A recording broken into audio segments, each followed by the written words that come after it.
Good evening, everyone, and welcome to our Goleta City Council meeting of January the 20th, 2026, our second meeting of the new year. If you'll all rise and join me in the Pledge of Allegiance. Ready? Begin.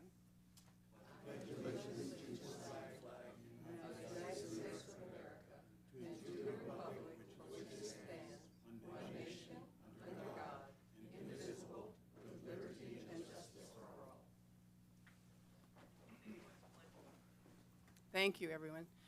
Okay, I'd like to do a roll call at City Council. Councilmember Reyes-Martin. Here.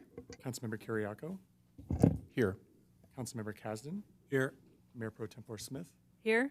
And Mayor Perotti. Okay, I'm here. Okay, I'd like to introduce our Spanish and as interpreters.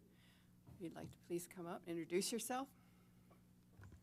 Hi, good evening. Just a brief bilingual announcement.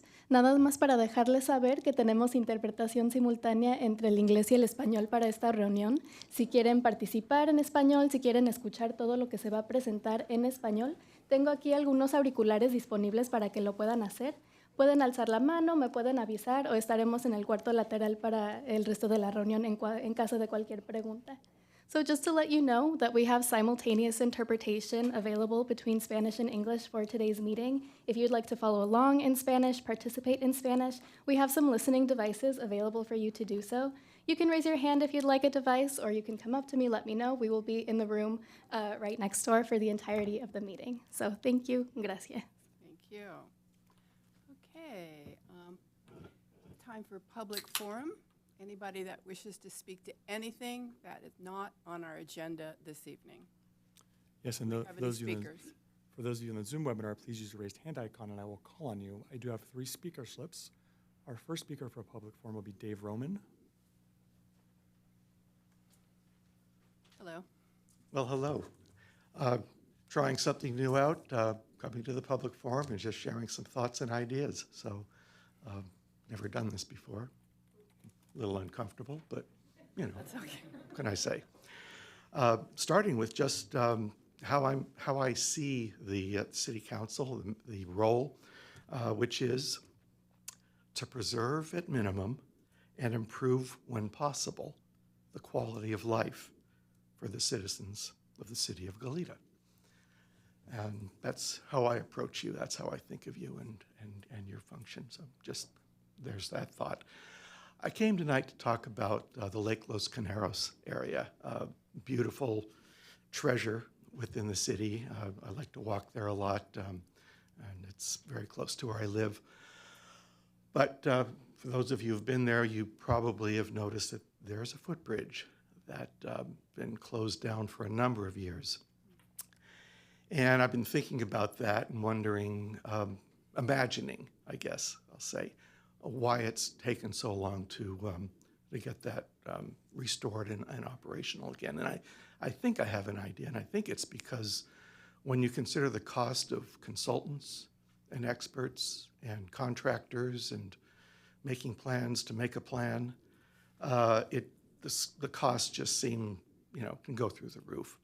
And so the suggestion I had for you tonight was to consider bringing the whole project in-house and consider just using city staff, public works staff, and do the job that way. I think by doing that, you probably save more than 50% of whatever the cost would be otherwise. I think it could be an intimidating project when you just look at all the links in the chain you could create. So I'd also suggest looking at some of the local organizations within the community that might want to partner on something like this. I mean, in the old days, this could have been a Boy Scout Eagle project. I don't know that they're up to that level these days, but it's surprising, what pools of talent and knowledge there are to maybe collaborate. But the bottom line is, I think we really need to get that done. That link creates a perfect loop walk around the lake, and it's been missing for a number of years now. So I'm here to say I think we need it. Thank you so much. And And thanks. as you may know, we are not, because it's not on the agenda, we cannot respond, but thank you, and we'll get in touch. Yeah, and just thanks for the opportunity for sharing so these welcome. thoughts. Thank you. Our next in-person speaker is Richard Foster.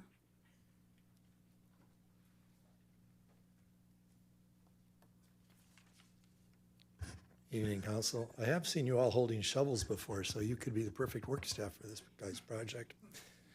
If our city's ever going to catch up on the backlog of infrastructure maintenance, we need to drastically rethink our priorities. You cannot tax your way out of it. If you raise the tot tax 2%, that's only going to bring in approximately $2 million more a year at the current collection rates. Yet on road repair this year alone, we're behind another $6.9 million, despite having spent $12 million this year. And that's just road work. We need to do less, not more, to finance our infrastructure backlog. We need better judgment on the selection of our projects. Projects should be chosen not by desire, but by need and by affordability. Consider our train station, which has already left the station, I understand. But in 2024, 85,300 people rode the train in or out of Goleta. That means there is 234 people who rode the train each day from our city, with 5 trips in and 5 trips out. That meant each train served 24 people. To serve that demand, we've built a $32 million, 8,500 square foot train station, which was to have a restaurant and now, last I heard, was a grab and go with showers for commuters. Though this might be a fun project or money no object, the 12 or 15 million of city money we've spent on it could have well been spent on maintaining our infrastructure. The council needs better demand better projections for projects. The San Jose Bike Path started out at an estimated 22 million and ended up at around 48 million. Our library model began at an estimated 5.1 million. The last number I saw was closing on 8 million. And the list of budget inflation on CIP projects goes on and on and on. Lacking better estimates, you will consistently be surprised by hits to your budget, which will mean less money for infrastructure. Pending future capital improvement projects need to be eliminated largely. We do not need a list of 95 possible projects where, gee, wouldn't it be nice if lists for Public Works to spend time writing up and having. If we're to afford to maintain, excuse me, if we're to afford to maintain our city's infrastructure, programs will need to be cut, boutique projects need to be avoided, and eventually jobs will need to be eliminated, which means less staff, and lower staff needs means more money freed up for work. And then you can raise tax where you can, but you're not going to tax your way out of it. It is possible, which is true of many cities in California, for a city to have a balanced budget and to have good credit rating and still be going bankrupt because infrastructure costs and deficits never show up on our budget. Thank you. Thank you. Our next in-person speaker is Fred Sleeman.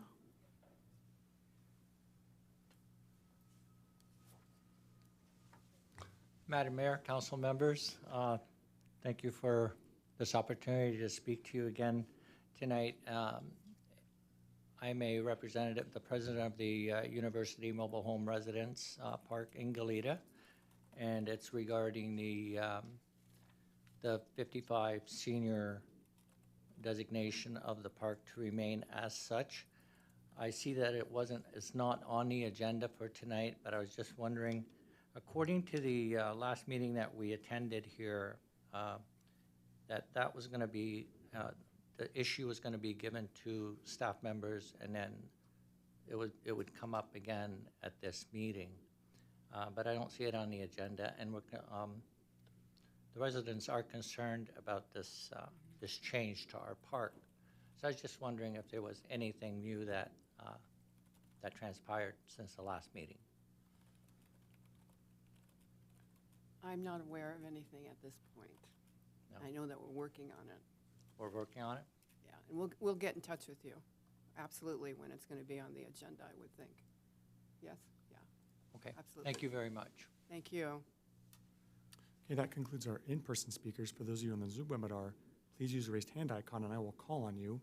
Our first Zoom speaker is April Reed. Please unmute yourself and you'll have 3 minutes. Can you hear me? Yes, thank you. Good. So once again, I want to talk about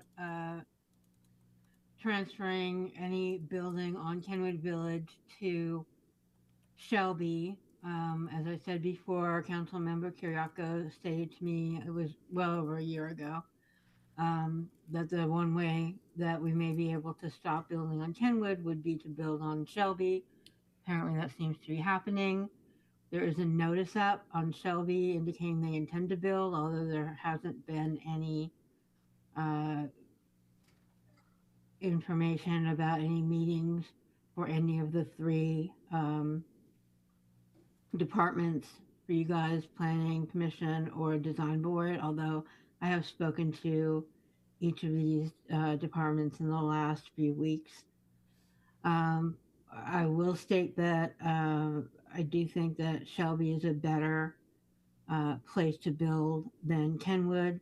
It's got more lanes, better streets than the one lane in each direction street for Kenwood.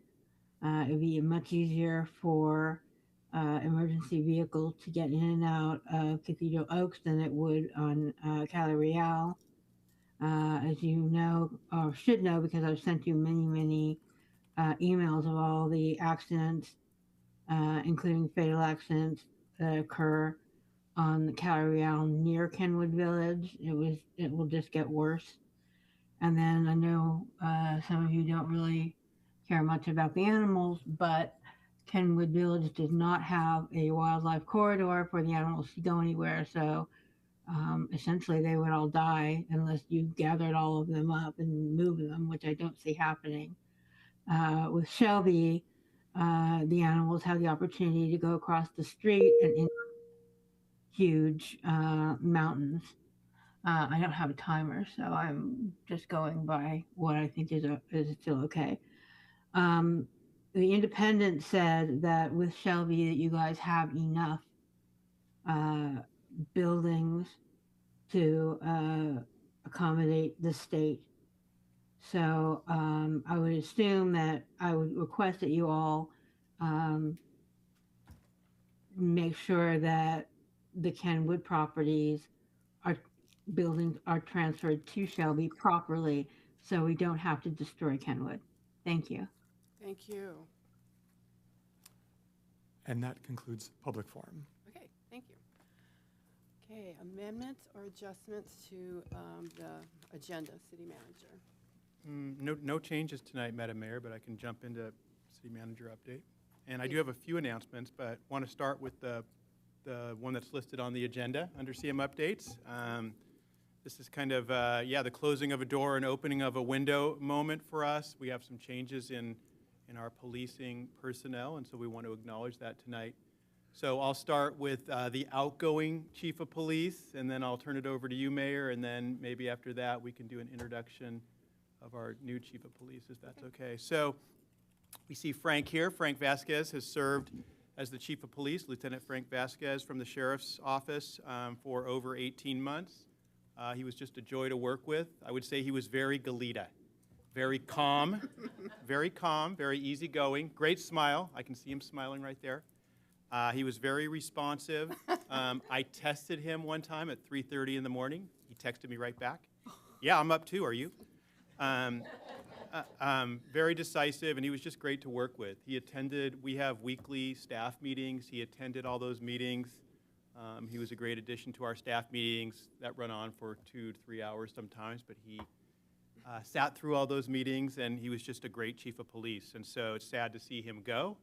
But with that, I'll turn it over to you and the council. And Mayor, I think you have something for him. I do.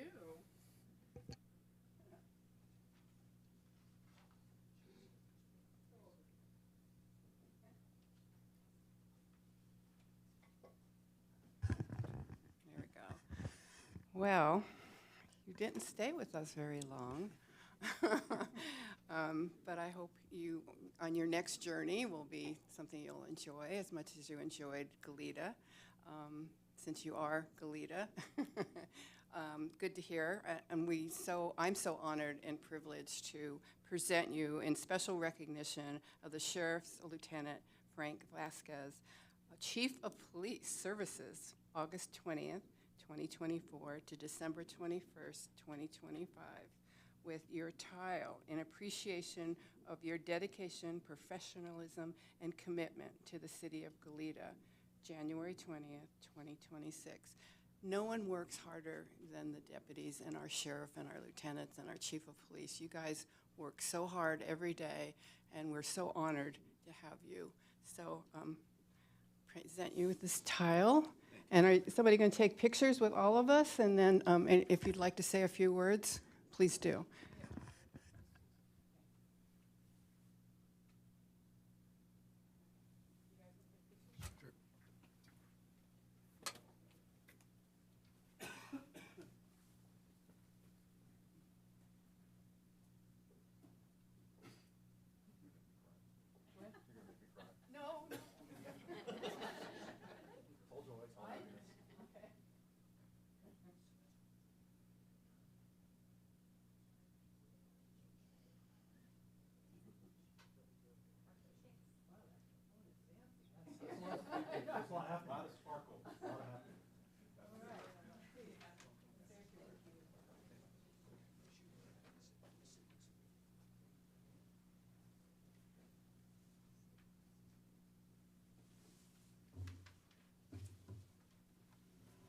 well, kind of a lot going out there, and I didn't really prepare a speech, so I'll just speak from the heart. So it'll probably be really short. Thank you. My time in Goleta, it was absolutely amazing. It flew by. The people of Goleta were amazing. Staff was amazing, and their leadership in the city is amazing too. They really care about the community and make public safety number one. But I mean, above that, it's really the community is number one. Madam Mayor, council members, you guys have just been a hoot to work with and work for. You really have been. Robert, great times, it really is. Isaac, our Dutch brother conversations, I mean, flavor of the week. Jaime, we were thrilled to, and everybody else. Joanne, I see you back there hiding, Matt. Absolutely amazing. I think this will actually be the highlight of my 22 years career thus far. And I'm not really sure I'll find another assignment that's going to show me as much fun and joy as Goleta has, because you guys truly are a city that cares, with staff that cares, and a community that cares. So I'm definitely not having as much fun now as I did, but I will hold these memories close to my heart, and I say thank you. Thank you to everybody. Thank you.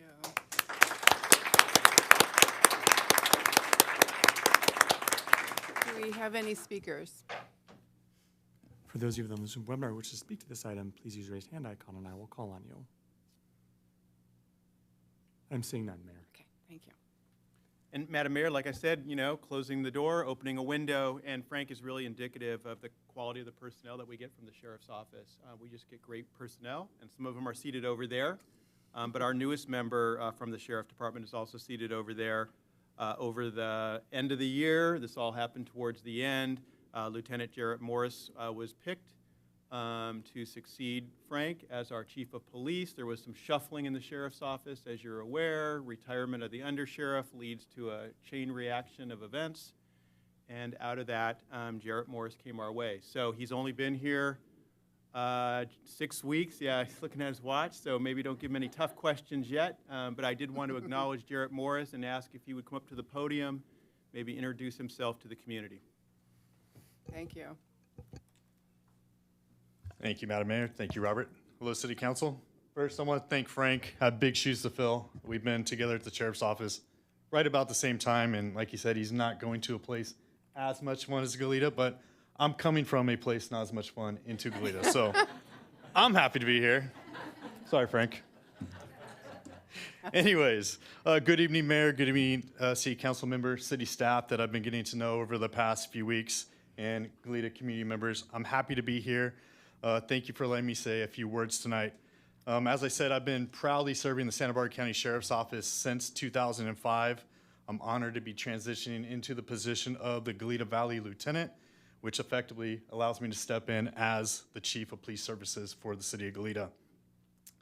Sheriff Brown and our department have long been committed to keeping the peace since 1850, as you see on the side of our patrol cars, through professional, fair, and community-focused service. That aligns perfectly with how I approach this assignment, being accessible, responsive, and fully dedicated to the safety and well-being of the City of Goleta. My team and I, which consists of our patrol squads, our traffic unit, our community resource deputies, and all of our sergeants and deputies are here to partner with you. We'll continue building on the strong relationship that Frank and others have already established and put in place, listening to your concerns and working together to keep our neighborhood safe. I'm excited about this new chapter. I'm grateful for the trust placed in me, especially by Robert and Jaime right off the bat at our first lunch when they found out in one afternoon that it was me. And I look forward to serving the Goleta community. Please, and this goes out to everybody, and I believe my email and phone number have been posted, but please feel free and don't hesitate to reach out to me. Thank you again, and good evening. I appreciate it. Thank you. And welcome to the team. Thank you. Thank you so much. It's been a blast so far. Those meetings are, they're something else. Do we have any speakers? For those of you who wish to speak to this item, please use the raised hand icon and I will call on you. I'm seeing none, Mayor. Okay, thank you. Thank you, Mayor. Thank you, City Council. Thank you, Robert. And Madam Mayor, I do have 2 more announcements, if that's okay. That's absolutely Relatively fine. quick. Reminder that it's our first coffee and community event of the year. It's coming up January 31st from 9 to 11. And it's at the Goleta Valley Library Express behind us. It's on the corner of Los Caneros Way and Hollister Avenue. Says here it's right across from the Goleta Valley Athletic Club. I guess it is, but it's also just over the parking lot from here. So Join the Mayor will be there, but Councilmember Carriaco will also be here. This is in his district. And our new Chief of Police, I'm reading right here, Jarrett Morris, you just met, will also be there. Spanish interpretation will be available. And Slow Dough Co. Coffee and Donuts will be there also. So go Slow Dough Co. See what I did there? Goleta Slow Dough Co. Activities for kids, tours of the library. Again, this is Saturday, January 31st, 9 to 11. Hope everyone can attend that event. And then the second announcement is that our LEAD did kick off. Our LEAD Academy kicked off this past week on Thursday. 35 members in this class in attendance. All 35 were there. I was there, just made a few remarks, so was Jaime, but every council member took a turn, introduced themselves to the group, and it seemed like it was a great session and everything went well. This is a 6-week class, and they already got a homework assignment, apparently, from Ms. Hoover.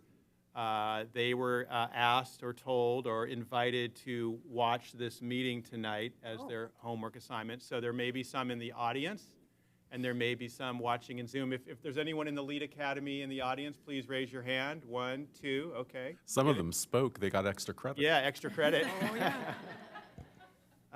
So great class, as you guys all know. Thank you, council, for all going to the first one. And I know the staff and the group is excited to proceed with the 5 sessions. That is it. All right, thank you. Exciting. Moving on to consent calendar. Yes, thank you, Mayor. That's item A1, approval of the City Council meeting minutes of December 16, 2025, and the special City Council meeting minutes of January 12, 2026. Acceptance of the November 2025 investment transaction report. Item A3, purchase of fleet vehicles.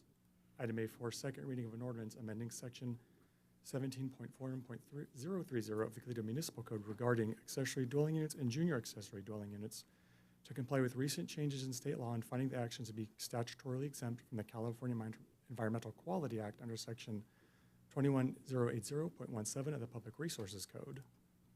And that is to conduct the second reading and adopt ordinance number 26 next order entitled an ordinance of the City Council of the City of Goleta, California, amending sections 17.41.030 of the Goleta Municipal Code relating to accessory dwelling units and junior accessory dwelling units, and finding the action to be statutorily exempt from the California Environmental Quality Act under Public Resources Code Section 21080.17, case number 25-0005-ORD. Item A5, ratification of Santa Barbara County Ordinance Number 5269 and Resolutions 25250 and 25251 regarding the fire codes. And item A6, resolution and agreement for a donation and relocation of artwork to the San Ynez Shumash Museum and Cultural Center. Thank you. Council wish to pull any item from consent? I'm not seeing any. Do we have any speakers? Any member of the public who wishes to speak to a consent item, please use the raised hand icon and I will call on you. I'm seeing none, Mayor. Okay. Then I'm looking for a motion to approve consent. I'd move to approve the consent items, A1 through A6. I'll second. Okay. Roll call vote, please. Yes, thank you. Council members, please do lock in your votes. Councilmember Reyes Martin, Aye. Councilmember Carriaco, Aye. Councilmember Kasdan, Aye. Mayor Pro Tempore Smith, Yes. and Mayor Perotti. Aye. Ayes have it. See it? There you go. Okay. Okay, moving on to our presentations. Yes, our first presentation item is item B1, a proclamation of the City Council of the City of Goleta, California, proclaiming Joanne Meade Young as the 2025 Congressional Woman of the Year. And I have the honor of presenting this one. So Joanne Meade Young, if you could come up to the podium.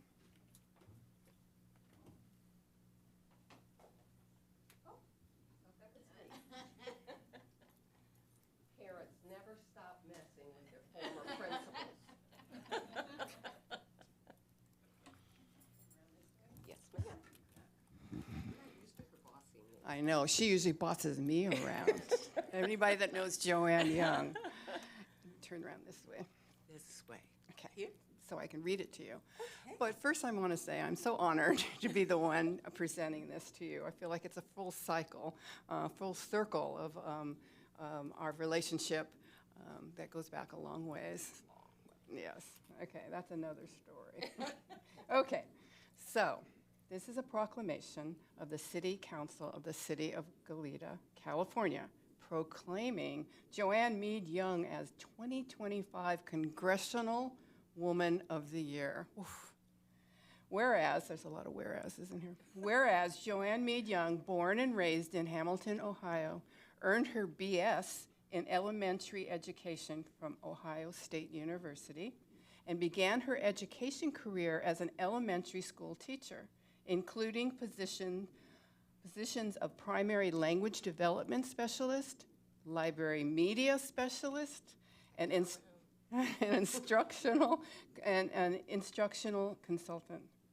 Whereas Joanne received her MA in Tier 2 Supervision of and Administration from UC Santa Barbara and served as the director of Goleta State Preschool, principal in 4 elementary schools in Goleta, California, and retired as principal of Elwood School after a 17-year career in June 2007.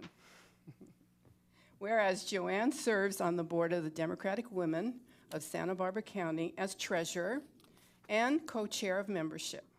The Commission for Women, you serve on the Commission for Women, representing District 2, and was founding member of the Dr. Martin Luther King Jr. Committee, and served on the board of the Family Services Agency. Can't keep a good woman down. Whereas through her career, Joanne broke racial barriers, becoming the first Black principal of Santa Barbara County in 1990.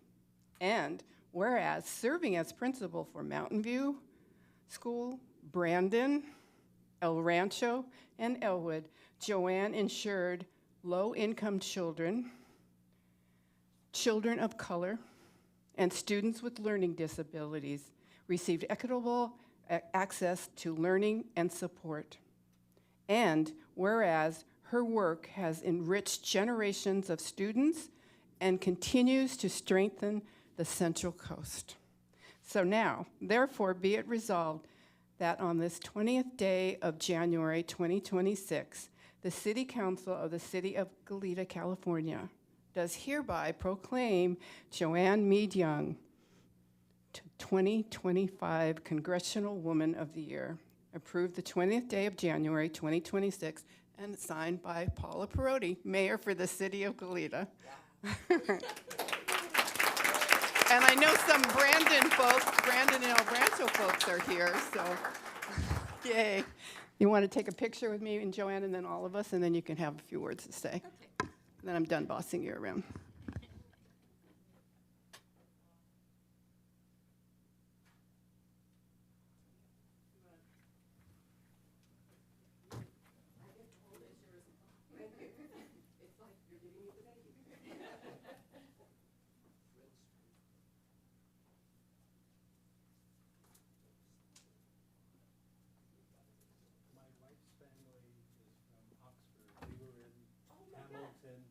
Over Christmas break, we saw a movie there.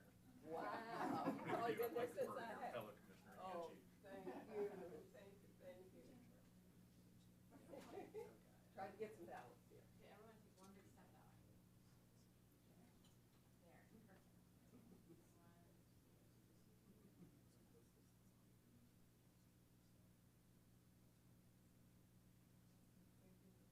Just a couple. I'm so shy. She's not shy.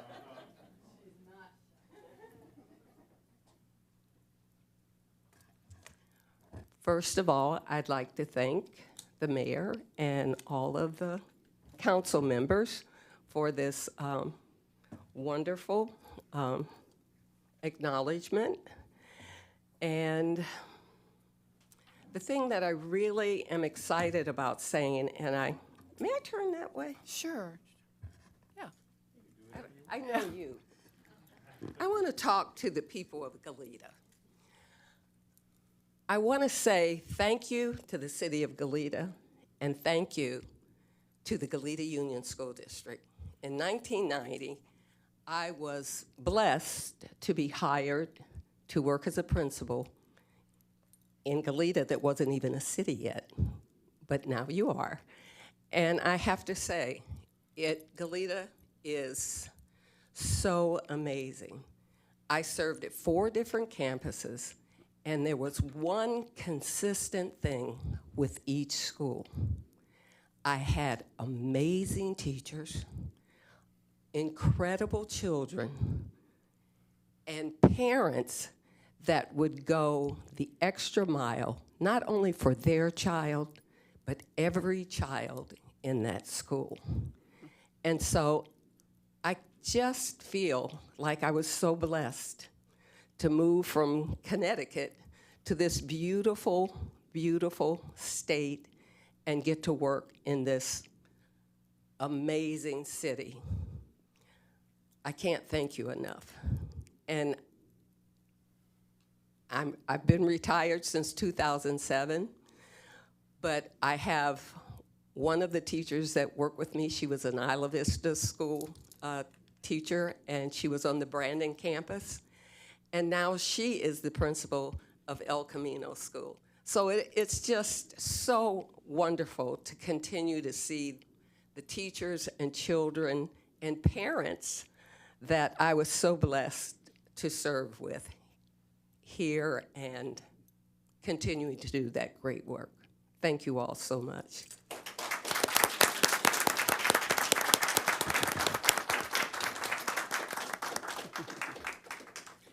Do we have any speakers? Yes, those of you on the Zoom webinar, please use the raised hand icon if you'd like to speak to this item. I'm seeing none, Mayor. Do we have any speakers from the audience? No? I don't want to put anybody in any spot. Oh, okay. Uh-oh, you're in trouble now, Joanne. I just wanted to congratulate Ms. Young on this award. My daughter started her teaching career at Goleta Union School District.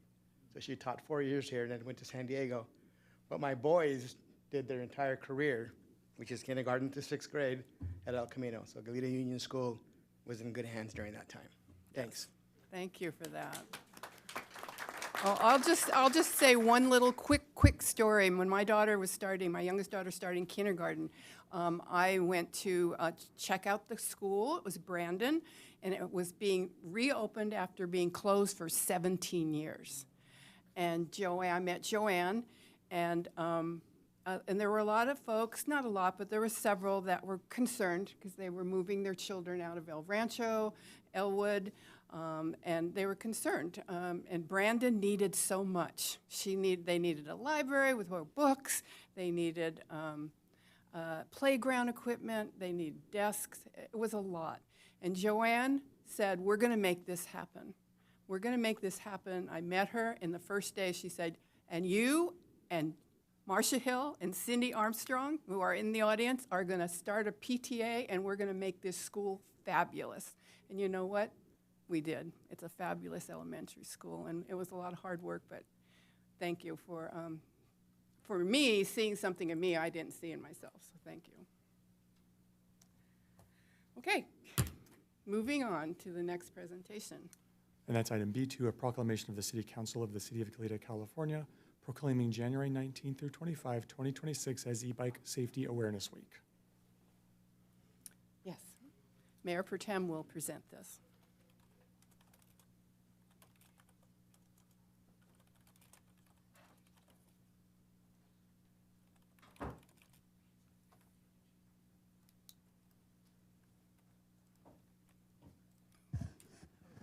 Hello. All right. I am thrilled to proclaim that the City Council of the City of Goleta, California is proclaiming January 19th through 25th, 2026 as E-Bike Safety Awareness Week. Whereas riding an electric-assisted bicycle, also known as an e-bike, continues to increase in popularity for all ages, Whereas there are many benefits of e-bikes. They can help cover longer riding distances, climb steeper terrain, travel at higher speeds, and enable users to travel by bike instead of car, and thereby helping to encourage physical activity and reduce traffic congestion and pollution. And whereas e-bikes are heavier and faster than standard bicycles, and without the proper safety education and training, e-bike riders have a higher risk of becoming severely injured or killed in a crash. Whereas, as e-bikes become more commonplace, it's also important for drivers to familiarize themselves with sharing the road with e-bikes. And whereas, in an effort to improve public safety, the state of California has passed e-bike laws that regulate who and where each type of e-bike can lawfully be ridden, and that riders 17 years of age and under must always wear a helmet. And whereas e-bikes can bring joy and a sense of freedom, and some collisions can be avoided by practicing common sense safety, including checking your battery, brakes, chain, and tire pressure before you ride, wearing a helmet and visible clothing, whether you are a rider or a passenger, watching your speed by riding slowly and respectfully on multi-use paths or where pedestrians are present, riding predictably, using hand signals and keeping eye contact to communicate your movements to other vehicles, avoiding texting, talking on the phone, or listening to loud music while riding, and obeying traffic signs, signals, and roadway laws, just as cars are required to. And whereas e-bike safety awareness will take place January 19th through 25th, and will include e-bike presentation and helmet distribution at Goleta Valley Junior High, Dos Pueblos High School, and San Marcos High School, and a community skills class group ride at the Goleta Valley Junior High on Saturday, January 24th, 2026. So therefore, be it resolved on this 20th day of 2026 that the City Council does hereby proclaim January 19th through 25th, 2026 as e-bike Safety Awareness Week, and encourages residents to learn more about this emerging popular activity. Yay, it's official, and it's signed by Mayor Paula Perotti. So I think we'll do one photo, and then one photo with the whole group, and then we'll have you say a few words.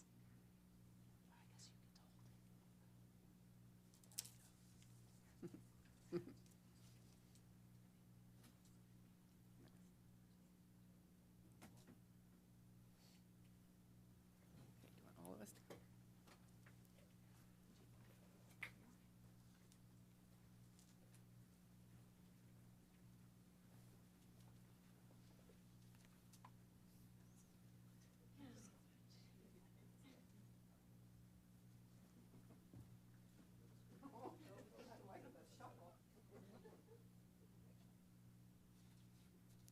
Everyone take one big step that way. There you go. One, two,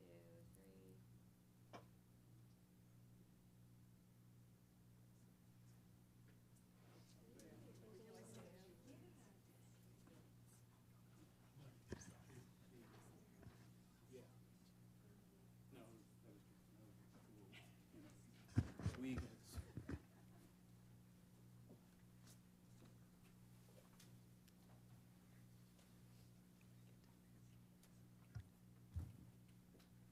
Okay.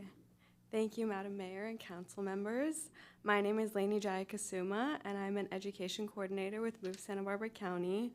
My lovely colleagues Barry and Hannah keep coming in lieu of my absence and telling you about me, so I finally came. I wanted to say thank you for your support of E-Bike Safety Awareness Week. Move Santa Barbara County works to make walking, biking, and public transit a safe option so that residents can choose active and sustainable forms of transportation. Our education program at the schools focuses on teaching students how to be safe when they're walking and biking to school and around town, and reminds them to always wear a helmet. The E-Bike Safety Awareness Week events are an extension of our education program, but with a few extra perks. As the proclamation said, we're distributing helmets and bike lights to improve safety and visibility. We were at San Marcos and Goleta Valley Junior High earlier today, and it was a hit. The students really liked it. As a part of the rest of our upcoming events, Move is also hosting an e-bike skills class and group ride this Saturday. We're going to be covering basic e-bike maintenance checks, any rules to follow when you're biking on the street, and how to safely interact with traffic. While we teach students about how to take responsibility for their safety when they're riding bikes, we can't talk about bicyclist safety without mentioning the responsibility of car drivers to keep cyclists safe. So our quick PSA, drivers, please slow down and be aware around bicyclists and pedestrians. Many of us are already familiar with the benefits of e-bikes, including allowing us to travel longer distances, climb steeper hills, carry heavier loads, and travel at higher speeds. You know, many of the car trips that we're able to make are being transferred to e-bikes, and we save money and we reduce traffic, parking demand, and of course air pollution. We're really thrilled that more people are riding e-bikes around town, and we're excited to share what we know about bikes and how to get around safely to help everyone be a safer rider. We look forward to continue seeing students and the general public at the rest of our events. So once again, thank you to the city for your support of these activities. And if any of you guys are e-bike riders, I hope to see you this Saturday. Thank you. Thank you. Thank you so much, Lainey. And we just want to take an opportunity while we have this moment to introduce for the first time our brand new executive director who's joining us today as her first day on the job. So it's putting to the test. Sarah Iannarone. I don't usually get a proclamation on my first day of work. That's great. No, but the team at Move Santa Barbara County is amazing, and I actually relocated here to Santa Barbara County from Portland, Oregon this week. So I'm the newest resident of your county, I believe, at least the newest resident at Santa Barbara, Move Santa Barbara County organization. But I just wanted to extend our organization's not just gratitude for this proclamation, but the recognition of e-biking as such an important transportation option for so many of our community members who are facing challenges, not just with mobility, but household affordability. And we know that the burdens of car ownership, it's very expensive right now. And so making sure that these families and the students and their families who are also having to access school and jobs can avail themselves of this transportation option with safety. I also want you to know that Move Santa Barbara County is at your service if you need any support advancing public and active transportation initiatives, infrastructure, education, or encouragement programs. Please do not hesitate to call. My name is Sarah Iannarone, and you can reach us at the organization. I'll leave my business cards behind with the clerk so you can reach out. Thanks again for the proclamation. We really appreciate it. Thank you. Do we have any speakers? Yes, those of you on the Zoom webinar who wish to speak to this item, please use the raised hand icon and I will call on you. Oh. No one on Zoom, but if you would like to make your way to the podium to speak. You could fill out a speaker slip later. That's okay. I know who you are. I know where you live. Only a few words or something, okay. No, I think this is great to have the proclamation. Every morning I walk past the apartments on Cathedral Oaks. There's two boys who come out with their helmets on, but guess what? Straps down here, straps behind. So I'm hoping that the safety stuff will say, guess what you need to do? Thank you. Thank you. And I have no more speakers for this item, Mayor. Okay, thank you. Moving on to the next item. Yes, thank you. That is item B3, a proclamation of the City Council of the City of Goleta, California, proclaiming January 2026 as Human Trafficking Awareness Month. And Councilmember Kasdan will present this one.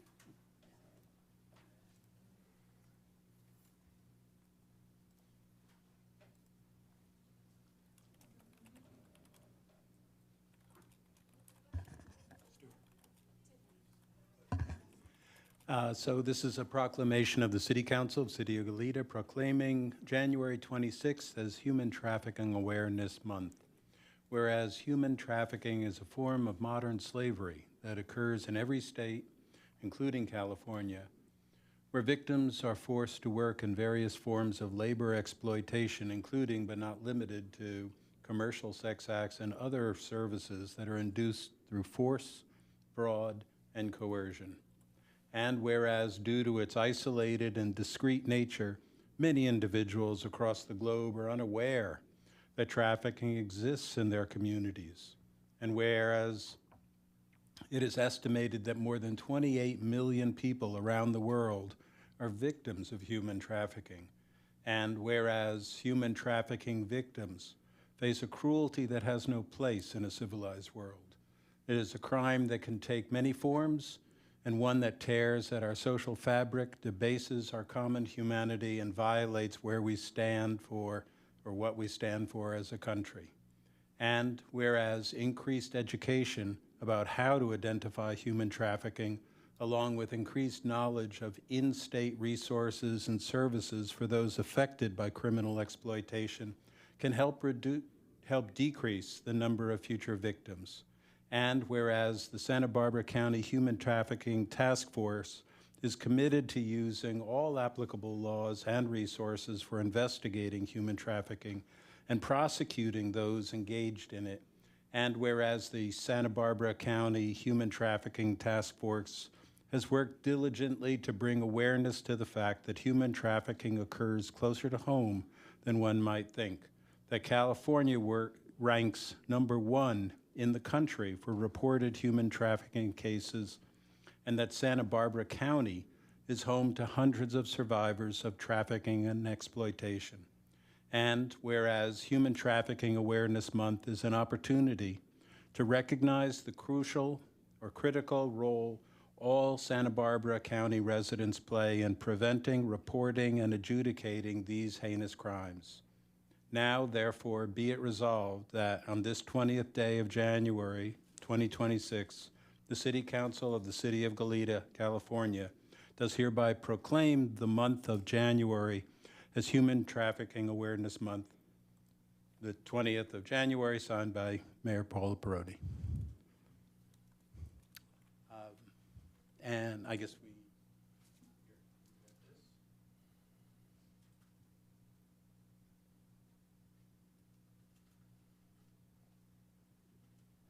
take all of this.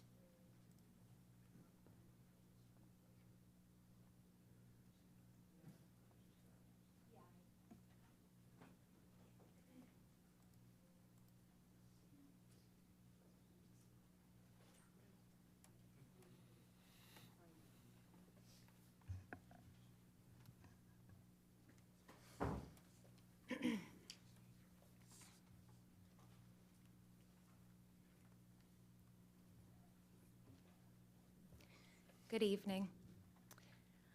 My name is Tiffany Carty, and I have the honor of serving as the Victim Witness Program Supervisor with the Santa Barbara County District Attorney's Office. Human Trafficking Awareness Month is a time when we bring attention to the reality of human trafficking within our own community. People often think of human trafficking as something that happens out there in larger cities, and it does. But they think this without realizing that our neighbors, friends, students, and at-risk youth in our own backyards are frequently exposed to the pain of this trauma. In recent years, the risk factors for human trafficking have grown exponentially due to risk and vulnerability factors, such as the ever-rising cost of living and housing instability, mental health issues and addictions, the increased online exposure of our youth to predatory behaviors, the incorporation of AI and cybercrime tactics, and the lack of social support systems and unmet basic needs for struggling families. From 2017 to 2024, I don't have the 2025 stats yet, so I'll keep you posted.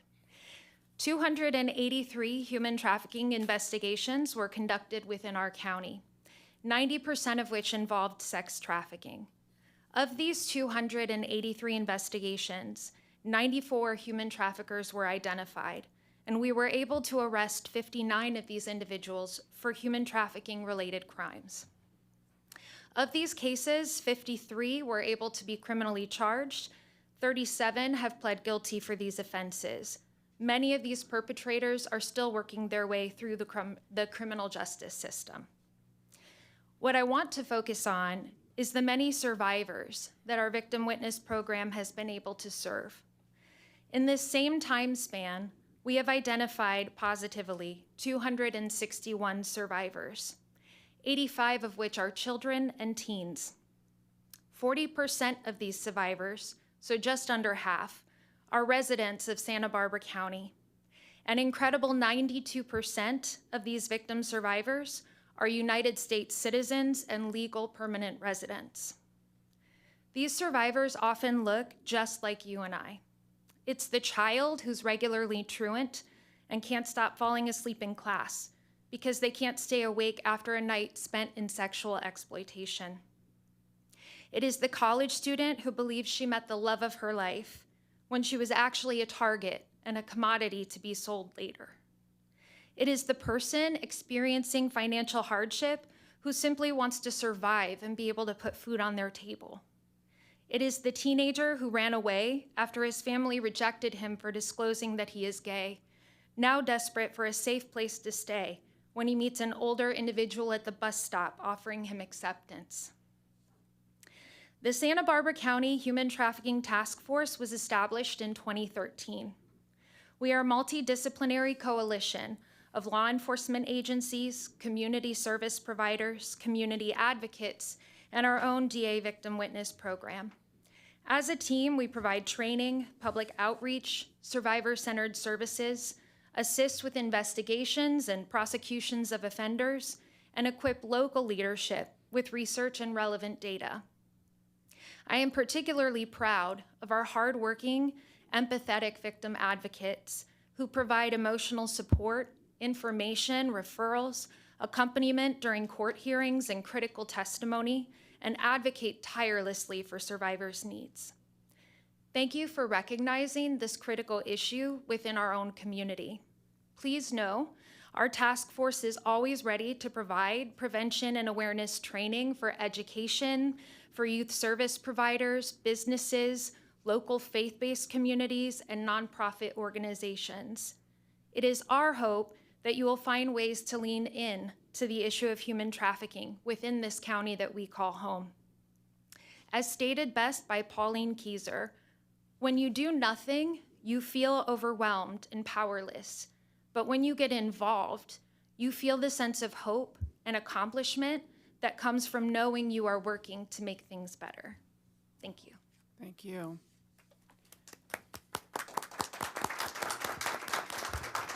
Councilmember Carriaco. Tiffany, I was wondering if I could ask a question. Yeah.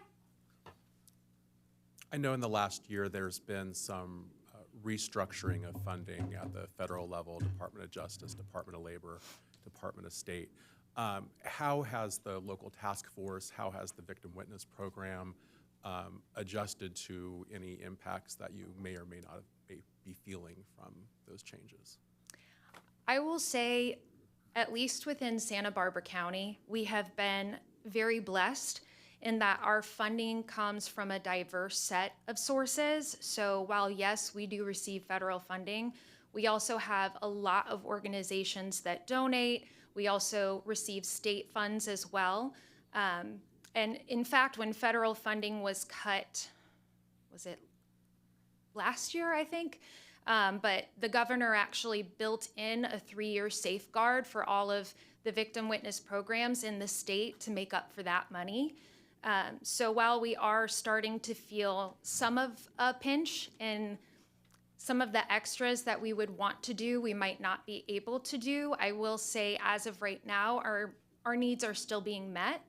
But if anyone in here feels the desire to just send funding our way, we will never turn it away. But yeah, we're working on it. Well, thank you, and thank you to your partners like DVS, North County Rape Crisis, STESA, and others. Thank you for your work. Of course. Thank you. Do we have any other speakers? Yes, those of you on the Zoom webinar who wish to speak to this item, please use the raised hand icon and I will call on you. I'm seeing none, Mayor. Moving on to the next. presentation. Yes, thank you. That is item B4, Goleta Valley Library Interior Design Presentation. Okay.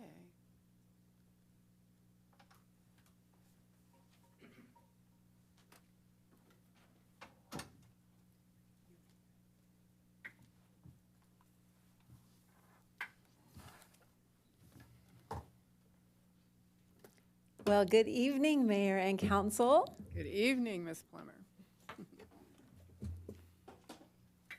We are so excited to be here tonight and so excited to talk to you about the interior design project.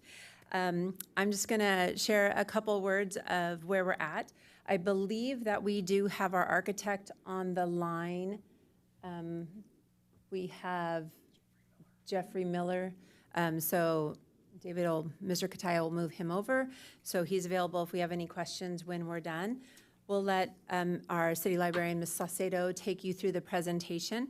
But I wanted to share with you that once we came to you in the fall and we started working on the interior design presentation, we've had lots of activity, lots of happenings, and so much behind the scenes going on. And we're right now kind of right in the middle of everything, trying to make sure we're headed in the right direction. We're really close to the final stages, looking at understanding where we're at right now with spacing, with how the library is laid out.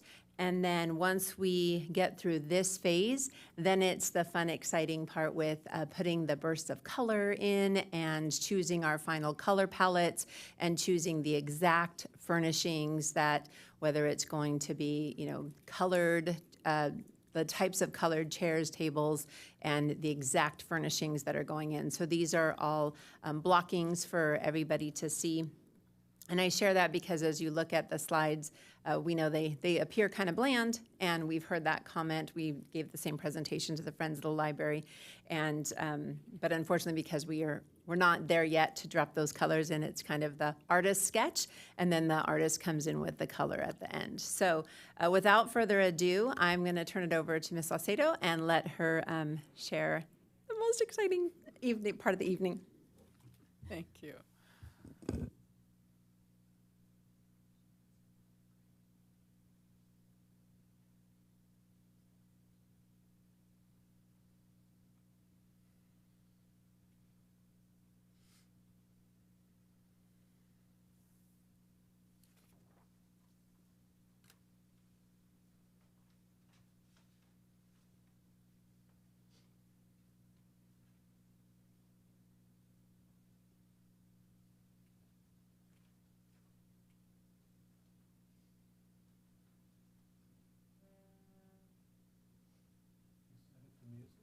That's our doors.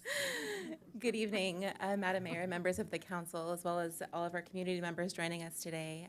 We're so pleased to share this with you. Thank you, Ms. Plummer, for that introduction. We'll go ahead and we'll dive in and just share an update on where we are with the interior design layout for Goleta Valley Library. This is what we have in store for you today. So we'll start with a brief project overview, just to recap for what brought us to the point we're at this evening. And then for anyone who's unfamiliar with the project, we'll bring everybody up to speed in 30 seconds or less. And then we'll talk a little bit about the input process for how the interior design layout that we're presenting this evening, how this was created. A lot of input from a number of different parties went into the creation. So we feel that it's very well-rounded, representative of many different voices and interests in the community. So we'll touch base on that. And then really the heart of the presentation will focus on the virtual interior design tour. So we'll walk you through slide by slide with renderings created by the incredible team at JMAD, Jeffrey Miller Architecture and Design, who's on the line this evening. So pleased to share this with you. And we'll finish, I'm so excited I skipped ahead, but we'll finish with a capital campaign update just to share how we intend to bring these incredible visions to life in the very near future, and we'll end with a room for discussion. We'd love to hear community feedback and receive guidance from council and answer any questions. So with that, we'll dive in. And so the construction is expected to begin very soon on the 500 North Fairview facility. And so there is an infrastructure project that is going to seek to bring the building up to current code standards and regulations to improve accessibility and focuses on infrastructure. But this interior design project that we're presenting on this evening is really a project within a project. And so this really was born out of an opportunity that was identified when the library is closed and vacant. We have this moment in time that we're able to do really a once-in-a-generation refresh of the space and get the interior design as well as the facility's bones itself upgraded and ready for generations of library joy to be discovered. So going about that is certainly, a far-reaching process. We wanted to make sure that we were designing something that was relevant and responsive, that was something that really met the unique local needs of our patron base here in Goleta. And so we asked our community directly. We held a community visioning survey last summer. We shared our interior design vision and sought input from the Library Advisory Commission over multiple meetings. In August, we brought an initial concept presentation to this council and incorporated feedback received there. We've also met several times with our board at the Friends of the Goleta Valley Library, both on their specific space, but then also as a group who has been such a part of the library's history, we wanted their thoughts on its future. Next, we did meet with the Boiselle family as the Jake Boiselle Reading Room will be rededicated. We met with them a number of times over the past few months, and we are very pleased with what we can share for that very, very special space in the library. And we also met with our library team themselves. So the workers who are our frontline library staff who really have that sense of this is how the library is used. That was something that was so important to hear their voices on was this is not only how it will operate on paper, but how it operates in real life with human behavior as that sort of driving force behind these visions. So next, join me on a virtual tour inside the library. So just to start with a note, I know Ms. Plummer mentioned this earlier, but the renderings you'll see today are really in the phase 2 that's illustrated on this slide. So the phase of the interior design process that we're presenting on this evening focuses on the placement and the layout. And so in the renderings, you'll see that there's a little bit of a muted color palette, but that's not representative of the final furniture selections. So the point in the process we're at right now, you can see in the diagram, it looks a little bit like IKEA furniture, but that isn't representative of the eventual furniture that will be included in the library. In phase 1, you can see we were really looking at the overall space. The border of the facility in that darker black line represents the exterior walls, which within the scope of this project could not be adjusted. And so we were working within that footprint. And then the phase of the project that we've just completed is the layout of furnishings. And just, I know there are so many people with construction knowledge in this room this evening, but I myself had quite a bit of construction knowledge to learn in this process. And so understanding that in order to have the electrical and the lighting be finalized was dependent on where the bookshelves will be so that the lights didn't illuminate the top of the shelf and not the spines of the shelf. So it's all very, very linked. In order to have the electrical work completed, we needed to make sure that we knew where the computers would be. Things like that are so linked. So this phase of the layout was so integral to really being able to finalize the construction specs, and then also is the step before the last step, which is the furniture selection, which we're so excited. This is the color of wood that's going to be on the bookshelves. This is the rug we've chosen for the story time area. And so that is all coming in the next phase. So we're right in between those two. This is at a glance of the entire facility. So we'll dive into each zone very specifically in the slides to come. But just as an overall snapshot, anyone who's been to the library at 500 North Fairview and loves the facility as much as we do will recognize a lot of familiarity in this space. When you walk in through the doors, you will still see the Friends of the Library sale area. When you walk into the library, the adult side will be on the left, and the children and teen area will be on the right. Our staff area is still going to be in that footprint in the lower right corner of the screen. But there are a few changes, and so we wanted just to highlight those before diving in to give a little bit of preface to those slides. The first area of note is that when you walk into the library, previously the circulation desk was what was the initial zone that you would sort of encounter. And this does include an update to that, which is new to us, but it's actually the original placement of the service desk in the library. And so when you walk in now, the staff will be even closer to you, right on the immediate right when you walk in through the front doors. And what we've returned the center of the library to is a place for patron use. So this will be a hub for browsing, it will be a gathering point. There will be a lot of highly interesting displays with new releases, great for connecting. There will be some short-term seating. So we were really envisioning sort of how our community uses the space, and this is really what we envisioned, like, yeah, meet me at the library at 3 o'clock. Okay, I'll meet you right in the middle. Or, oh, I picked this up, I had 5 minutes to spare on my lunch break, so I popped in. There's this space right in the middle, and they have so many great things right in the middle. That was kind of what we imagined that user experience to be, a social and gathering point.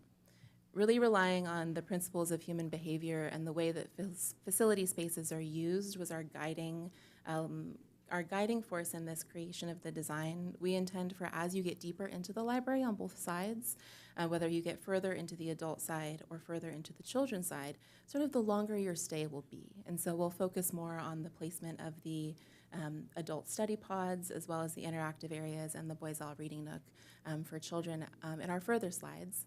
And then lastly, I wanted to highlight that our teens will finally have their own space. We're so thrilled being adjacent to, or right across the street from junior high school, as well as so close to Dos Pueblos and San Marcos.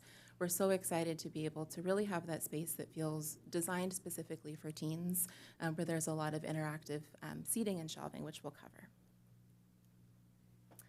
So heading into the library, we see something that's very familiar, which is our books for sale. So our Friends of the Library will have a designated sorting area in the lobby, as well as browsable stacks. These are mostly received from donations. They're priced for sale at very, very affordable price points.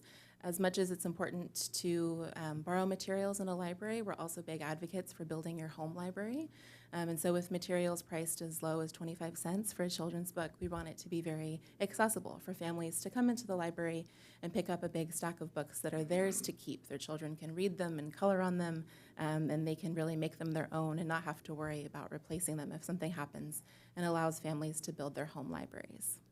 And I just wanted to point out, you see this slide says updated. The previous slide the architect had inadvertently put books in our display case, and we know how beloved the display case was, so he since then had just returned the display case. So we wanted to make sure the community saw that their display case will remain.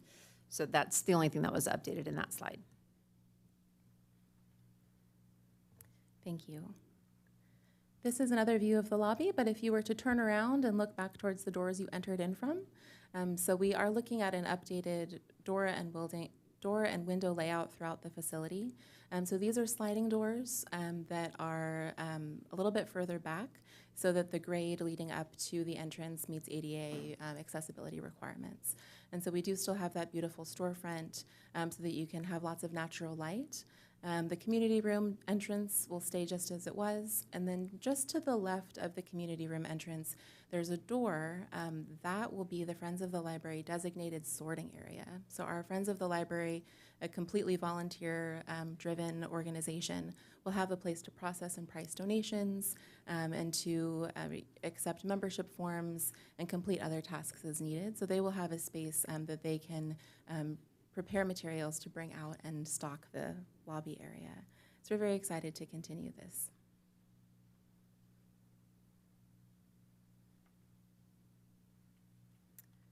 This was the updated slide with the display case featured. Next, as I mentioned, when you walk right into the library center area, this is our rendering for that community hub area right in the middle. So you can see the adult patio is straight ahead. So you could walk directly across the library and enjoy outdoor seating on the patio. That will remain. We will also, the doors and windows will also be replaced throughout. So those will be upgraded windows and doors. And then this is our highly browsable area that has lots of displays. And you can see that there's a variety of shelving to allow multiple users to browse the space at any given time. You'll also note the updated lighting and ceiling. So although these aren't final colors and furnishings for the space, this helps to illustrate a lot of those upgrades that contribute to the overall accessibility with upgraded lighting, that helps to make sure that the spaces are very easy to navigate, and just provides that interior design refresh throughout. If you were to turn around and look back through the doors you came in through, you'll get a peek at the service desk location. And so that is where we will have the staff available for assistance with creating a library card account, to troubleshoot, if you need help downloading an ebook, if you want to learn how to use your tablet to access library materials, if you want to hear about the programs we have. That was something we heard so much in our community visioning survey, was that our community really values the feeling of this is your friendly neighborhood library with staff. If you call the library, you get a person on the other end of the line. And so really wanting to keep that we know our patrons so well, and to maintain those relationships we already have, but to have the library space feel very inviting and accessible, and just you could feel comfortable walking right up to the desk. It is going to be an accessible desk, so that on the side that we can see in this image, someone who is in a wheelchair could access the desk. So we do have the lower counter height for ADA requirements. And then also on the children's side, which isn't featured in this photo, there will be a lower side as well. A lot of children would eagerly sort of stand on their tiptoes and peek over the counter to try to talk to a staff member. And so we want it to really feel that anyone who's in the library can come on up and chat and ask for help, and we will help you find those dinosaur books. So moving into the adult area, if you were to head to the left in the library, this will take you into the adult side of the library. So just a few quick notes on the layout is that we have shelving around the perimeter. Again, a big takeaway from our community and from our staff, really from every group who we spoke with, has emphasized that we want it to feel like a library. We want to walk into that facility and know that we're home in our library and that it's full of books. And so wanting to make sure we had ample shelf space and a variety of shelving to keep the area feeling very much a classic library was important to us. We do still have computers, as well as some updated seating areas, as well as our study pods. And so you'll notice in the lower right corner of the square, this is a sort of two study pods that are adjacent to each other. So there is one that can seat a group of 4, as well as one that can seat a smaller group of 2 or even 1. These can be used for things like telehealth appointments, interviews, study sessions, if you need a quiet place to work on filing your own taxes, if you have, if you just want to practice, presentation with a college peer, you can definitely use that for a number of uses. They will also have a combination of opaque and transparent sides so that we can still maintain easy line of sight throughout the pods as well. But still having that privacy and the acoustic sound absorption so that we're still making sure that if you are on a telehealth appointment, your privacy is protected. On the far left side of that image on the screen, you see our group study pods. These can seat groups of up to 6. So this we see being able to be utilized for meetings, for larger group projects, for tutoring sessions. We received a lot of in-person questions as well as responses to our visioning survey about needing a space for smaller private uses as well. And I was just at Lompoc Library on Friday for a Black Gold meeting, and they have a study pod, and it is so popular. I almost stayed just so I could take a meeting in it, but they're fantastic, and so they really enhance the space within the existing footprint, which was something so powerful in this project specifically. Also to note just a few of the materials in the center of the room. You'll notice that all of the seating is focused in the middle of the room. And so this was done very intentionally. We have a variety of seating. Before we had fewer variations of seating options in the library. And so this allows for there to be reading areas. Again, our community really wants to have a space that's conducive to reading. And so the first groups of seating that you see, those will be right next to the periodical shelves. And so we do still see patrons come in, and we love to see our regulars. They come in and they want to read the latest copy of The Independent. They want to sit and read a physical copy of the newspaper. And so really knowing that usage of our space was integral in developing seating to help support that function. So we have some very comfortable seating that will be going in that area, as well as spaces for laptop use. Our tables did not all have outlets directly next to them so that you could plug in a laptop, sit down, work on your paper, work on your book, work on a job application. So we do still have public computers available for free for patrons to access the internet and word processing. But now you'll be able to come in and you'll be able to sit at a laptop bar essentially and bring your own device and have a space that feels designed for that type of work and usage. Lastly, something I'm so excited about are the study carrels, sort of 2.0 in our redesign. So right in the middle, you can see those curved lines. It looks sort of like an X. These are our study carrels we'll show you an example of in our renderings. But these allow you to have a back to your study carrel. And there's been a lot of really fascinating research about human behavior in public spaces, specifically libraries, and how we do our best work and we feel most comfortable, and we're more inclined to actually use the furniture when we feel more secure. And so if you have your back in a study carrel, but you can still kind of see your surroundings outside of you, that's much more appealing to us just in terms of using spaces. And once I learned that, I look at spaces everywhere I go now, and it's really fascinating to see. So we're so pleased to share some renderings of this. In our presentation this evening, you can see our very comfy lounge-style seating for reading and for periodical browsing and usage right near the front of the library on the adult side. And then again, as you get deeper into the adult side, maybe we will have sort of, you'll be sitting there for a few hours. Maybe you wanted to hunker down for a rainy afternoon, or, oh, I have a paper due tomorrow. I just want to sit and focus for a little bit. Bring your laptop, sit at our laptop tables, and really enjoy using that space. You can see a little bit further here. As we get deeper into the library, we're approaching our study pods on the opposite side of the building. So we have those two modeled areas. These are the larger pods where you could fit a group of 6. And so these are also visible from across the library. So in speaking about the infrastructure upgrades, safety and security is part of them, and our interior design project really aligns with that and matches it, that we wanted our interior design to also be accessible and safe. And so maintaining line of sight across the building was important to us. So all of these areas that we'll show you are visible from our service desk as well. I also wanted to point out that the door to the right of the larger group study pods is now an emergency exit. Right now, as it stands, it's a window. So there's 2 windows on either side of the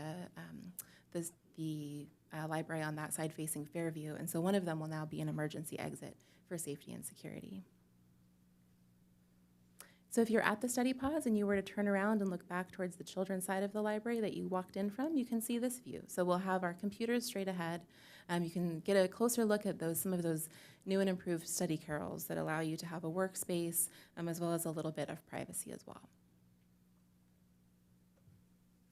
Next, we're heading into the children and teen area, where there are a lot of changes, but really I'm so pleased to share that it not only keeps the things we loved about the children's area, but it takes into account the trends we saw in our visioning survey. So we are so pleased to be able to line this up directly next to our survey results and say that we're so pleased to share this with the community. We're able to bring these to life. And so you can see our service desk right there, right where the new books used to be, right outside our supervisor's office. And you can immediately see these really beautiful curved shelves, which we'll look at in the next slide. These allow more interactive browsing and for some seating to be interspersed so that children can sit right down with their book and dive in, open it up and turn those pages and really start to just discover the magic of reading in a place that feels exciting and inviting. And it also allows for adults to sit with children too, whether they're caregivers, older brothers and sisters, grandparents, parents, or family members.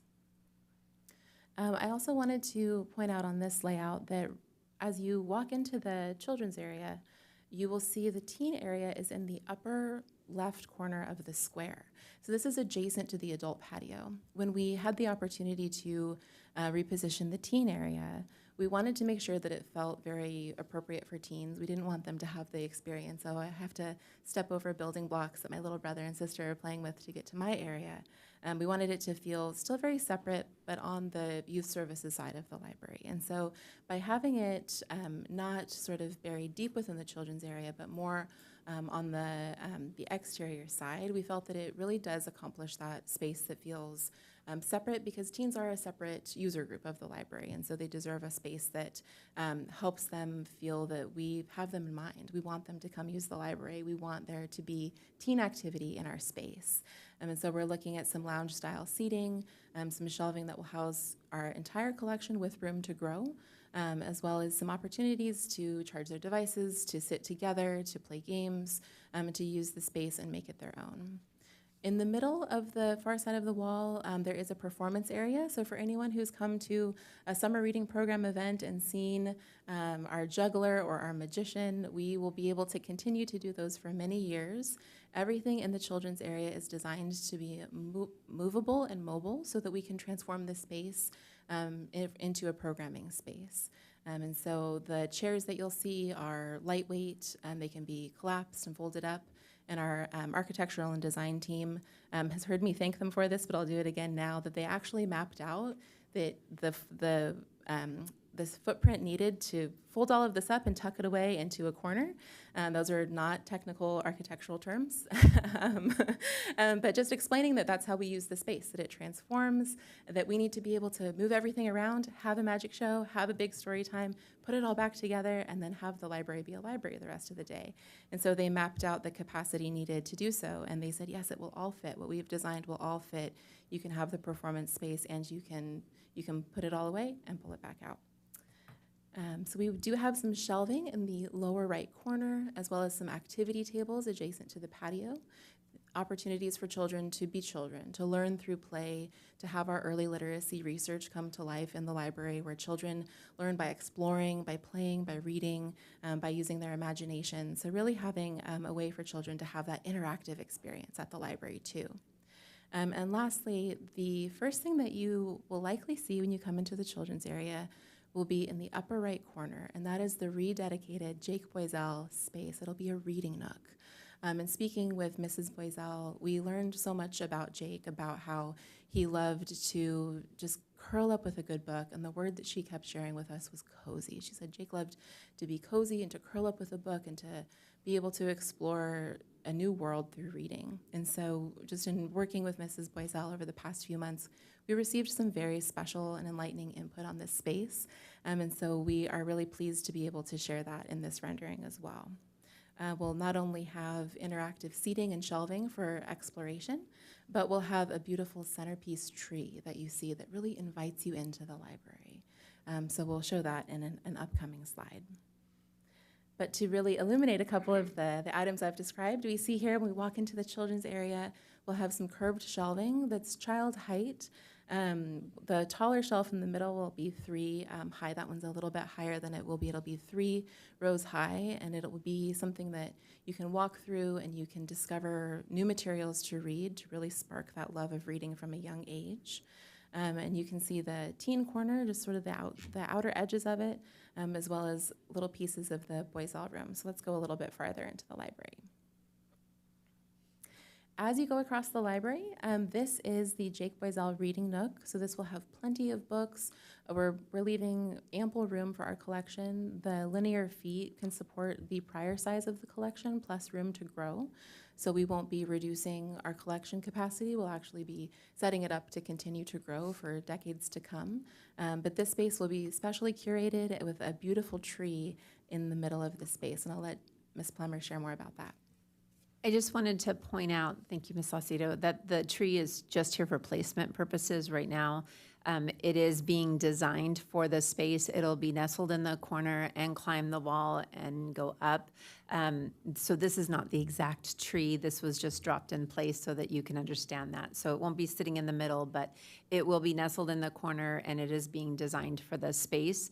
The intent of the design team is to have a carve out in the center of the tree so that a child can sit by themselves inside the tree and sit and read just like Mrs. Boiselle had said, that Jake likes to sit and read alone and have a quiet space. We also know that some children don't want to be with other children and want to sit in a quiet space alone. So that will be our quiet space. And just so that you understand why we're having this rededicated space, the infrastructure project needed the space in the Boiselle room for current building code standards. So we lost that space. And so working with the Friends of the Library and the Boiselle family, we were able to identify this location.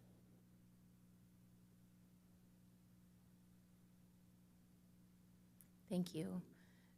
Our next slide shows the view of the children's area from inside the Boiselle Reading Nook. So this is in the corner, perhaps sitting in the tree, looking out into the rest of the library. So you can see placeholders for the activity stations just outside the Boiselle Reading Nook, as well as our children's collection in that corner straight across from the Reading Nook. So this really helps to capture what it will feel like to be on the far corner of the library, perhaps curled up with a good book, as one of the generated images shows. That's sort of the spirit of the space we're hoping to capture, something that makes you want to jump right in. And so on our next slide, I am so pleased to share this. I love this one. It is a conceptual rendering, but it has a little bit more of our color added in.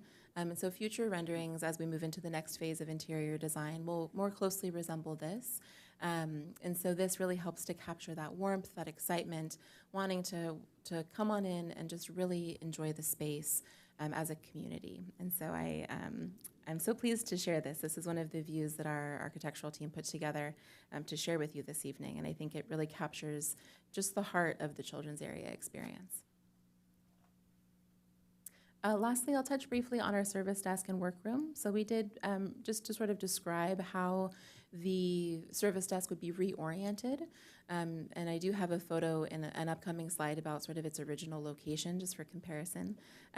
With our expansion of the public restrooms to meet ADA regulations, our workroom square footage was reduced. And so in order to make sure that our Friends of the Library still had a space to conduct all of their operations, that was where the origin of having that sorting room in the lobby arose from. And so with that, our workroom itself is a bit smaller. And so we were able to already purchase these sit-stand workstations thanks to a generous contribution from Yardi. Right shortly after we announced our closure, Yardi reached out to us and asked how they could support our move. And so these are actually already in use, both upstairs at City Hall in the library area and next door at GVL Express. These were purchased with a very generous $20,000 donation from Yardi Systems. And we're very thankful to already have these in hand and to bring them back so that our workspaces are more ergonomic, they're more streamlined, and so staff are able to complete all of their tasks with ease. And so I did design this with staff input, both for the desks below, and then also this is something that is a little bit of the behind-the-scenes library work that occurs, but Goleta Valley Library was originally constructed as a branch, and without getting too much into the sort of the workflow of it, when we became a central home library, we are now a hub for our courier service. So when you request an item that's on the shelf at Paso Robles and it comes to us through our twice-weekly courier service, it does involve a sorting process. And so before, we had converted our conference room into a room to sort our courier delivery.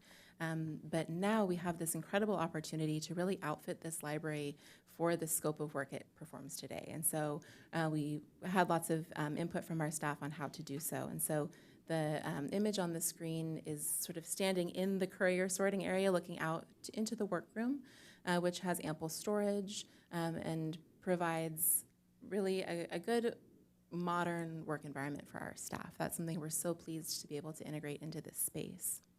And then on the next slide, you can also see this is what it looks like looking into the courier area from our workstations. And then just very briefly, a comparison to our original layout. You can see that the center of the library did originally have that same hub feel, where it was a place to gather, to browse, to connect. We won't be bringing back the card catalog, unfortunately, although I do love to see the original card catalog in that image. But you can see the service desk is sort of returning home to its original placement, and then our children's side of the library will look much different, but still accomplish the same look and feel where you are welcome to come in to read, to do homework, to just discover a world that awaits for you. So how do we bring these visions to life? We wanted to end with an update on our capital campaign. So we're very pleased to share that following our authorization received in the fall, we have executed an agreement with the Santa Barbara Foundation for fiscal sponsorship services for our capital campaign. I had our first onboarding meeting with them on Friday, and we are finalizing what will be our project page with the foundation, which will allow us to publish a link and a QR code to begin to officially launch our campaign. While those details are being finalized, I confirmed with the foundation they can already accept donations on the project's behalf, but a more formal launch will be occurring as soon as we have all of the final details in place through our website and with a large-scale campaign launch to officially begin. But that's how close we are, that they're actually set up on the back end to accept, and we're just really inches away from being able to launch. And so we're right on track with our updated timeline to finalize our campaign launch this month. And then throughout the course of the year, we've broken up our timeline into a strategic approach that aligns with our programming, our phased rollout as we've studied other campaigns and tried to adopt a timeline that's scalable to our project size and scope. And so we've mapped out our capital campaign through the end of December. But something that I am so just really touched to share about our community is that as soon as we not only as soon as we launched that we would be starting construction, we started to receive incredible offers for gifts and donations, such as the Yardi Systems donation. But as soon as we began to share information about our capital campaign, before we even had finalized our agreement or determined the best fit for our program, organizations, foundations, individuals, and members of the community reached out to us and wanted to actually get a head start on supporting. And so a few of them to date have included the Patricia Bragg Foundation, who donated $20,000 to the campaign. Cox Communications reached out and donated $1,000. Individual patrons reached out and wanted to contribute. And so we've been so touched that even without the infrastructure being finalized, our community has wanted to know how they can help bring this to life, because the library means so much to them and has meant so much to them throughout their time in Goleta. Most recently, our Friends of the Library connected us with Susan Torrey with the John C. Mithun Foundation. We presented a proposal to them, or a presentation to them specifically with regards to the children's area earlier this month. And they wanted to know what it would involve to bring the children's area to life. And so we worked with our project team to finalize some figures and to finalize the areas that we needed support with to make this a reality. And our presentation included an ask of $550,000. And I think it was perhaps 2 days later, one day later, we heard back from Ms. Torrey, who said that they were prepared to fund the entire ask for the children's area. And so prior to our campaign launching, we have received a commitment of a gift from the Mithun Foundation for $550,000. And on behalf of the library, we just really want to thank them for their generosity, for approaching us, and for being committed to what the library represents for the community. Yes.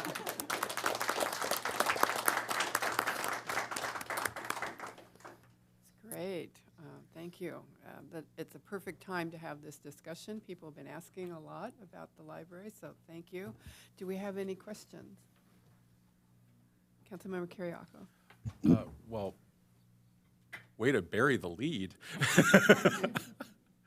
I really want to compliment you for all the work that you've done to get us here in terms of not only preparing the library for the next phase of its useful life, but all the capital campaign work that you're doing, all the work that you're doing to reimagine this important piece of built but also human infrastructure for our community. It's really easy to talk about infrastructure as just being roads and bridges and roundabouts and that kind of thing.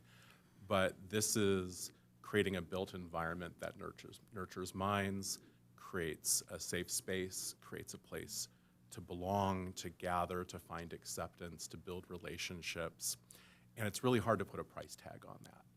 I'm really glad that we didn't turn down that state grant several years ago, because not only are we getting all the value in terms of the physical changes, but the opportunity it created to inspire our community, to bring our community closer to the city, to bring community members closer to our city.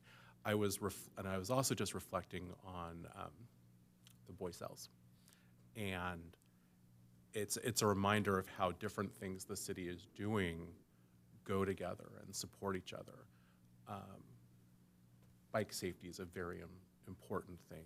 Creating safe spaces for people to be able to walk and ride their bike, to be able to get to places like the library, to make it so that someone doesn't have to get a ride or, heaven forbid, take an Uber or Lyft or something. But to be able to have that independence and to know that they can safely get from one side of town that was, blocked by the freeway, and be able to get there safely without having to dodge a lot of cars going on a freeway overpass or going along a narrow stretch of road. And so these investments complement each other, and they're all infrastructure, and they nurture the mind, they nurture the soul. And I'm just so proud of the work that you all are doing over there and bringing our community in. It's great work. Thank you. Councilmember Reyes-Martin. Thank you. Well, that's such an exciting note to end on, and I'm sure you will extend all of our thank you and appreciation to the Mithun Foundation for that very generous commitment. So that is very exciting. I'm so glad to get this presentation, and I think, you really addressed most of the questions that I had kind of coming in. But I did want to just give my input on the design, and I know that it's all very conceptual, so I totally understand that. I am not an interior designer, nor do you want me to be, so I will leave that to the experts. So I'll just speak to kind of the feeling that I know I treasured about the Goleta Library. It has meant so much to me and my family, and my experience is mostly in that children's area. But I mean, you've used some of these terms: cozy, warm, inviting, the ability to, as a parent, to see your kid, anywhere they are. So I was thinking about that with the different heights of the bookshelves and being able to still spot your kid if they're running around. But also, I hope that there is consideration when you're choosing the actual furnishings to things like durability and maintenance and cleaning. My first pass of the slides, and I know that it's conceptual, but seeing everything in white, I was like, oh, that's a terrible idea for the children's area. But I'm sure you'll think about that. But and I loved, part of what maybe I do tend to lean more towards that kind of traditional style of furnishings. I think what I loved about the Goleta Library was that the furniture and the design, although outdated, was timeless in a lot of ways. The furniture was comfortable, lived in, and so I hope you think about that too. When I look at I think maybe in the adult area, there's a photo with maybe high stools. Those are not my favorite, mostly because I just think about older adults or anyone with any kind of mobility challenge. Those can be difficult to kind of get in and out of, versus what used to be there, which was lovely, wide, comfortable chairs.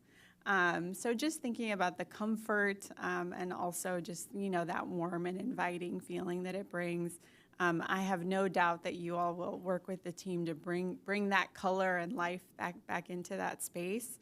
And it's very exciting. And thank you for all the work that you've done thus far. And please, once that page is ready to go, make sure you share it with us so we can help get the word out, so that we can, close that gap of the rest that's needed. So we can all enjoy it once we're ready to reopen. Thank you. Councilmember Kasdan. Thank you. So first, on the picture, in the adult room, you had a patio adjacent to it. And I wasn't clear if the children's area also had some kind of patio. You showed an area kind of extending. What is the outdoor space there? Yes, thank you so much for bringing up this feature of the library. The patios will remain.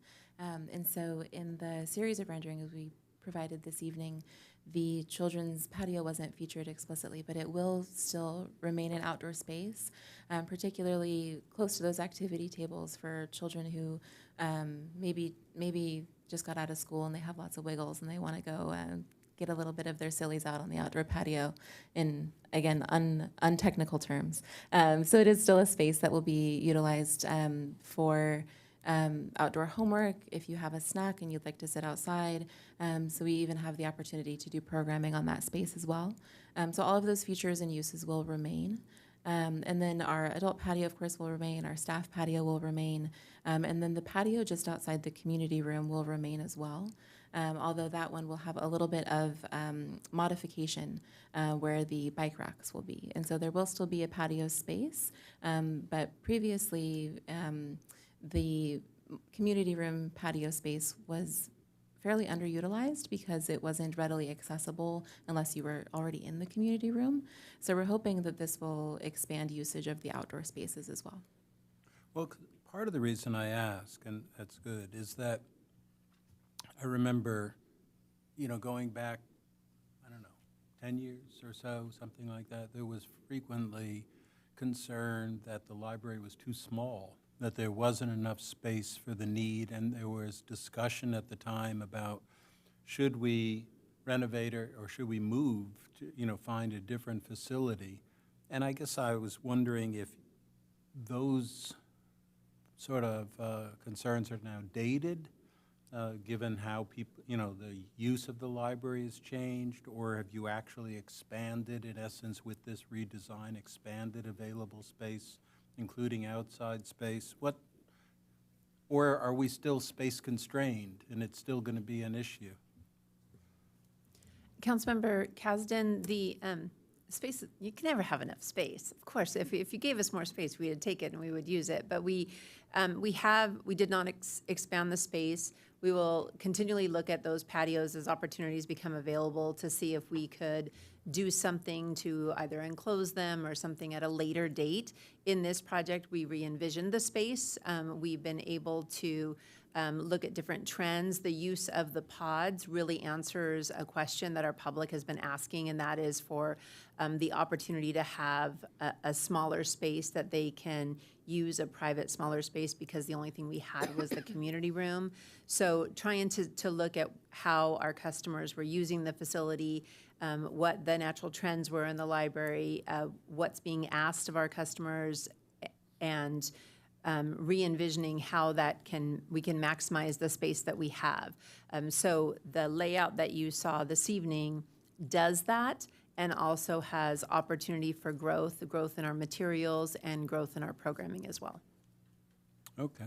Was there ever, and maybe this is a question for the next presentation, but one of the things that had been discussed previously was adding a second story or something like that. Is that something, I don't know if that was ever serious at all, but I remember hearing it raised. Should I save that for you?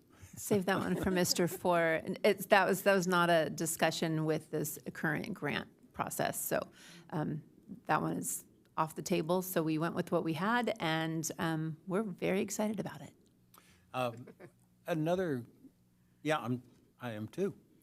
An excellent presentation, by the way. I recall some libraries had coffee that they sold or other sorts of snacks. Was that, what's your thinking on that kind of thing, of making, I know potentially you could just park a food truck in front, but what's the thinking on, I don't know if it's just, people getting coffee and sitting and reading or something like that. Have you thought about that, talked about it, et cetera? Councilmember Kasdan, I can honestly say we have not. And I would assume that there would be health department regulations, which would require a commercial kitchen, which we do not have. But it would be worth looking into, but we do not have the means to put in a commercial kitchen. There's no space to do that. But we would be looking to your point, likely a coffee cart or a coffee truck, third-party vendor, if we were going to pursue something like that. Yeah, I remember there was a coffee shop in D.C., or excuse me, not a coffee shop, a bookstore in D.C. Can't remember the name of it. They sold various things, and it was very popular, you know, in comparison especially to other less sort of gifted shops. One last thing, the Boiselle room, could you clarify? I think I saw in the pictures, were there stools? Because like Councilmember Reyes-Martin, not so crazy about stools there. I know, obviously, a stool isn't exactly infrastructure, and you know, once you buy a stool, you're committed. We have to live with that stool.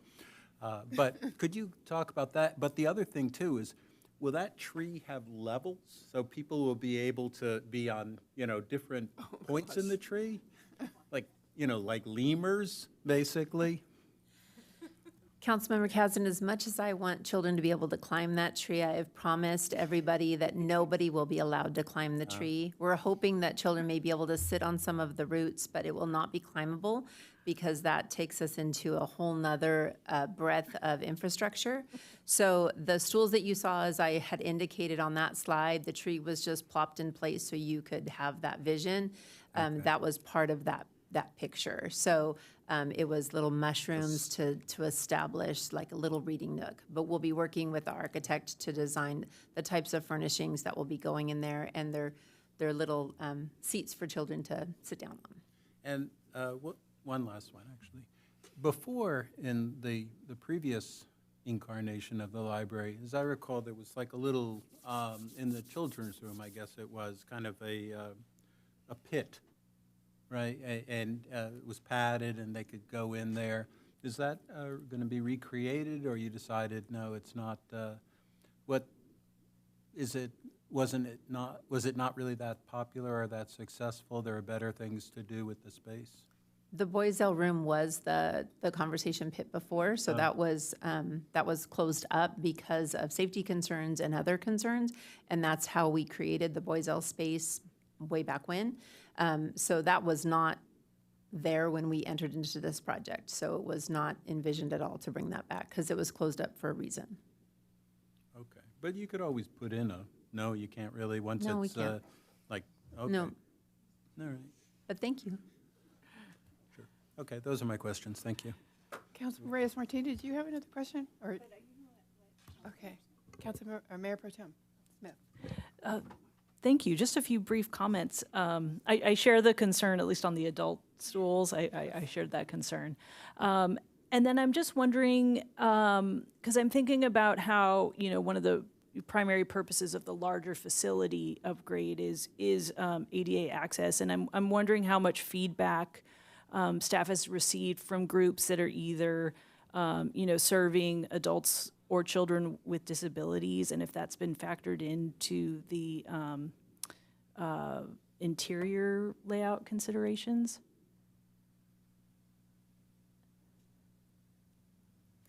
Thank you, Mayor Pro Tem Smith. I've made note of the concerns regarding the stools. Thank you for that valuable feedback. And so with regards to our input method, we did receive some survey respondents it was an anonymous survey, which was partially intended to really invite the most honest and open feedback possible. And so we did hear from survey respondents about the points where they had difficulty using certain areas of the library. And so some of those were the chairs. Some of them, although comfortable maybe in nature, were too low or too narrow. And so we did receive some feedback about just accessibility pain points throughout the facility. And so that was something we paid particular care to in terms of integrating that. Our input methodology, while it hasn't included focus groups, We did also hear, in addition to the survey responses, we heard from our staff during our visioning workshop that we did last year about really incidents that they had with patrons that they vocalized to us as part of the process. Once you've, sort of witnessed as a library worker that moment where you feel like, oh, this patron isn't able to have the same experience as another. That was something that our staff shared with us as well, and we tried to include that in the same way, that this was an observation from staff who see a variety of users in the library. And so those two forms of input helped to inform our decisions for the next phase, which will be those selections of furnishings, making sure that that if it is a chair, well, what kind of chair? Because a chair can really be something that everyone in the library can use or very few members can use.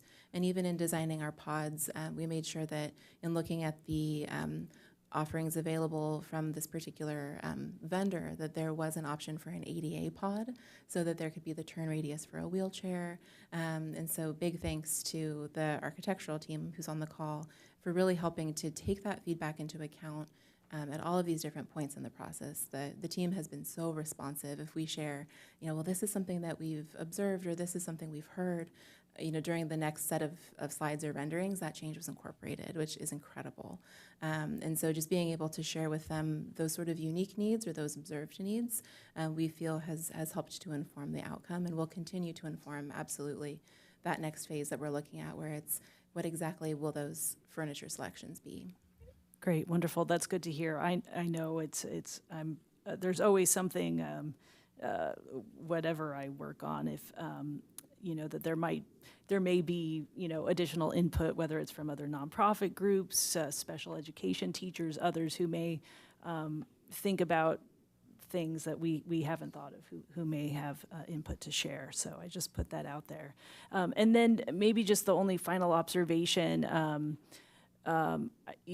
Obviously technology is constantly changing, and sort of thinking about, I guess, the balance between, what a library may offer years from now versus now.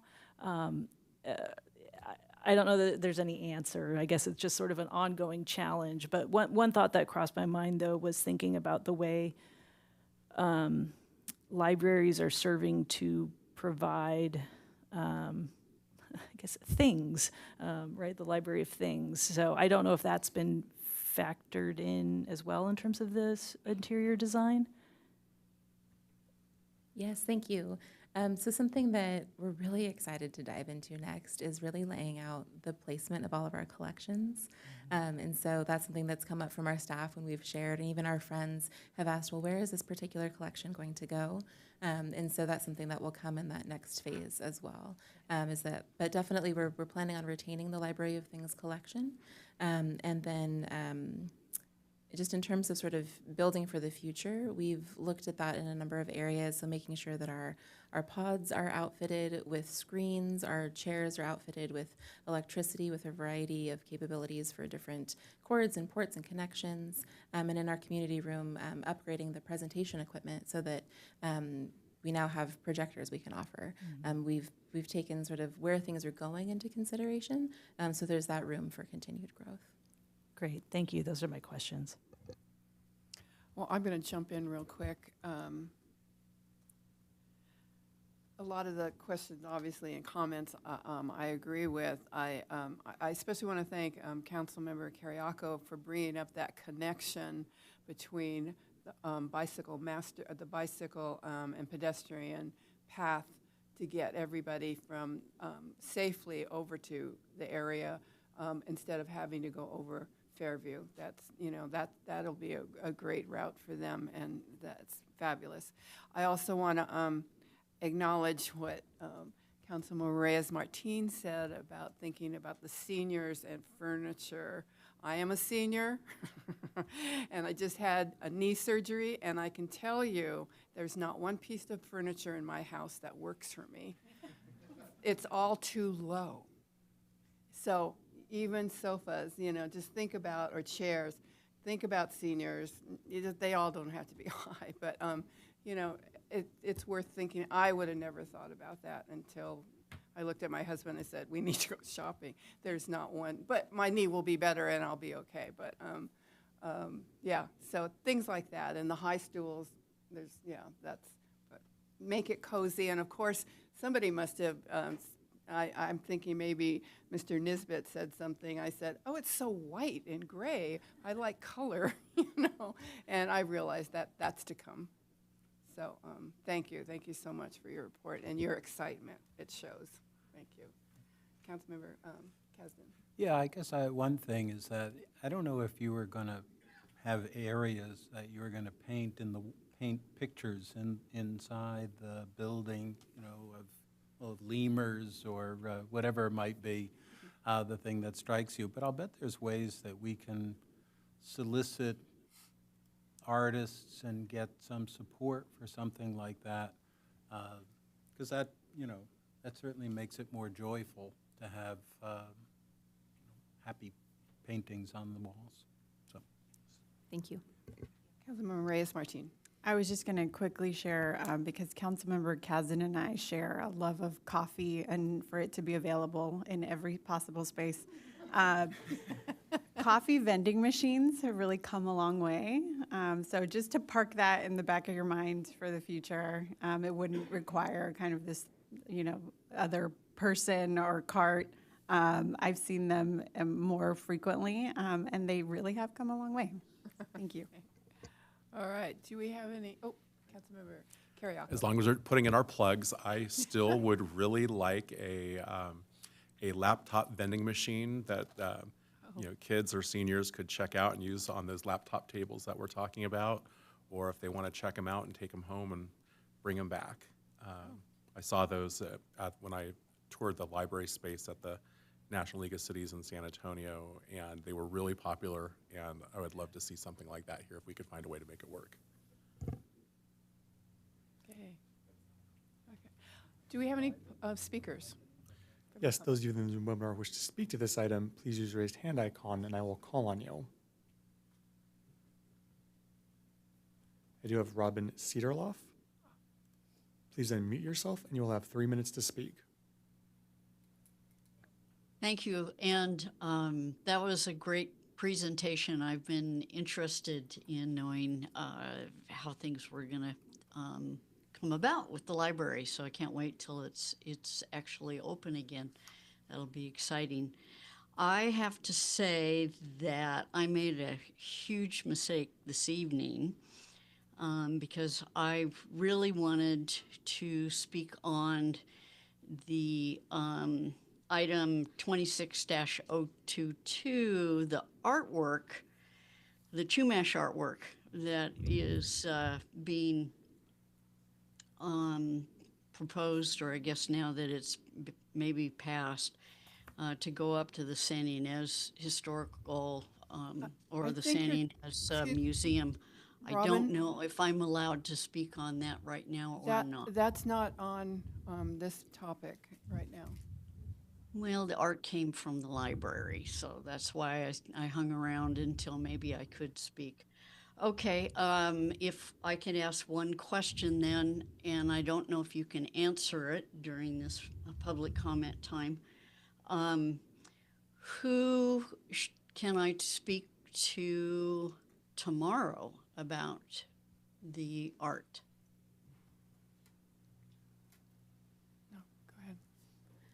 Hi, good evening, Robin. Thank you so much for your comment. I'd be happy to be your point of contact if you'd like to reach out to me with any questions.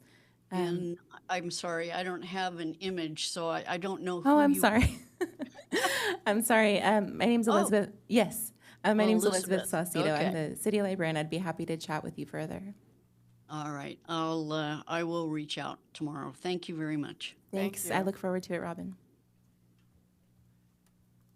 Do we have any other speakers? No further speakers for this item, Mayor. Okay. So this is just a presentation, correct? So no motion needed. Okay, thank you both.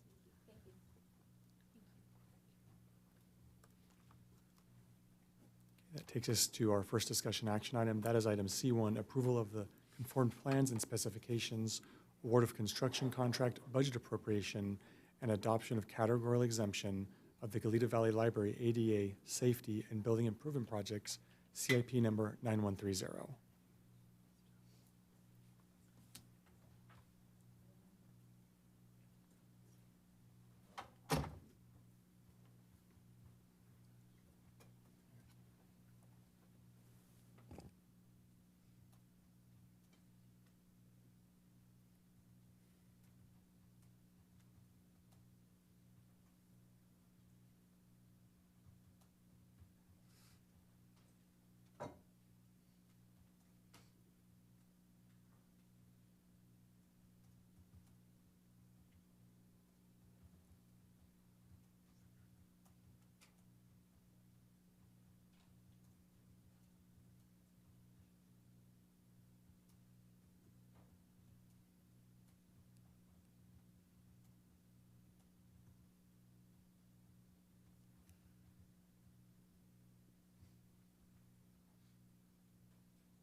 It's always the hardest part of the presentation.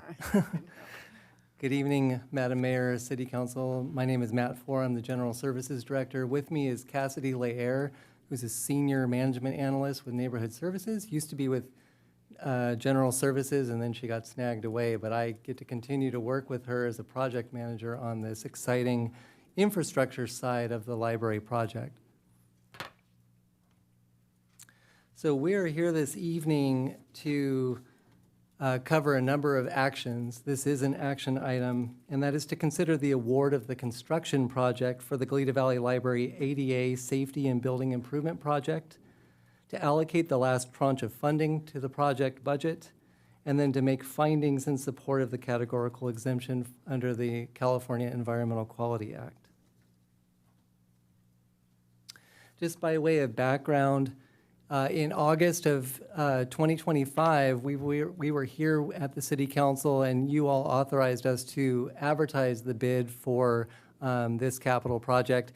It includes a number of critical elements. The first is a whole slew of ADA upgrades that you saw at the previous presentation, most notably the wide-scale restroom renovations, path of travel requirements under ADA. But what you also saw in the previous presentation were non-legal accessibility upgrades, things that aren't legal mandates, but things like lighting improvements that will make the site more accessible, spacing, layout, things like that, and a lot of thought that went into the circulation of people around the facility.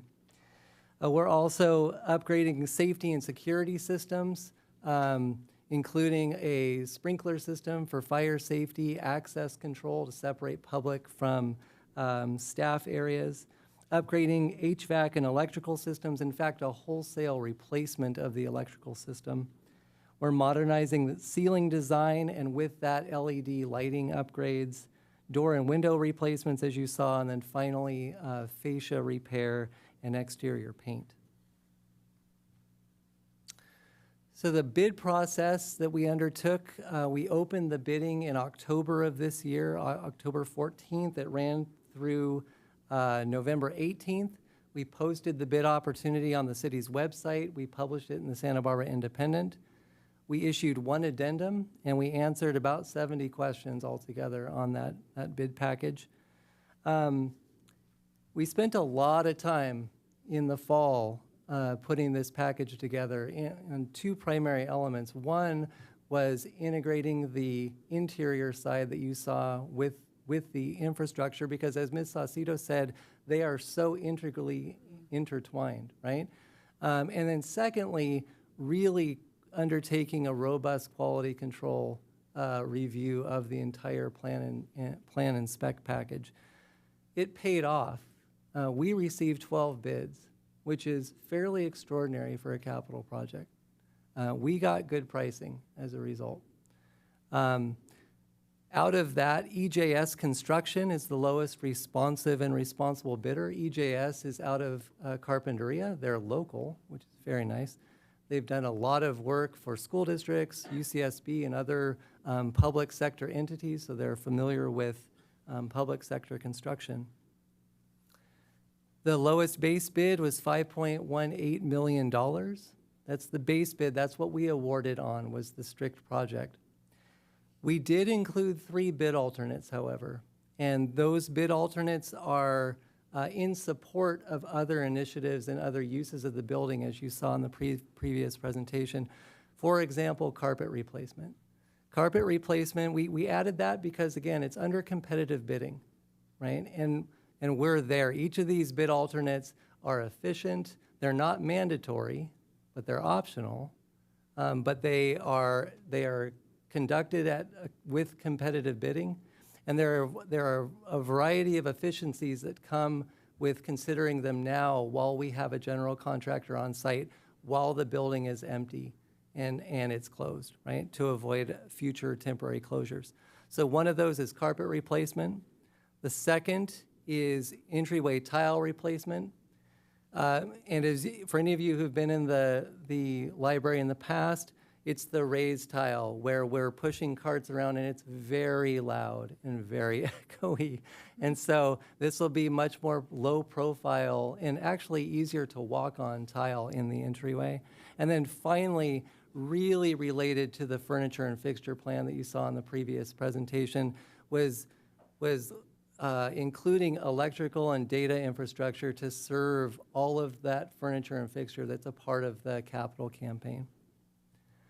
The cost of these alternates in a lot of cases are not allowed by the Building Forward grant, but they're complementary, and they total $214,156. We're recommending that we go for it now. We're recommending that you consider that, and that would bring the total contract amount up to $5,394,156. Lastly, we have an appropriation request to make. It's not a new appropriation request. It's one that we discussed at the capital budget discussion as part of the adoption of the FY 25-26 budget. At that point, we had identified a budget need of about $457,000. Council, working with council and then in concert with the finance director, set aside this funding as part of the funding of the Big Six capital projects. So this is a known appropriation and it's been reserved already. So we're not asking for anything incremental, just what's already been set aside. And then we have a whole slew of recommendations for you to consider. Before we do that, I'd like to go to questions, then we can come back to the motion. Questions? Mayor Pro Tem Smith? Okay. Councilmember Reyes-Martin. Thank you. Thank you so much, Mr. Four. I wanted to ask a couple of questions. You know, some of the most frequent questions I get from the community is, one, are we on schedule? And if you could give us a reminder of what on schedule means, what is the timeline that we're thinking of right now? Thank you, Madam Mayor, Councilmember Reyes-Martin. Yes, in the end, yes. The primary deadline, the one that we have our eyes on and we are completely focused on, is the grant deadline, the Building Forward grant deadline, June 30th, 2027. We are on track to meet that. Great. You know, we always start with that and work backwards. And when we applied for the grant, you know, you kind of take your best forecast, but we are definitely on track. Wonderful. And then if you could, you know, the other question I get most often too is if you could talk to us a little bit about what has been going on right now in the building and why that was important. You know, some of the comments I get are, one, why did we need to close it when we did, when it's only now that we're awarding this, or, you know, I drive by and it doesn't look like there's anything happening there. So can you help walk through like what has been happening at the building and why we did need to move out in order to get this project going? Absolutely, yes, be glad to. But we've been very busy, and I will say that, you know, should council approve this contract tonight and we start construction early next month, that's when you'll see all of the outward work. There's been plenty of work going on since we closed. First, we had to open the Goleta Valley Library Express site. That was a massive undertaking. That was its own capital project in the midst of a capital project.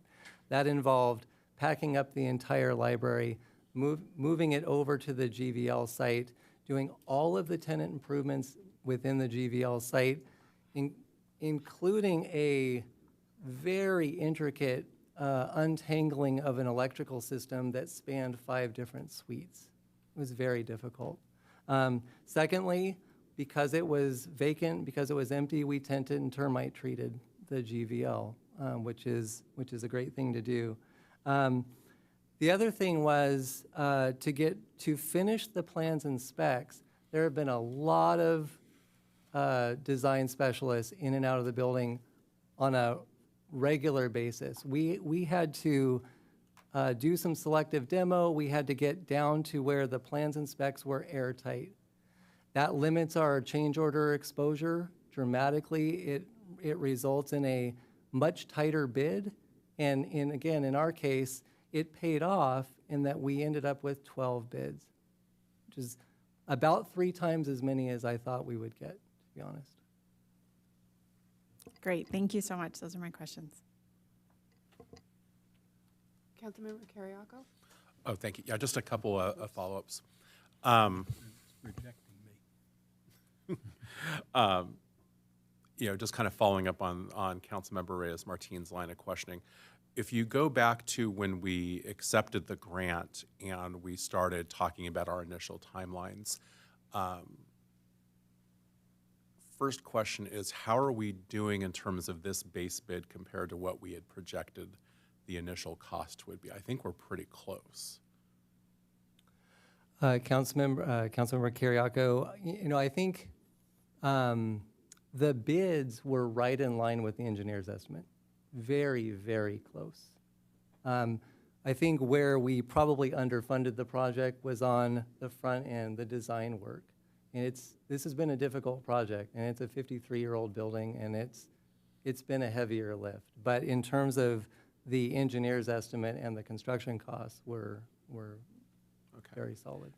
And in terms of the timeline to getting to going out to bid for construction, how are we doing in terms of that initial timeline? I think we're within like a month. Yeah, we're probably within 2 months. Within 2 months? Yeah. That's not too bad. Mm-mm. All right, thanks. All my other questions have been asked. Sure. Councilmember Caston? Yeah.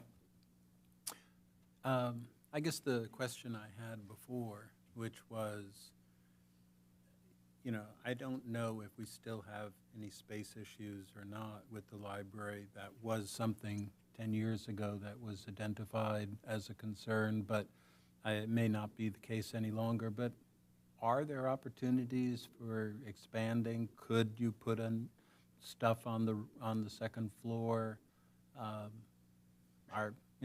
What flexibility is there? Councilmember Kasdan, that was, the addition of a second floor was not contemplated as part of this grant scope.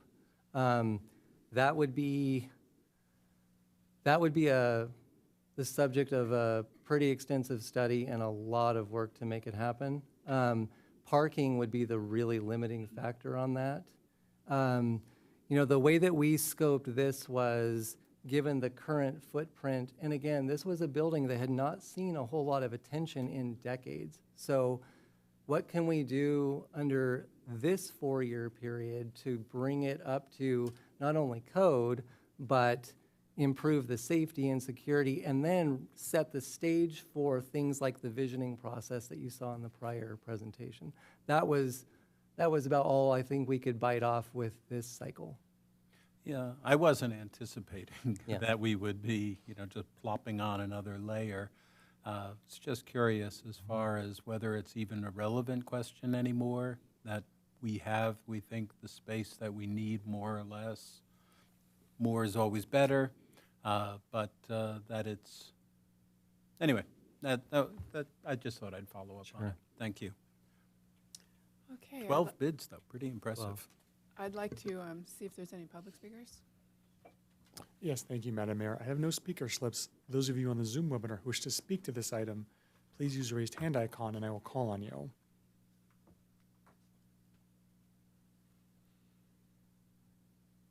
I'm seeing none. Mayor. All right. Well, we have quite a few motions here. Who wants to take a stab at it?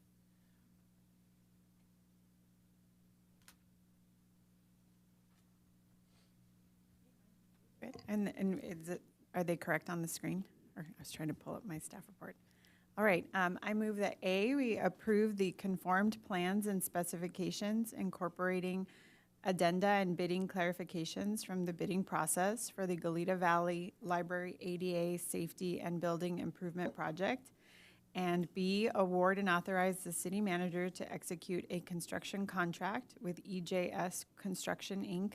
for the Goleta Valley Library ADA Safety and Building Improvement Project in the not-to-exceed amount of $5,394,156, subject to the requirements of the contract documents. And C, authorize the General Services Director to approve contract change orders for the Goleta Valley Library ADA Safety and Building Improvement Project in an amount not to exceed $809,123. And D, authorize a budget transfer of $457,300 as described in the fiscal impact section. And E, authorize the city manager or designee to apply for and enter into any necessary utility and service agreements associated with the Goleta Valley Library ADA Safety and Building Improvement Project at any amount that is supported by the project budget. And F, adopt resolution number 26 next in line, entitled A Resolution of the City Council of the City of Goleta, California, finding the Goleta Valley Library Americans with Disabilities Act ADA Safety and Building Improvement Project, CIP number 9130, categorically exempt from the California Environmental Quality Act, CEQA, pursuant to State CEQA Guidelines Section 15301. Okay, do I have a second? Second, okay. Any more discussion? Not seeing any, roll call vote. Council members, please lock in your votes. Councilmember Reyes Martin. Aye. Councilmember Kiriakou. Aye. Councilmember Kasdan. Aye. Mayor Pro Tempore Smith. Yes. And Mayor Perotti. Aye. Ayes have it. Excuse me. Okay. Are we good to go on? We take a break? Take a 5-minute break.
going to bring this meeting back to order. Yes, and that brings us to item C2, Goleta West Sanitary District sewer spill and the Central Coast Regional Water Quality Control Board proposed settlement agreement. Thank you. Thank you, Madam Mayor, members of Soon as council. Yeah, I'll make a short staff report and then turn it over to council because this is a little bit of an odd item. This item started about 18 months ago, February 16th and 17th of 2024. There was a spill, a discharge of wastewater, about 1 million gallons, into the Goleta Estuary, Goleta Beach, and that was because of a break of some sort of a 24-inch main pipe, sanitary district pipe that's managed by Goleta West Sanitary. It did make the news, you all remember it, but it was quite a while ago. Fast forward, or slow forward, I guess, to October of this year, and it came to my attention, and I think it came to others' attention too. It certainly was not an email that probably would have normally found its way into my inbox, but I think Councilmember Smith shared it with me, where the Regional Water Quality Control Board put out a notice to the public, and it's a notice of a proposed settlement of this discharge into state and federal waters. And so I suppose that's the way they determine what the appropriate fine or punishment is when there's discharge in this case. And so that investigation must have taken a year, I suppose, and certainly wasn't on my radar anymore. But Mayor, I know you kind of followed it on and off for a while. And then, as I said, Councilmember Smith sent the notice to me and just kind of question mark, you know, do we have any reaction to this? And so, and that notice did require any input from the public, any written comments be sent to them within 30 days. So that just kind of swam around for a couple weeks, and then through conversations, we also heard from Supervisor Laura Capps' office that they also had received the notice, and they had been very involved when the spill happened in February of 2024. And so they were also concerned and were looking into and reading and kind of the settlement that was being proposed by the Regional Water Quality Control Board. And at that point is when the two of you, Councilmember Smith and Mayor Perotti, teamed up with Supervisor Laura Capps to put together a letter. You guys determined that, hey, we feel some comments are in order. Let's send a letter in the 30-day period that we're offered. And so the letter is attached to the staff report. That notice was sent out approximately October 16th or 17th, and comments were due November 17th. So it was a pretty quick turnaround. And so with assistance of staff, that letter was put together. The three of you signed it. It was sent in November 17th. I think we had a council meeting either that night or the next night. And so for full disclosure, it was announced to your colleagues that that was done. And there was head nodding, and there was some agreement that next steps might involve putting an item on the agenda like we are today. And also we found out after that letter was sent that the Regional Water Quality Control Board would be having an official hearing to decide whether or not to move ahead with the proposed settlement. And at that time, it would be considered a final settlement if they were to do that. So we have heard that that meeting is, I believe, February 26th and 27th in San Luis Obispo, and I will take public testimony either in person or through Zoom. So the purpose of this meeting is to share the letter that was sent with the community and with the rest of the council, talk about the letter, and decide whether any comment should be provided at the Regional Water Quality Control Board. I would just say, again, the letter's attached. There's probably 3 essential points included in the letter.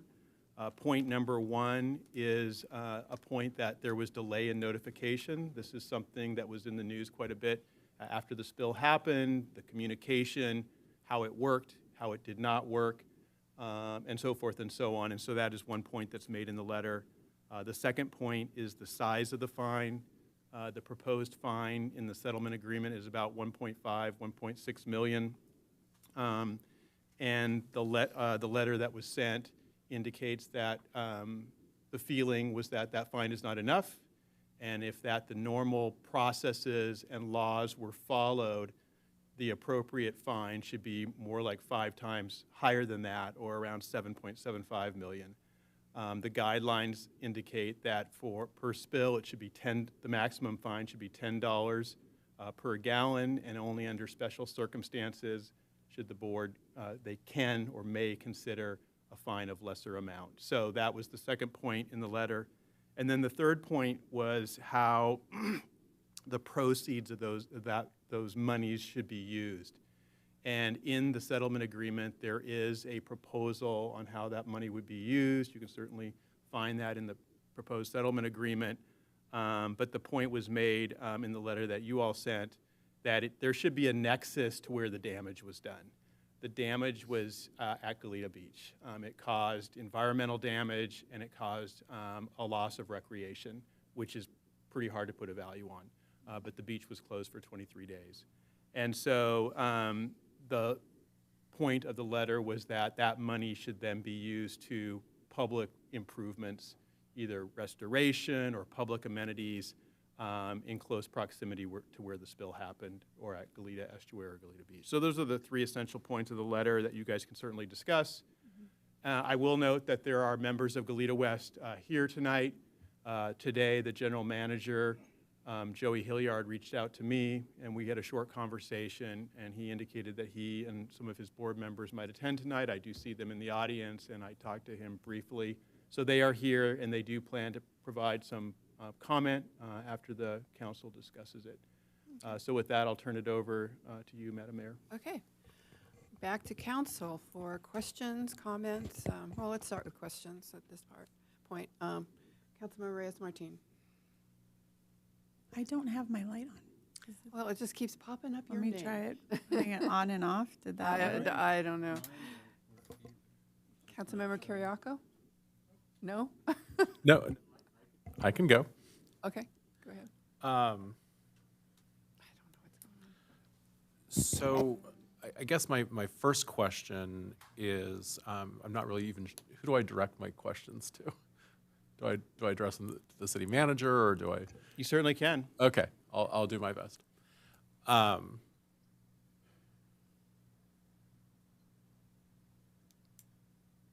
I guess it's a precedent question. You know, I definitely have a lot of feelings and frustrations about what happened and how it was handled. And, you know, spoiler alert, I've already addressed them directly to the district because I attended their February 27th special meeting out at UCSB, which was very hard to find, incidentally. But do we have precedent for weighing in on proposed actions on other agencies? Please don't take anything the question to betray like a viewpoint one way or another, but I just want to know, is what we're considering kind of unprecedented, or is there precedent? Madam Mayor and Councilmember Kiriakou, I certainly don't know of any, certainly not during the 3 years that I've been here, and I'm sure there's other people that might have memories of whether something like that has been done in the past. I can't think of any. But I will say, as the mayor and Councilmember Smith, Mayor Pro Tem, sorry about that, worked on this, it was clear that it was something that they wanted to do, and they wanted to do on behalf of themselves, knowing that the time frame was short and there was not going to be the opportunity to take the matter to full council to have that exact discussion. Is this something the council should weigh in on? So they can certainly speak to that, but it was signed on behalf of them on separate letterhead from our normal letterhead. Yeah. The idea of this item was to then share with everyone else in the community that they did this, so you guys could have the exact discussion of your question. Okay. Well, I want to express appreciation to the mayor and now Mayor Pro Tem for the actions that they took here. I know there are times where kind of individually we put things on our own letterhead, or we affix our signature to other letterheads. So that's certainly not unprecedented. But I do want to express my appreciation for bringing this before us today so that we can all talk about next steps. I think it's important that the community hear from all of us, and that the community hear what we think, and I think anything that we can do to better educate the public about what happened here. It's been almost 2 years now. it's been almost 2 years. I mean, I remember being out there with the general manager and Councilmember Reyes-Martin and Supervisor Capps, touring the site and seeing firsthand where the pipe broke, and getting some narrative from the district about their version of events in terms of what they knew at that time. This was shortly after the spill had happened. The beach was closed at that time, and I'll never forget, after the site visit, we went out to Goleta Beach, and I was out there with Supervisor Capps, and we actually had to turn some students away from running down the sand toward the water. They were heading toward the water. They had just started putting out beach closure signs, but not everyone was seeing them. There was like 3 kids, I remember super clearly, and Supervisor Capps had to yell, "No, don't go out there. The beach is closed. There was a spill." So I think anything that we can do to draw attention to this so that we don't have this kind of thing happen again is important. So thank you. I just have a quick question too. The letters pretty much says that as we feel we need to express, along with Supervisor Capps.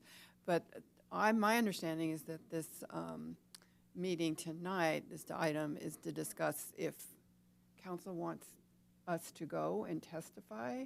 Is that part of the discussion? I mean, I'm prepared to go on the 26th and 27th. Madam Mayor, it's really it's your prerogative. Okay. I just indicated I would put it on the agenda so you could have this discussion. It's really up to you all. That's what I thought we were going to discuss, because the letter says that. Councilmember Smith, Mayor Pro Tem. Yes, I think the mayor and I would seek that feedback in terms of if there's testimony, either from the mayor or myself. Is it from an individual perspective, or is it from a full council's perspective? Recognizing that we know that the comment letter is individualized, but to the extent that there's still the potential for future public comment, we're seeking direction as to whether or not that should continue to be on an individual basis or on a full council basis. And I want to acknowledge that, at least I can speak for myself, that this wasn't something that I undertook lightly. I think the nature of our city is right. We have, 2 sanitary districts. We have Isla Vista. We have the airport, city of Santa Barbara, and inevitably we have to work collaboratively with so many different entities. But I think the serious nature of this spill, knowing that at least half of our city, is served by Goleta West, that, we know that our residents expect accountability and want to ensure that this doesn't happen again. So, that certainly informed, my decision to sort of, bring this for the preliminary discussion and then for follow-up. Okay, Councilmember Caston. So first, I realize on the top of my screen it says Luz Reyes-Martin. That's why every time I push mine, we see her name. And mine says Jennifer. Oh, yours. So. Okay, mystery solved. Yeah. Technology. Yeah, Okay, so- good job. No, thank you. So just let me know if you want to speak. We could do it the old-fashioned way. So first thing to keep in mind, I have questions. I have a bunch of questions that I need answers to for us to understand where we go. But the first thing to recognize is that when we look at things like the penalizing firms or organizations for pollution, runoff or discharges, et cetera, it's supposed to act as an incentive or a disincentive. By penalizing them, especially when it's a private company, the shareholders, the owners, they lose money. And by virtue of the fact that they lose money, they want to avoid it in the future. It's a stranger situation when it's a public entity, and the people who are penalized are going to be the ratepayers. If that's how it comes out, we're not delivering an incentive to the organization if they just pass it on to the residents of the area and have a surcharge. If there's, so ideally, there would be an incentive by imposing fines and so forth. We make it so that this doesn't happen again, that they want to avoid it, that the penalty is going to be something that motivates their behavior. I don't know if there was negligence involved in this. If there was negligence involved, the board should take punitive action for the managers, no offense. But, if there was something that they should have done and they didn't do, that person, people should be fired. But going forward, it's 2 years now, and so I assume whatever the issues were have been kind of adjudicated. I guess here are some of the questions I don't know, and maybe when the speakers come up, they can answer it. I understand that it's both federal and state law, I assume Clean Water Act, that's violated. I haven't heard anything about the federal government. Are we only dealing with the state government here, and the state is the agent for implementing Clean Water Act? So that, I just want to clarify, there's no federal involvement other than just the state. And second, of the fines that are collected, whether it's the smaller amount, the larger amount, where does the money go right now? Under current law, aside from what people might prefer, what is the requirement under the law for where the money goes? Who collects it and how is it spent? Is there some mandate in the law for where it's supposed to go? I also would like to know, one of the things that to come out of this is we don't want this to happen again. In inspecting the pipes, the relevant pipes, is there a price tag? Have you done an assessment and you know what the costs are and you're able to say, we are able to fix that, we're not going to have degraded, eroding pipes, this won't happen again. Whether this funds or other funds can go to that. I guess those are the main questions right now that I'd like to know about. And I guess one other question is, it's uncertain, but at various points we've heard that you guys have a big bankroll, in a sense, in the Goleta West, that there's a big balance available. Is that the case? Do you guys still have a big balance that whatever is charged is able to go there, or do you immediately or frequently, not frequently, but you would have to turn to ratepayers very quickly to add a surcharge to fund whatever it was? So, thank you. That'll be helpful for me. Mayor Pro Tem?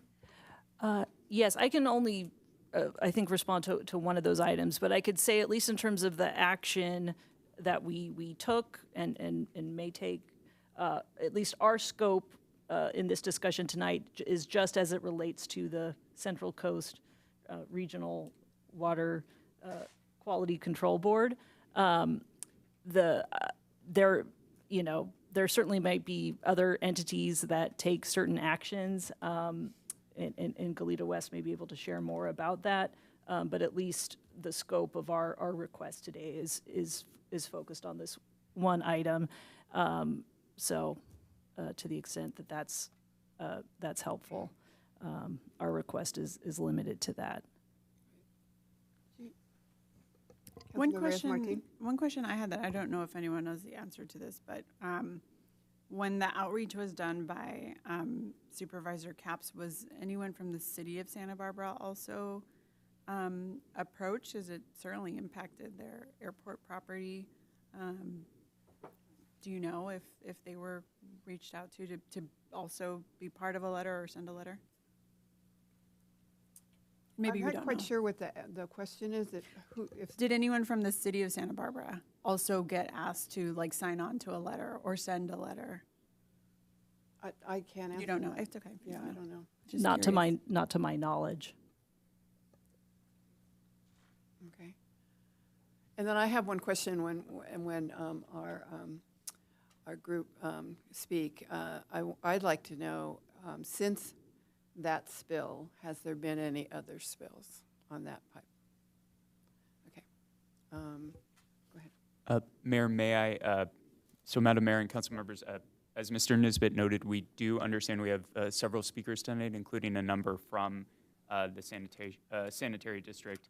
So I would just note that all speakers will be provided the same opportunity to provide 3 minutes of public comment during the general public comment period and before the city council closes that general public comment period. And since the item involves the sanitary district, if there's brief follow-up questions, maybe those can be addressed by a representative of the. Okay, so we'll go to the public speakers. Yes, thank you, Madam Mayor. For those of you on the Zoom webinar, please use your raise hand icon, and I will call on you. And to note, council members, I did swap the names around, so it should be in the right spot now. I apologize for that. So our first in-person speaker will be Brian McCarthy. Good evening, Madam Mayor, Council. My name is Brian McCarthy. I'm the co-general manager of Goleta West Sanitary District. I was the general manager at the time of the spill. I have over 30 years experience with public agencies in water and wastewater, and I've been with Goleta West for 22 years. So I'm here to take responsibility for this, and our accountability is, certainly we're taking responsibility for this spill. It's the largest spill in the history of the operations of the district, and we're taking this very seriously. This can be seen by our comprehensive response, where other agencies may have wanted to avoid the situation and move on as quickly as possible. We have owned and responded to the circumstances. We've hired and worked with several technical experts and continue to evaluate the best steps for our operations, infrastructure, and our ratepayers, many of whom are city constituents as well. As far as transparency, throughout the spill response, investigation, reporting, corrective action, implementation, the district has been transparent about findings and updates. Spill updates have been added to press releases and on the district website. I have responded to inquiries as I've been able. As you can imagine, with a small agency, we've been spread pretty thin, and a lot of resources being spread to many different aspects of our operations. Days after the February spill, I coordinated a site visit with Santa Barbara County 2nd District Supervisor Laura Capps and City of Goleta Council members James Caraco and Luz Reyes Martin. We also met with Heal the Ocean at their request, along with several other local agencies that are also responsible for wastewater responsibilities in this area. One of our directors attended the Goleta Slough Management Committee just after the February spill and answered questions and offered updates to that group on our response actions. I'm not aware of receiving any inquiries from the City of Goleta. No one has reached out to clarify information during the public comment period on the February spill settlement. The comment letter, signed over a year after the February spill, is the first we are hearing that the City of Goleta has concerns. If the City of Goleta, and I quote, has many questions about the management of the district, why has this not been voiced until now? And why second-handedly, not directly to the district? Thank you. Your 3 minutes are up. Thank you for your time, and I'll let the rest of our group here talk. Our next speaker is Joey Hilliard.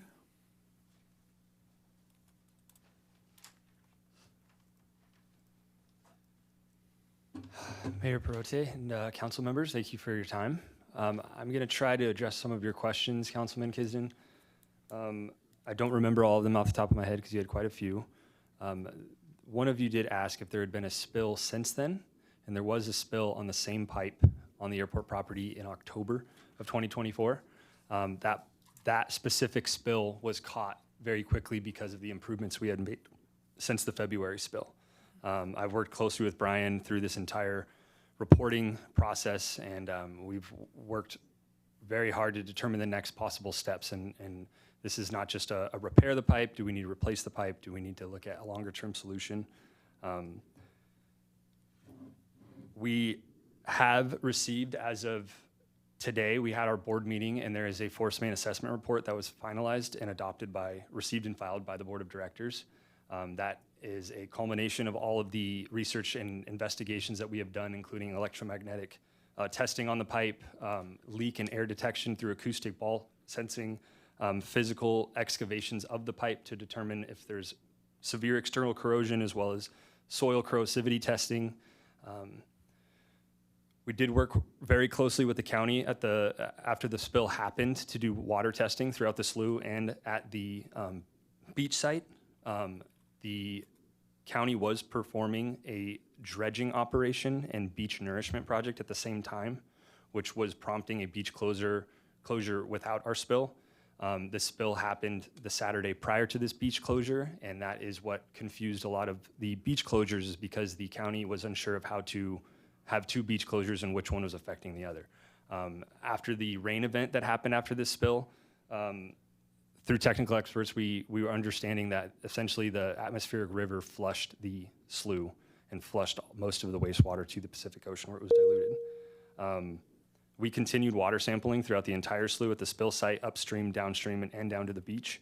After the rain event, the bacterial indicators were dropping quite rapidly, but remained very elevated at the beach, where the beach nourishment and the slough dredging material was being dumped.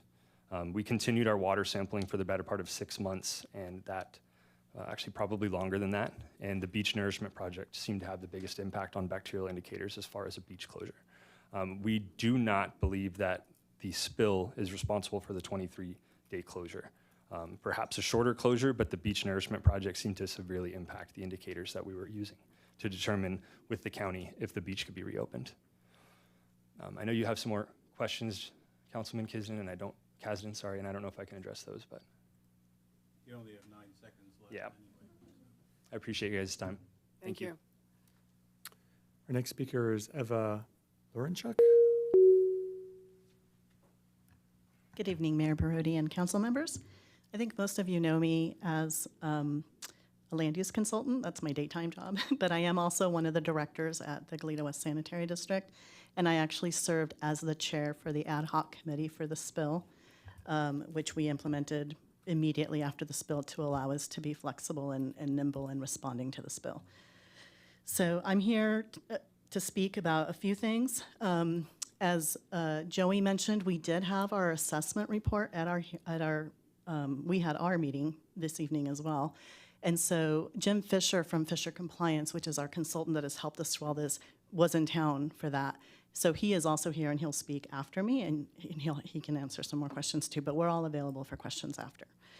I do want to address, and I think it was Mayor Parodi that asked the question, but actually I think it was Councilmember Kasdan. The fine money can do one of two things. It can be paid straight out, and it goes into a state fund that the regional board then kind of allocates as they see fit. Or it can be applied to a SEP, which is a supplemental environmental project, which is what we have chosen to do. That is a lot more work on our end. We need to make sure the project happens. We need to spend resources and time and money in the implementation of that project. In this instance, it's actually a pilot project that the regional board is very excited about. I will be honest with you, I shared your concerns. I mean, I think clean drinking water is great, but we didn't affect drinking water. Right? The spill affected the Goleta Slough. As a land use consultant, I work with a lot of nonprofits that do restoration work. I myself work on a lot of restoration projects. We reached out to the Goleta Slough Management Committee and had them give us their management plan, which has a ton of projects in there. We reached out to Dr. Lisa Stratton, who does a lot of environmental work in the slough. We reached out to nonprofits like South Coast Habitat Restoration that have restoration projects in line for the Patterson area and the Goleta watershed. And unfortunately, the limitations that the regional board puts on SEPs limited us, and we couldn't make any of those happen. But we tried 4 months and spent a lot of time and money trying to get that to come to fruition. So I just wanted to address that. And then transparency, you know, I personally attended 2 meetings of the Goleta Slough Managed Committee, gave updates, had questions asked of me, offered to do other questions. We did have Councilmember Carrico come, I think, maybe to 2 meetings. And so after that, we assumed that there were no questions. So we were a little surprised to see this on the agenda today. We were a little surprised to see the letter that was submitted without having had more a discussion. And so, again, we're here. We can answer anything that you still have after today's presentation. Thank you. Our next speaker is James Fisher.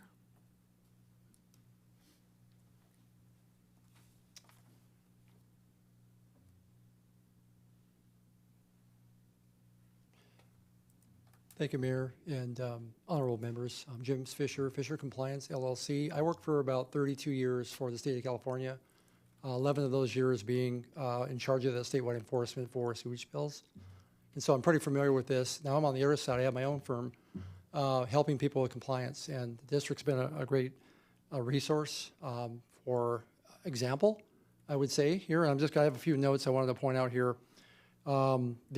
The main that broke, they started assessing that way back many years ago, which many agencies I've seen have not done. So I was very pleased to see today the board moving forward with approving a plan to address the main and expedite that.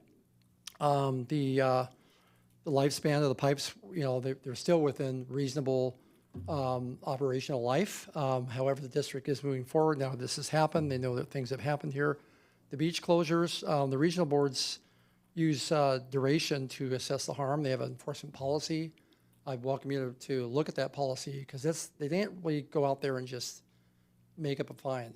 They go through a systematic scoring process with about 10 steps, everything from where it went, the harm, the volume, and so forth. So it's a complex system, but it does normalize and come up with a fair penalty, and that's how they come up with that. So they did go through that. And so the beach closure too, Joey mentioned, you know, there's also 3 days there. The lab turnaround time is another thing. A lot of times the labs take longer to get the results back, and so that confuses the argument. In the last couple of minutes here, my experience with the regional board policies is they absolutely want to do the right thing. They don't want it to take blood out of a turnip. They want to make sure that what they're doing is fair. They know they're could impact rates. It could impact people paying their sewer bills. That could go up. $2 a gallon is really kind of a typical amount for a sewage spill. I have like 4 or 5. You might look at Monterey Mushrooms, Men's Colony, the City of Salinas, City of Greenfield, and Monterey One. They're all in the region here. I work with the team here to kind of, in the last minute here, come up with some reasonable amounts, but they range in $2 a gallon to $10 a gallon. But again, that's really up to the regional board to decide.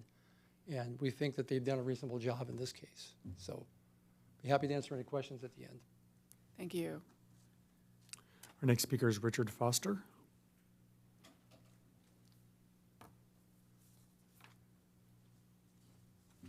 And what do I know? This sounds a little bit like distant relatives showing up when the will's being read. Goleta suffered no direct damage from it. None of this happened on Goleta property. We don't control Goleta Beach. In fact, the only thing Goleta contributed to this was the influence from a bunch of their residents. We brought the pollution. So now we want to punish them because there's a failure of infrastructure. I would think we had plenty of knowledge about failing infrastructure within the city itself. So now if we get a more punitive fine for them, we can degrade the opportunity for them to upgrade stuff later or to increase our sewer rates. I mean, you're supposed to be working for the citizens of Goleta and looking out for our environment. So I see how you do no service to the people if you manage to squeeze blood out of the turnip. And I don't even know how you measure this. The airport property just flooded the hell out of everything out there. Are we out there measuring up how many aircraft exhausts have washed into the water? Because I'm sure those runways are covered with stuff. The county wants to start dumping toxic waste, or at least what they call reclaimed stuff, at the beach right now. It seems very selective. I'm really not sure why Goleta is even trying to meddle in this, unless you have some solution, or you just want to help drive up our rates, which I don't particularly care for. I think the folks out there are probably doing a pretty good job, and maybe we're disappointed, but I think we've all found things around town we were disappointed in at times. Thank you. Thank you. Our next speaker is Jenna Asus.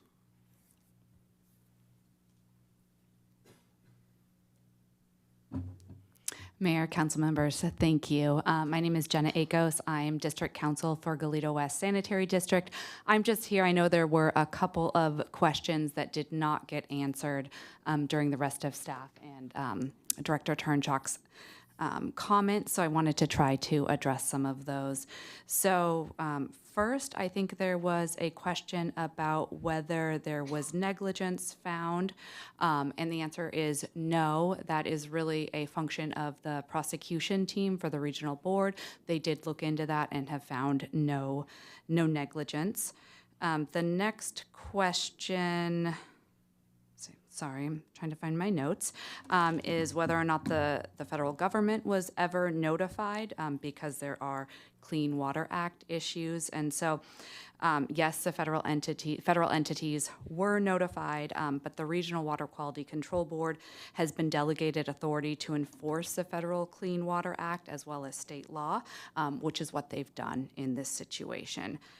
The other thing, and I apologize if I'm being repetitive here, but I just wanted it to be clear that the condition assessment report that we were discussing having our board approve this evening was started years before the February spill occurred. And it was, there was a draft that was ready for review at the time of the spill, and it was actually the district, the general manager in conjunction with the district council and Jim and the board who decided, hey, wait a minute, we need to look further into this. We're going to invest more funds into this. We want them to go back, take the findings from the spill that we've gotten from our different experts who have come in to try to analyze this and incorporate those findings into the assessment report so that we actually have an assessment report that comes back to us that's helpful, that's useful, that's going to let us move forward so that something like this doesn't happen again. So I think that's a really important point here, is that this was something that was put into place years before there was ever a spill and Goleta West was ever on the map for this reason.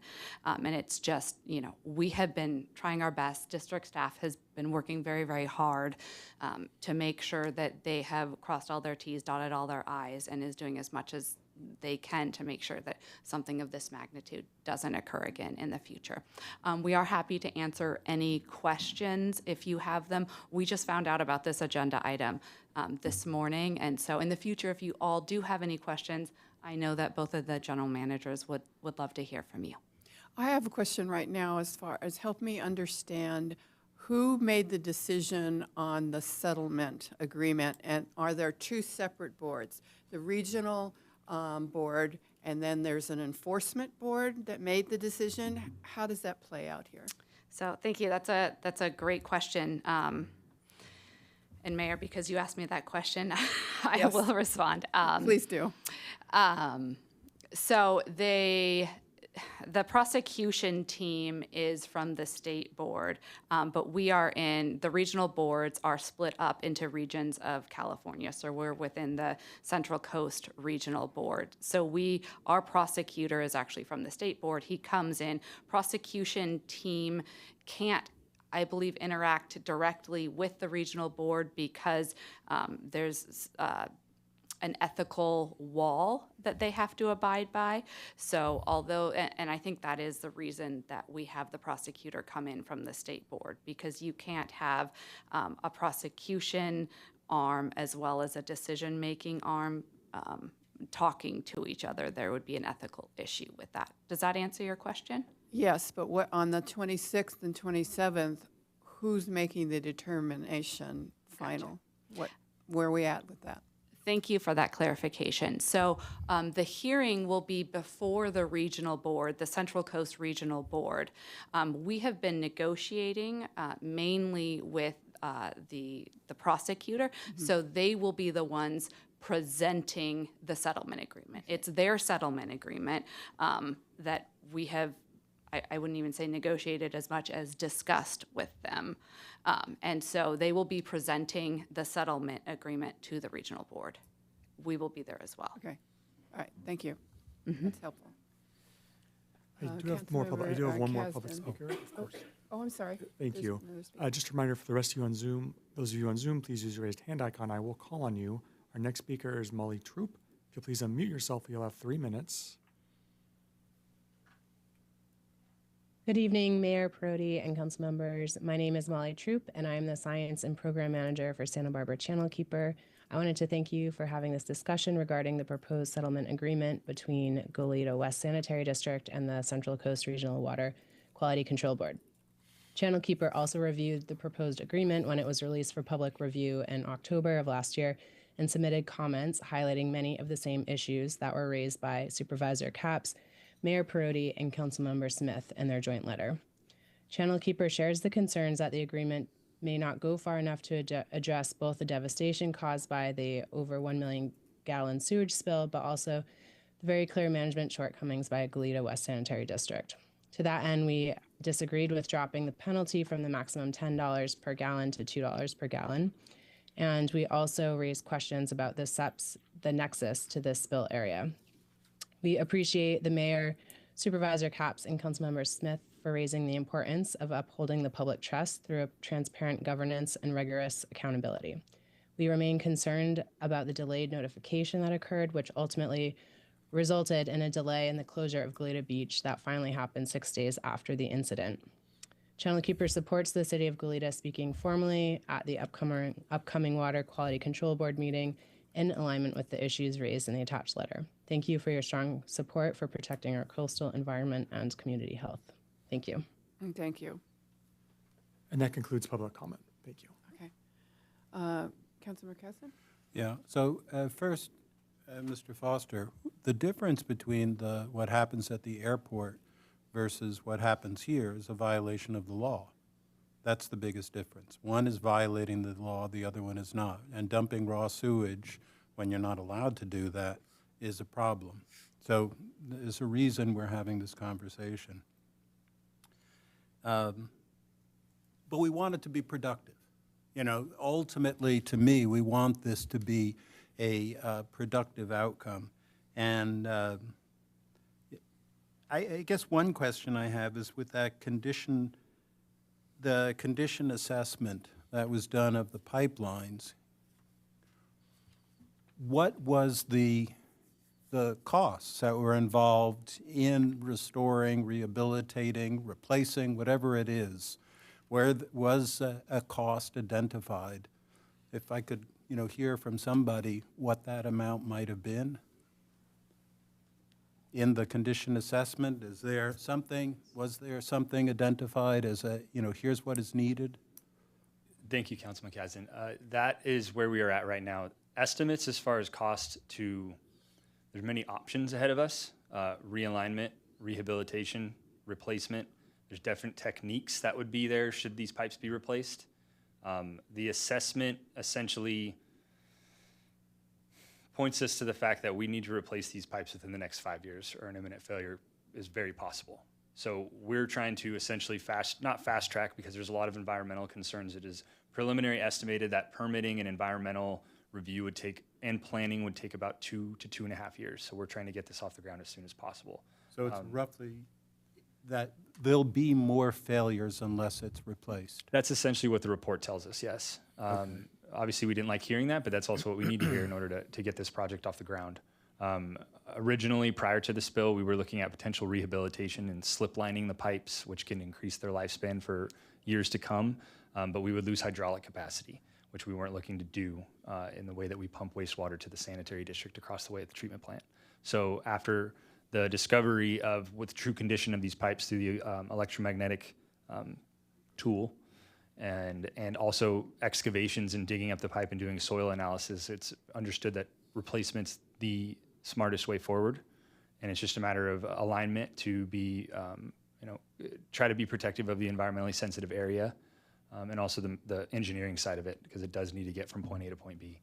So is there a range of potential costs that this is? I mean, you have different options, but perhaps, If we're sticking to straight replacement costs, I would say a minimum of 8 to 10 million and a maximum of 20, depending on the technique in which you would like to. If it's a horizontal bore that goes under the ground, that could be quite expensive. It's a dig and replacement. It could be a little more manageable and cost effective. But that is where we're at. We just received the assessment report from M&S Engineers, and immediately following that action, there was a approval to engage with M&S Engineers to dive into all of these different options and really give us hard numbers and a clear picture of how we should move forward. We're hoping to have a draft of that before the board within the next 6 weeks. And there's no way to create what you called a SEP? I believe it was a special, what did SEP stand for? Supplemental. What's that again? Thank you. Environmental project. Right, so there's no way to create a SEP in which, if there were additional penalties or something like that, it could be directed to this particular project that you're describing here? May I ask upon my counsel, because I do believe there's another option, but I don't want to. Yeah, can I please pass that to counsel? Of course. Thank you.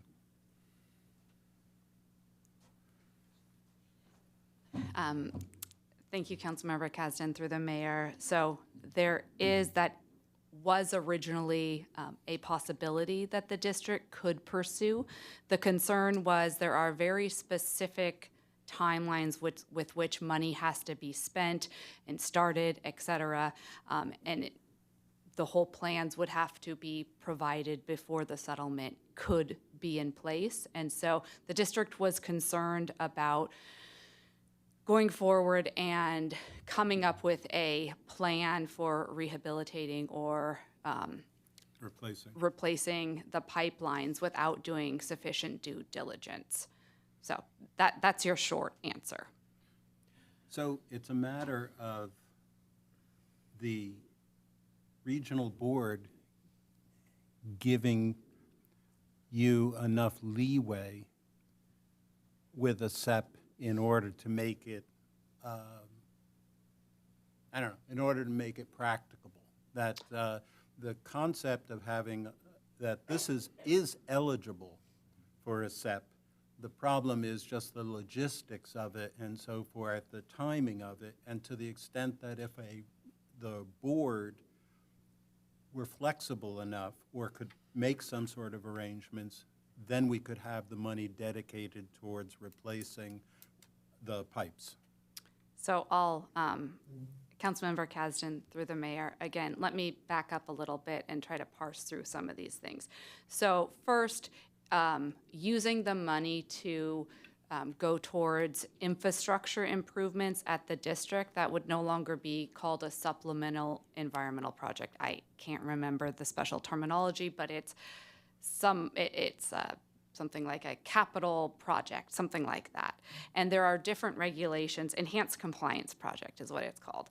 So there are specific regulations about how this money that is the penalty or the fine has to be used. It can either be paid to the state general fund, it can be used in certain circumstances, go towards an enhanced compliance project. In that case, if it was to go towards an enhanced compliance project where the district would be able to use those funds for infrastructure improvements, those infrastructure improvements would have to be completed within 3 years. And you could only offset the penalty by 50%. So in this case, it would be about $750,000 that could go towards the rehab or the realignment or the new pipeline, right?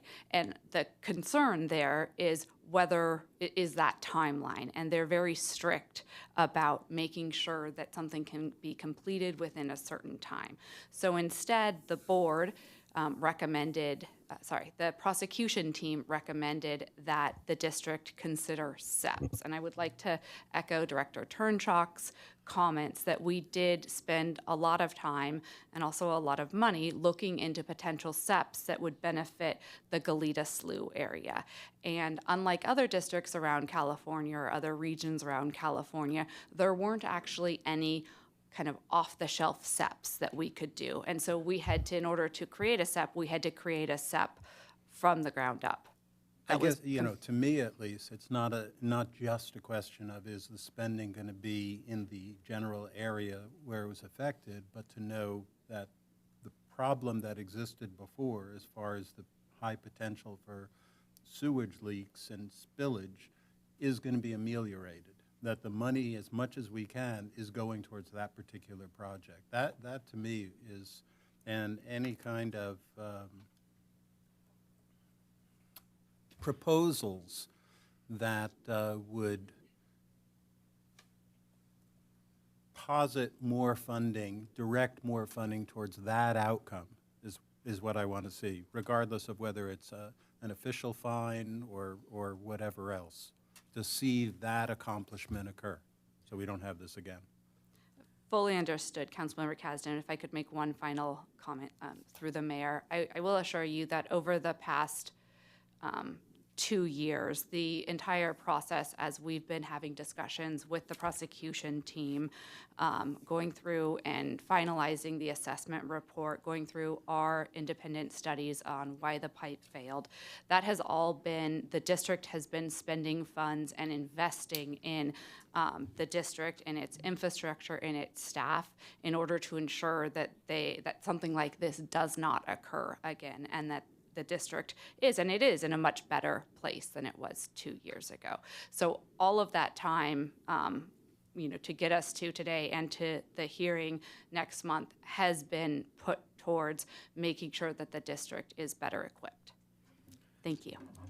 Okay, Councilmember Kiriakou, I kind of feel like we've gotten off the main idea of what we were trying to come to a conclusion this evening, but if you still have questions. I still have questions, and I was specifically mentioned by a couple of them, so I really want to ask some questions. So a couple of public commenters specifically mentioned that I came to a board meeting. I think one of them said I only came once or twice and never came again, and it really kind of felt like there was a sentiment being expressed that because there was not any further communication perhaps from me or perhaps proactively from the city up until now, that somehow y'all just thought, well, we're all good, everything's fine. So I have a couple of questions. So my first question, whoever wants to take it from the district, is how many Goleta households approximately are Goleta West Sanitary District customers? Is it about a third of the city, a quarter of the city, 10,000 households, 8,000 households? I'm asking this in particular because another public commenter, Mr. Foster, specifically asked, like, how does this affect Goleta? Thank you, Councilman Kiriakou, through Mayor Perote. Households, I know how many parcels are in our district. Customers, whatever your roughly terminology is. 39,500 customers. That includes the Isla Vista area and also Rancho Embarcadero. Roughly, if you had to put a guesstimate on it, how many would be in the city of Goleta? Guesstimate 25,000. Okay. And when did the Goleta West Sanitary District first proactively communicate about this spill to their customers? I assume their customers would be concerned because if the pipe isn't reliable, that could affect their rates. So Absolutely. They would be concerned, I would imagine. Thank you. There were press releases released within days of the initial spill. Days of the initial spill or days of the spill being first publicly reported? The spill was publicly reported the Saturday afternoon that it was discovered. It went through the proper channels of notifying the county, notifying the regional board, notifying public health. It was mentioned in this report that that was during a holiday weekend, so there were some communication errors that were, I hate to use this phrase, but somewhat out of our control. And then there were press releases released onto our website, I would like to say Wednesday or Thursday of the following week to identify what had happened. Yeah. And I know there were press releases that went out about this meeting a couple of times, and I know the agenda was publicly released, compliant with the Brown Act. So, I mean, along the same spirit, when did the sanitary district first proactively contact City of Goleta leaders, either the city manager's office or council members? Councilman Kiriakou, I wish I had a direct answer to that. Yeah. And to be fair, that's typically not in our protocol. And I understand communication can be improved there, but while we're dealing with a massive sewer spill and reporting it to the powers that be, it's never been part of our protocol to notify the city. That could be something we could address, absolutely. So I think one thing to kind of just take away for the future is if you're gonna come here and say we didn't know about the meeting and we didn't think you guys had any problem, communication goes both ways. And I took the step of actually coming to one of your board meetings. I expressed my concerns face to face. I expressed my concerns directly to the general manager at the site of the spill. I was concerned about how did the reporting consist of a voicemail on a Saturday morning to a phone number that they thought was public health and like no other phone calls were made. That's a concern I expressed. I didn't do it in a public forum at this time, at that time, because I was trying to do positive two-way intergovernmental relations, not trying to make anyone look bad, catch people doing something wrong, trying to be solution-oriented. I also had concerns, I believe I expressed at the time, about how did a 30,000-gallon initial spill get characterized to OES as 1,000 gallons? That's not like a decimal point error. Like, how did that happen? I know I'm being told it wasn't negligence, and I know mistakes can happen, but that's a big honkin' mistake, because that would have triggered a whole bunch of other actions that could have led to the closure, to other actions that could have better informed the public sooner, that could have led to different types of interventions. So, I mean, these things matter. So I feel like it's okay if you're a little frustrated that we're having this conversation, and I know it's unorthodox. But by the same token, this is the first time you've come to talk to us about it.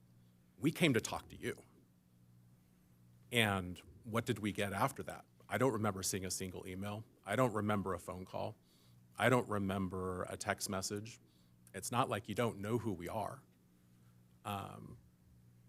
When the public health voicemail was contacted, why wasn't the next call to the county supervisor? Why not to Mona Miyasato? Like, there's so many things that could have been done differently.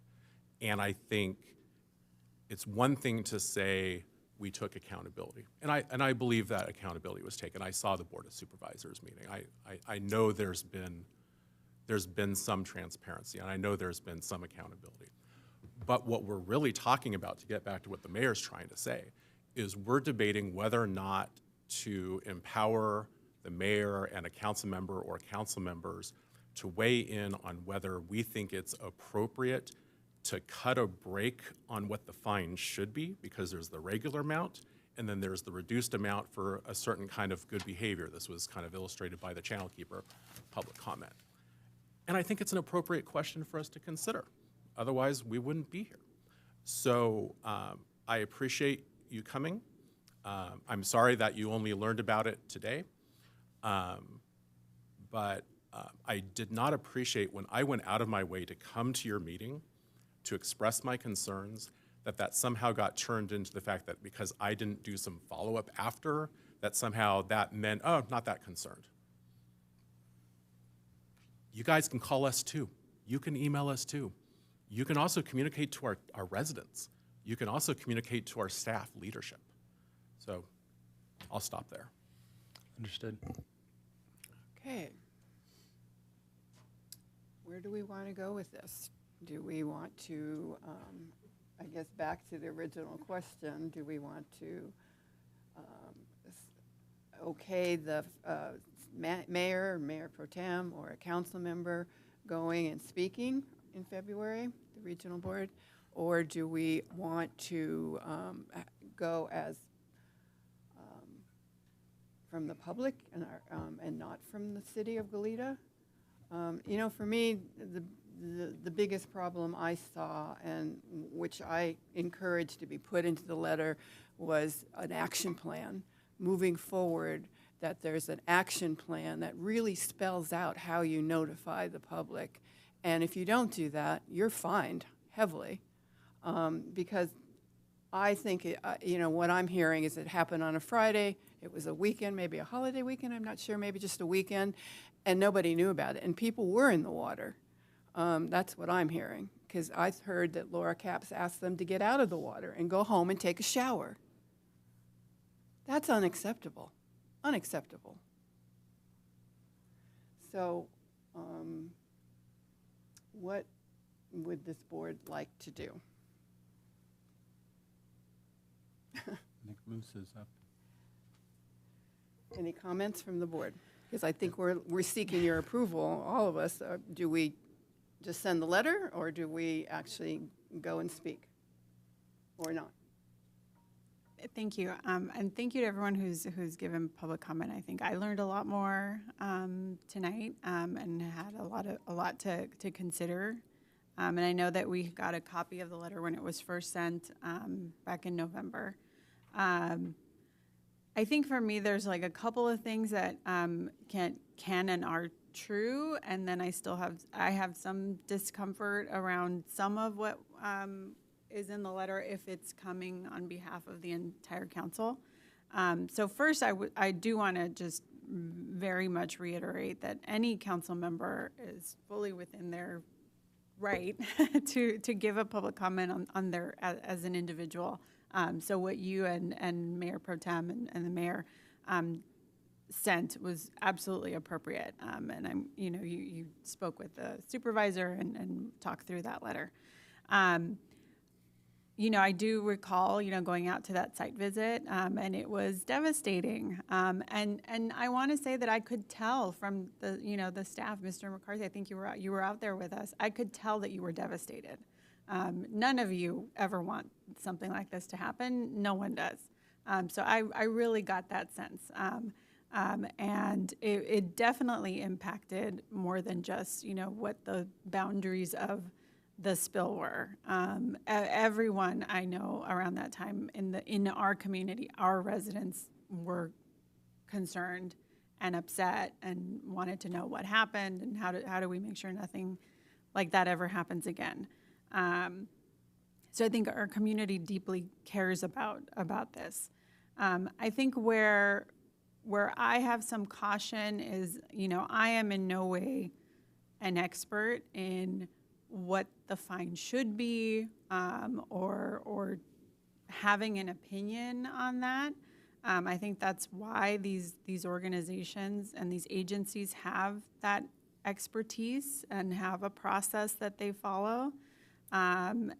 So while I think we can express surprise or disappointment that fine is on that lower end, I think it's appropriate to, say that, we think that we express, our concern that it's on that lower end, but to take the additional step of saying what we think it should be, I think that's where I'm not there in saying that I support that. I don't have, our city staff's expertise to tell us that that's appropriate or that we should do that. So I do have some discomfort on that. So at this point, I'm probably more inclined to abstain from saying that it should come from the full council. I fully support if you or any of the other council members want to go and make your own individual comments and share concerns that maybe you've heard from your constituents. I think that's absolutely appropriate. But with the absence of more of that, kind of expertise or knowledge on what is appropriate for us to say in public comment, I think, and I want to hear what everyone else has to say, but I don't know that I'm quite there on saying that it should come from the full council with what's in the letter right now. Councilmember Cousin? Thank you.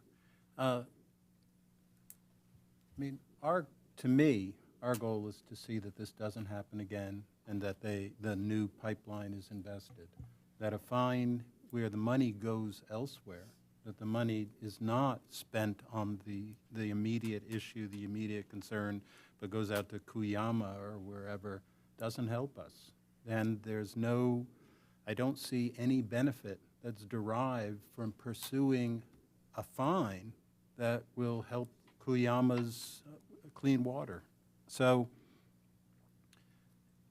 you know, if an increased fine ends up diverting money from the pipeline that we want, we're shooting ourselves in the foot by asking for a higher fine if it just means it's spent elsewhere.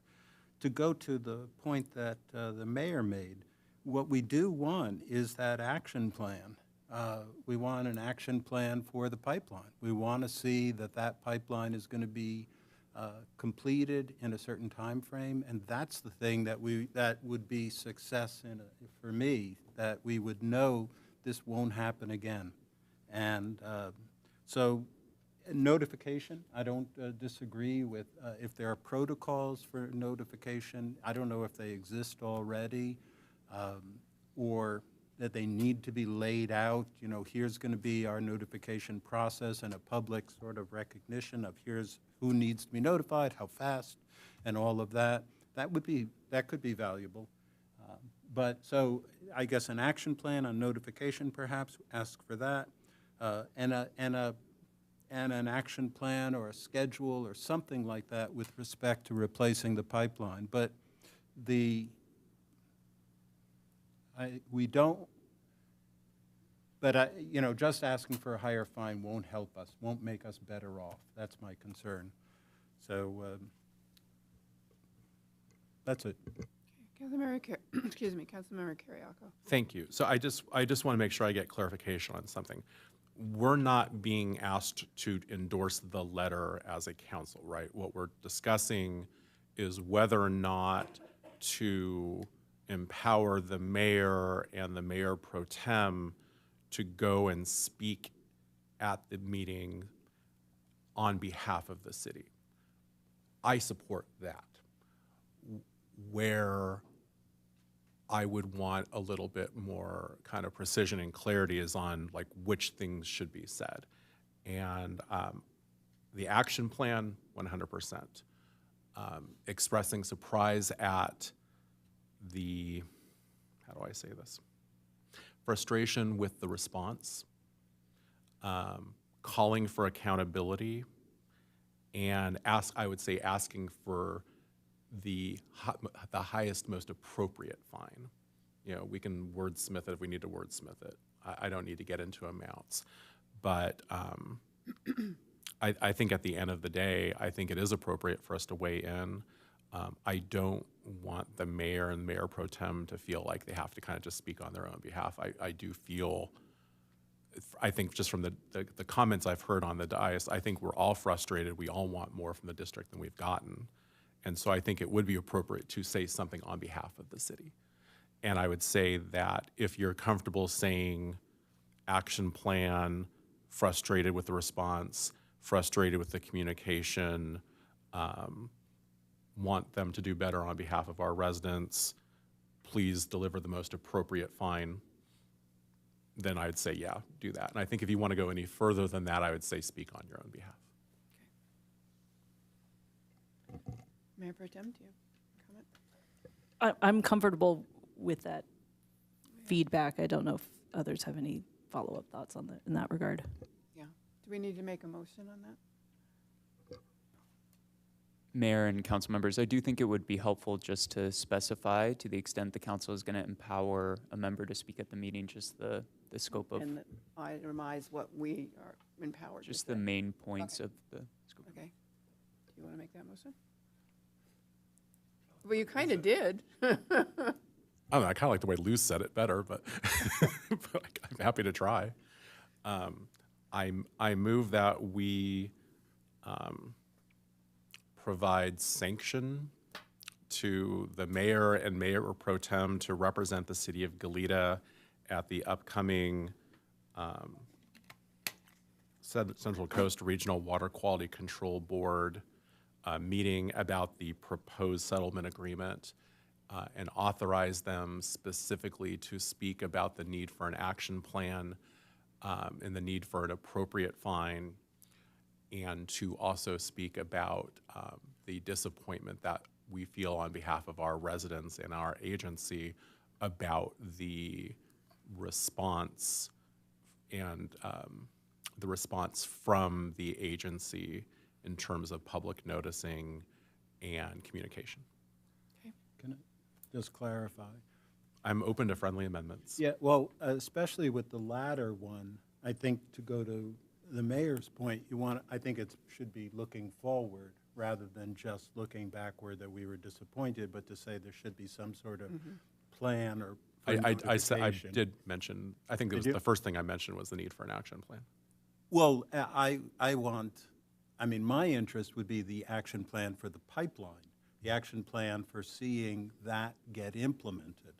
That to me is the ultimate goal, and not, I don't know the meaning of the words additional of appropriate fine, but I want to see the money spent on the pipeline, not as a fine per se and heading out to Cuyama.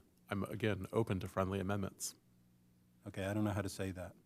I think you just did. Okay. I have a question, maybe before we vote.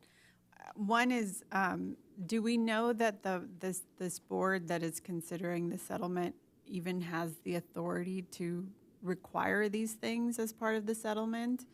And two, do we know that the local district hasn't already, I would hope that you've already thought about public notification, like how to improve that and an action plan. I think we heard a little bit of that, but I guess I would hope you wouldn't need a settlement to do that. We have someone to speak to that. Would you like a response to that? I'm not going we're in to. deliberations. I'm going to close public comment. The fact that, there was another spill, did anybody hear about that? So that's why I was requesting, that was my language in this letter, is just an action plan. Moving forward, you'll do better at notifying, mainly the public using the beach so they don't go in the water immediately, as soon as you know. That's what I considered an action plan. When I say action plan, I mean both in terms of better communicating in the future and better pipeline safety. Okay. And that can be, I support that. addressed at the meeting. And I'm trying to remember Councilmember Kasdan's words, but, any fines being used towards prevention and improvements? Is that how you? Well, I don't know what's legally, from what they've said, but yes. Nothing Nothing we're telling them they can say is legally binding. You're just expressing an opinion and a request. Whether they're empowered to act upon it or not, it gets it into the public record. Yeah. So Mayor and council members, we do have a pending motion on the floor, but not yet a second. So just to reiterate the motion. We need to have a second. I'm sorry? We need to have a second to be discussing it. I think it's permissible to still have the discussion now. I can read sort of how I've tried to capture the motion to see if there's a second for it. I have from Councilmember Kiriakou to provide authority to the mayor and mayor pro tem to represent the city at the upcoming Central Coast Regional Water Quality Board about the proposed settlement, authorize the mayor and mayor pro tem to specifically speak about the need for an action plan, appropriate future plan, and to also speak on the disappointment on behalf of Goleta residents in terms of public noticing and communication with a revision to specify that the action plan relates to pipeline safety and that fines should be used towards prevention and improvement. So that is broadly what I have down as the motion, but I would ask Councilmember Kiriakou if that sort of broadly encompasses. I think that broadly encompasses it. And I thought, in fairness, Councilmember Kasdan's comments were meant as a second with a friendly amendment, but perhaps they weren't. No, that sounds good. Okay, and so with that clarification in mind, so Councilmember Kasdan as well, that is consistent with your friendly amendment and a second on the motion? I think so, as long as they're not pleading for higher fines, that would, if that being the case, then I'm good. Okay, No so we do pleading. have a pending motion and a second on the floor as read into the record. Okay, let's do a roll call vote. Council members, please lock in your votes. Councilmember Reyes-Martin, I will abstain.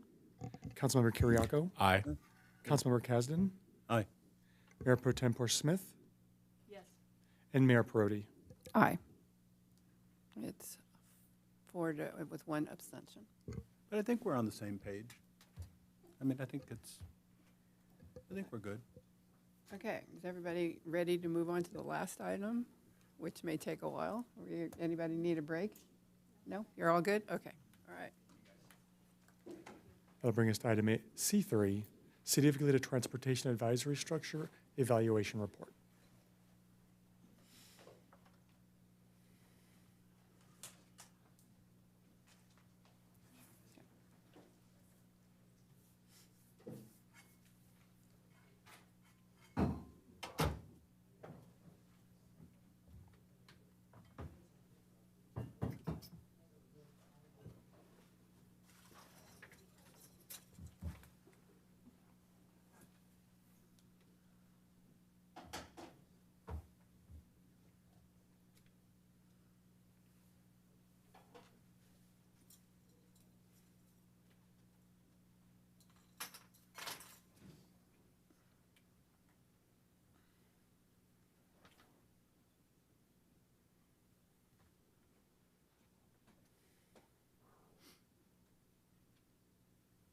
Good evening, Madam Mayor and City Council. If you could give us a couple of minutes just to Sure, set up, absolutely. please. I will. Okay.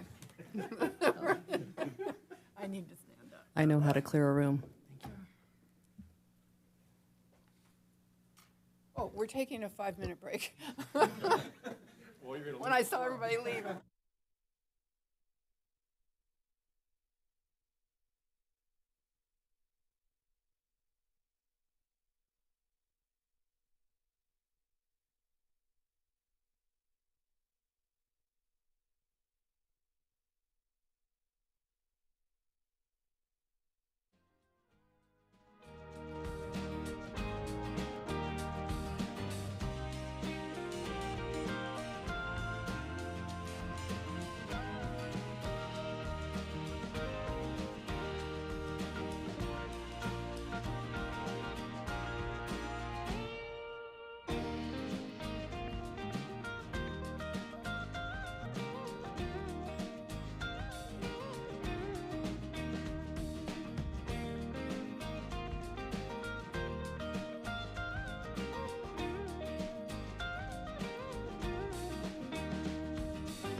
Okay, let's bring this meeting back to order.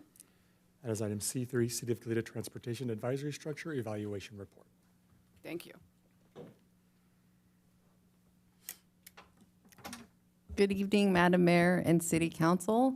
Tonight, Public Works will be presenting on the Transportation Advisory Structure Evaluation Report.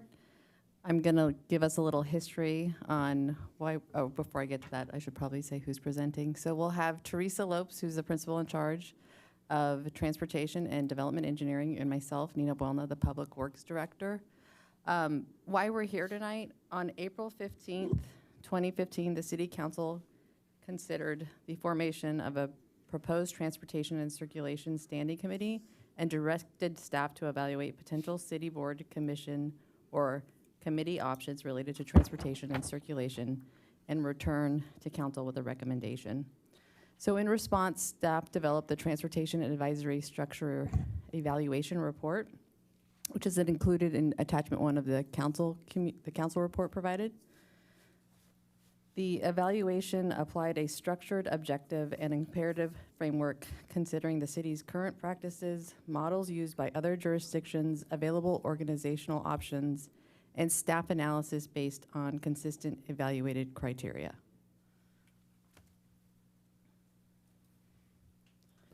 Tonight's outline, the city will go over the city's current transportation planning and operations, regional research of other jurisdictions' transportation advisory structures, present City Council with transportation advisory structure options, discuss potential organizational structures and procedural differences, and present staff's findings and implementation considerations.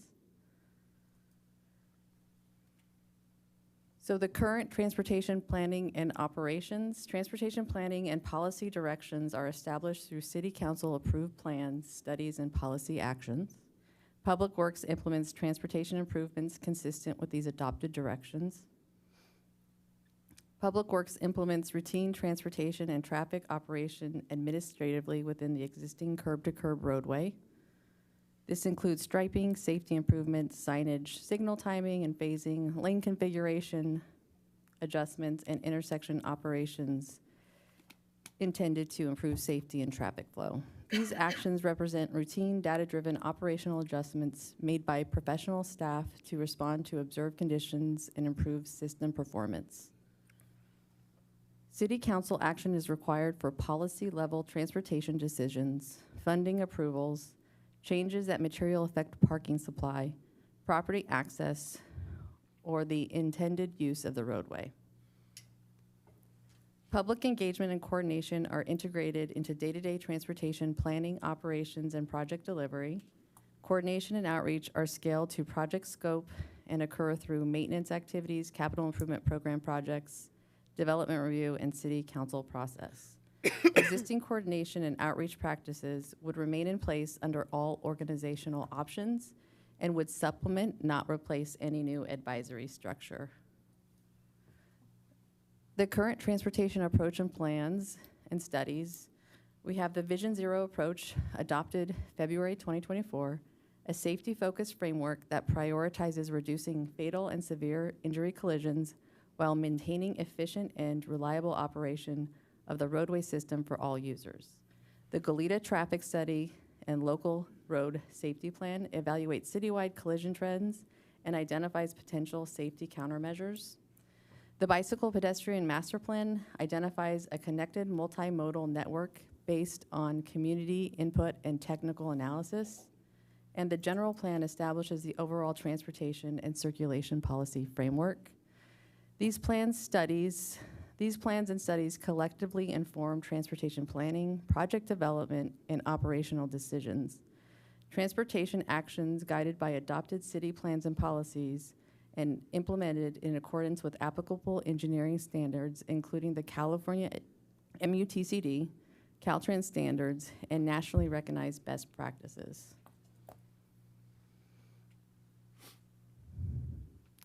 Coordination and outreach. Public Works' approach to transportation engagement is grounded in the 3 C's: community, communicate, and coordinate. This framework reflects the city's established practices and supports early engagement, communication, and consistent coordination while maintaining flexibility and efficiency in project delivery. Ongoing coordination led by Public Works as part of the day-to-day transportation planning and operations, coordination with Santa Barbara County Public Works, SB Moves, County Fire Department, MTD, Caltrans, the City of Santa Barbara, and internal city departments including planning, neighborhood services, and the city manager's office as needed. City is a participating voting member at the Santa Barbara County Association of Government, SBCAG, Technical Advisory Committee, which meets monthly to discuss regional transportation policies, programs, and funding priorities. Quarterly traffic operations and safety coordinations with the Sheriff's Department and City Manager's Office, quarterly coordination with utility providers and Santa Barbara Metropolitan Transit District, biannual coordination with local schools on circulation, access, and safety, project-specific outreach conducted through capital improvement program maintenance, development projects with outreach scaled to project scope and potential community impacts. Multiple outreach methods used as appropriate, including public meetings, open house, mailed notices, door hangers, website updates, construction notification, press release, email and text notifications, and direct coordination with affected neighborhoods, schools, businesses, and stakeholders. Public engagement through the City Council agenda process, including published staff reports, public noticing, and opportunities for the public to comment at council meetings. This framework reflects the city's current operating model and represents the foundation of transportation coordination and public engagement. These practices will remain in place regardless of which advisory option is selected. Any additional advisory structure would build upon this approach, not replace it.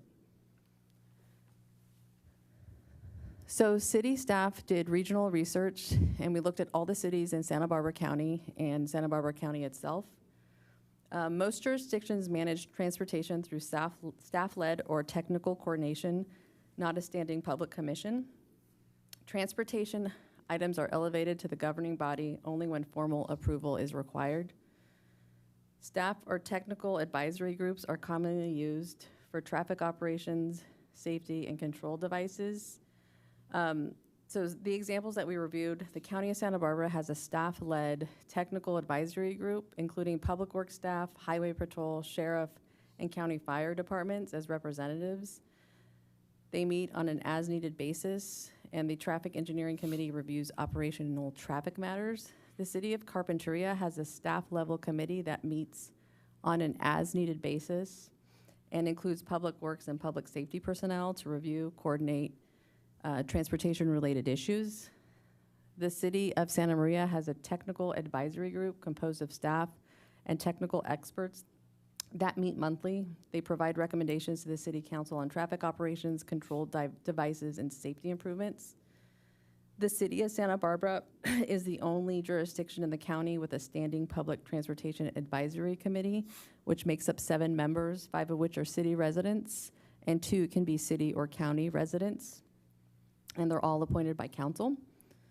They provide recommendations to the City Council on multimodal transportation, traffic calming, neighborhood safety, and pedestrian and bicycle policies, and selected project concepts.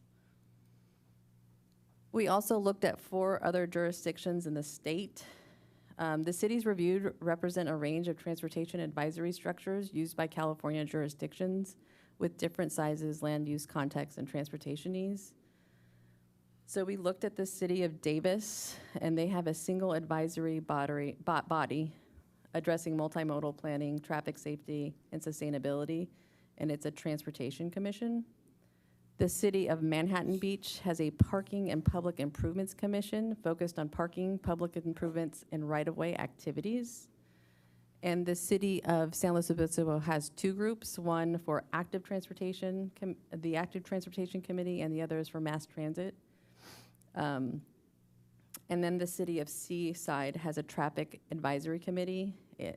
City Staff Committee reviews traffic safety and operational matters and forwards recommendations to the City Council. So with the end of the research, I'm going to turn it over to Teresa Lopes.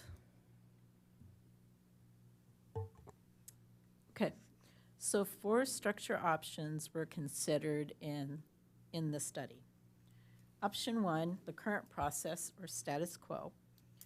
Option 1 continues the city's existing approach to reviewing, analyzing, and addressing transportation-related items. Issues are reviewed internally by Public Works staff.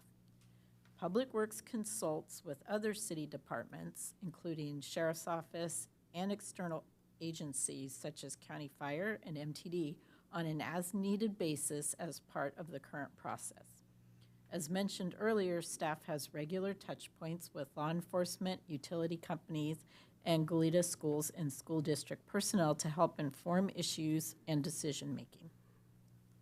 Public outreach is part of the current process, and opportunity for public input and/or public noticing is conducted on a case-by-case basis as appropriate. Findings, recommendations, and proposed actions are presented to the City Council for review, direction, and approval. And an example of this current process and practice is the current red curb review and implementation procedures. No additional workload or staffing resources are required with option 1. As we go through the other options presented here, please note that this process identified in option 1 remains as the base condition. The steps identified in option 1 will still take place as an initial effort with all the option structures. The changes proposed in options 2 through 4 are incremental and intended to build upon this existing framework. Option 2, the internal working group. Option 1 and 2 are very similar with some minor changes. Option 2 would create a formal staff-level working group made up of the different city departments, including Public Works, the City Manager's Office, Planning, Neighborhood Services, and our partner agencies, including Sheriff, Fire Department, and MTD. This group would meet on a quarterly basis to monitor transportation issues, share information, and coordinate across departments. Staff would work together to review issues, conduct technical analysis, and develop potential solutions. As with our current process, any findings, recommendations, or proposed actions would be brought directly to City Council for review, direction, and approval as needed. Council's role in the process would not change. Public Works would continue to seek public input and provide noticing on a case-by-case basis when appropriate. As far as workload, this option requires a small amount of additional staff time to coordinate the working group and refine materials internally. It does not include public meetings or any changes to formal meeting requirements. Option 3, Council Committee. Option 3 would consist of a Brown Act compliant council subcommittee, which would include 2 council members, and the committee would serve in an advisory capacity to the City Council. Other members of this committee could include staff and regional partner liaisons, including MTD, sheriffs, and County Fire. The committee could meet quarterly or as needed to review transportation matters and provide policy guidance and recommendations. This committee would provide an additional opportunity beyond the current baseline process for public engagement with elected officials as part of the legislative process. Workload-wise, this option requires more staff time for agendas, meeting support, and committee-directed revisions, and adds steps to the current process that could require additional time and may delay items reaching City Council. Option 4, Public Transportation Commission. In this option, a Brown Act compliant advisory body composed of no more than 5 members would be formed. The commission would consist of council-appointed residents who must live in the city of Goleta and representatives from key partner agencies such as MTD, sheriffs, and County Fire. The commission would review transportation matters and provide policy guidance and recommendations. This option would provide an additional opportunity beyond the current workflow process for public engagement. This option also requires the most additional staff time and adds extra steps that can also delay when items reach council. If council decides to pursue either option 3 or 4, staff recommends that certain recurring transportation items be reviewed first by this advisory body rather than coming directly to the council. This includes items like the annual pavement management update, bicycle and pedestrian master plan updates, and the transportation-related capital improvement program. These items would be reviewed in detail at the advisory level and then brought to council on the consent calendar to reduce duplication and improve efficiency.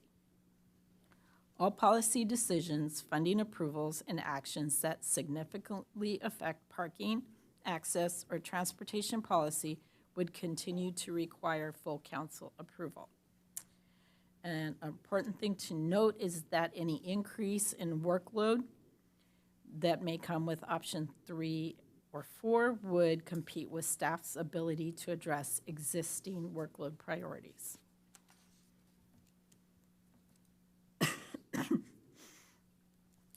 So staff evaluated the 4 structure options using the criteria outlined in this slide. The evaluation was conducted by a team of staff consisting of 3 from Public Works and 1 from the City Manager's Office. Each structure option was assessed in a consistent way, considering factors such as public transparency and engagement, how well programs and projects could be delivered, interdepartmental coordination, staff and administrative capacity, and cost efficiency. The main focus of the evaluation was on staff's ability to implement projects, programs, and routine work successfully and efficiently. The evaluation wasn't specifically a review of how the options would impact policymaking or council engagement. Council review requirements were consistent across all 4 options. The staff effort required to prepare and present an item to council remained the same across all the structure options. Okay. For fiscal impacts, there's no immediate fiscal impact from receiving this report tonight. Option 1, the status quo, uses our current staff-led process and doesn't add costs. Option 2, an internal working group would take a small amount of additional staff time, which could be managed within existing resources. Options 3 and 4, the council committee or the Public Transportation Commission, would require more ongoing staff and administrative work and add costs not currently budgeted. A detailed fiscal review would be recommended before moving forward with either of these options.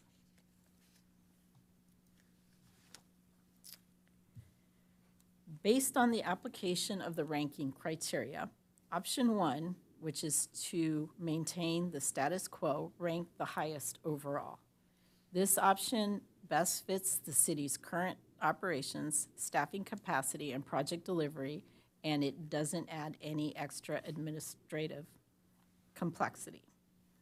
Option 2, the internal working group, also scored well in the evaluation and could be a good alternative if council would like to formalize additional internal coordination without creating a new advisory body.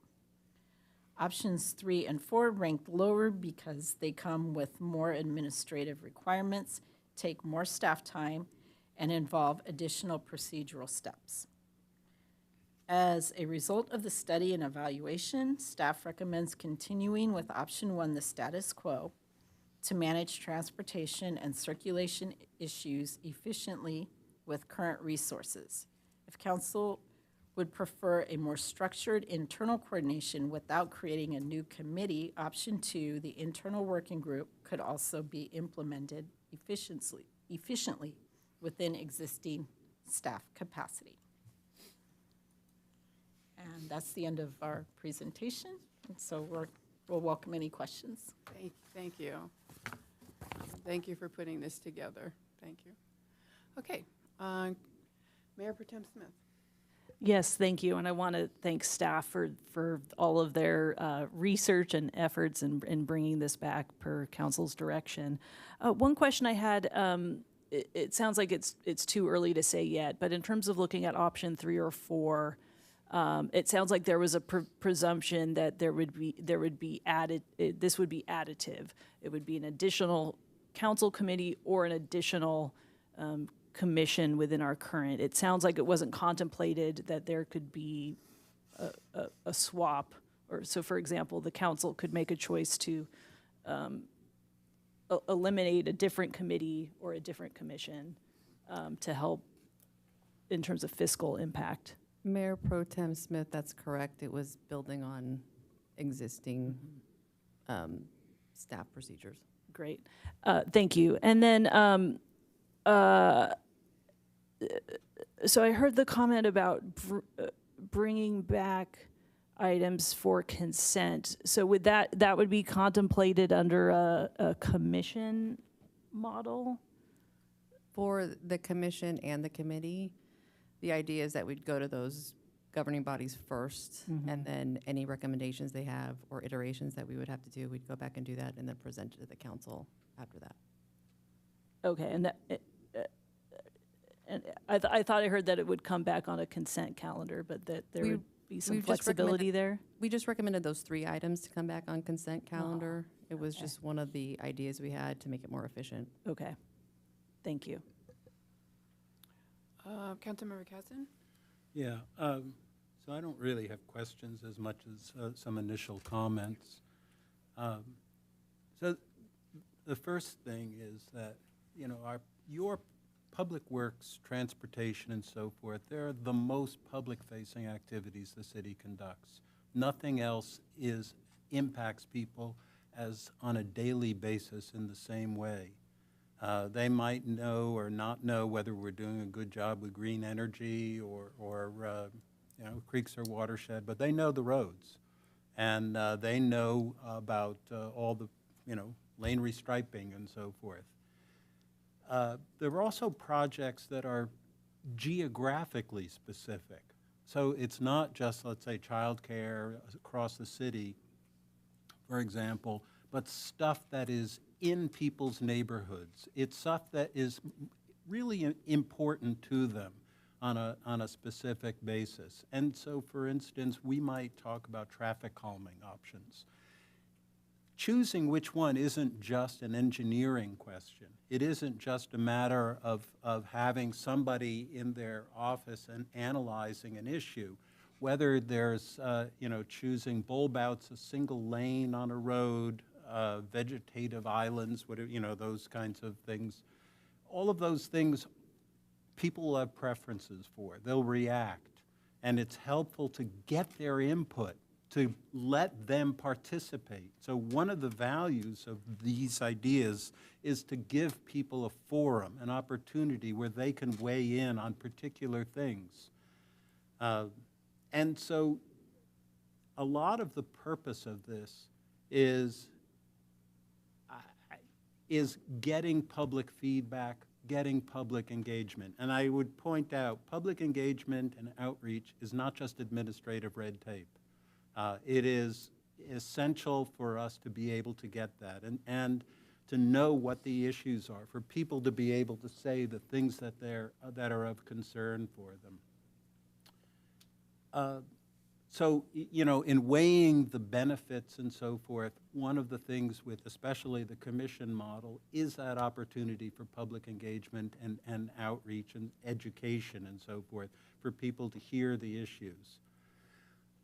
The other thing I wanted to just comment on is the idea of you know, that this is a workload burden and so forth.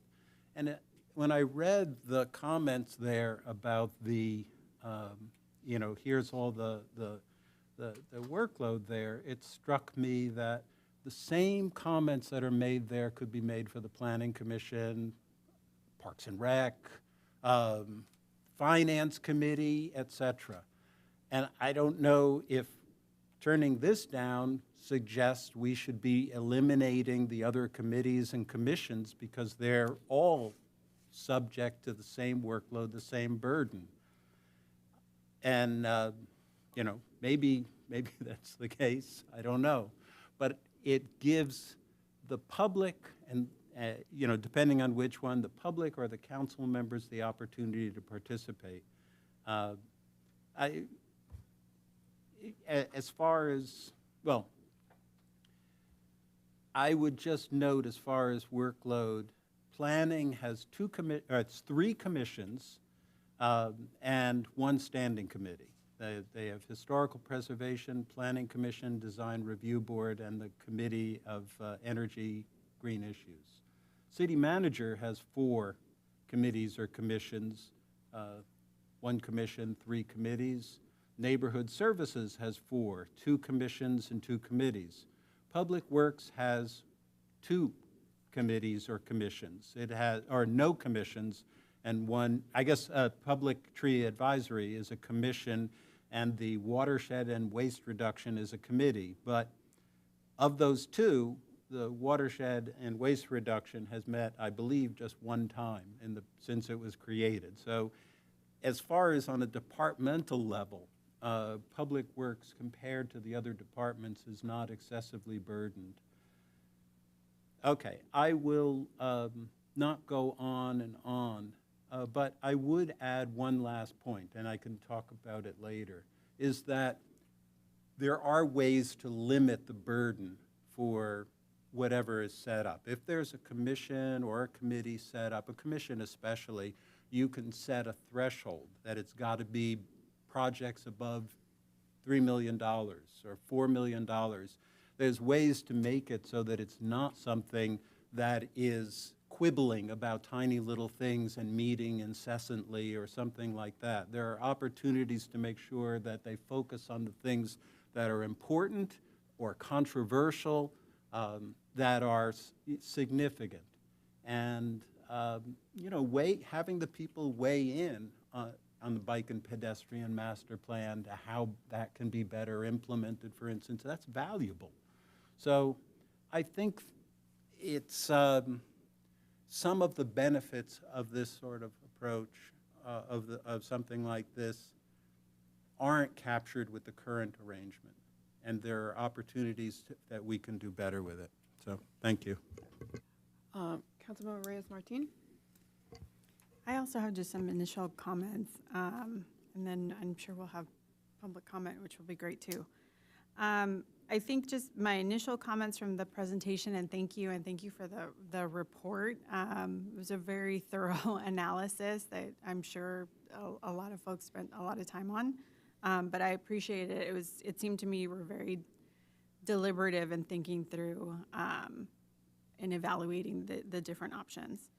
I will start by saying, you know, the idea that I agree that many of the topics within transportation and circulation, and that's a really very broad term, but from what we've talked about so far, they are hugely important to the city. I've often said they are among the top things that I hear from my residents, whether that's roads or bike safety or pedestrian safety, all those things. Absolutely agree with that. I think the idea that those topics would come to the council as a consent item is a non-starter for me.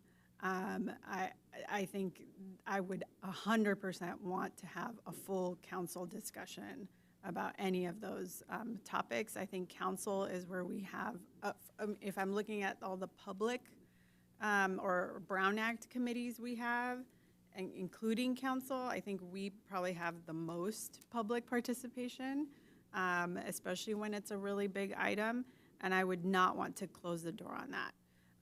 And so then I agree that then it would be very duplicative to then be presenting the same thing to committees. I don't think that is a great use of anyone's time.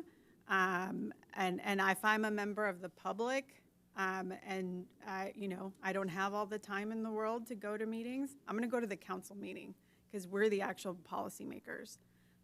So I struggle with that. I'm also not at all convinced that we should have a commission just because the city of Santa Barbara has one, or because Public Works doesn't have one. I don't think that's enough of a reason for me. I think Public Works has a lot on your plates. I think you all work incredibly hard on Christmas Day and New Year's Day. Your crews are out working, so I know that you're working hard. It is absolutely not that you need or have all this extra capacity to take on a commission. So when I look at the option of the council subcommittee, I think it's the same where I just think these issues are so important that they end up needing to be discussed at the full council level anyway. So, then I just go back to what is the problem that we are trying to solve for? And I'm not real clear on what that is, because if you ask me, what do we think the problems are related to transportation? I know what they are. We all do. I don't need a commission to tell me that we need to be investing way more in pavement. That's a decision and something that we as a council need to hold ourselves accountable to actually finance that and have a plan to do that.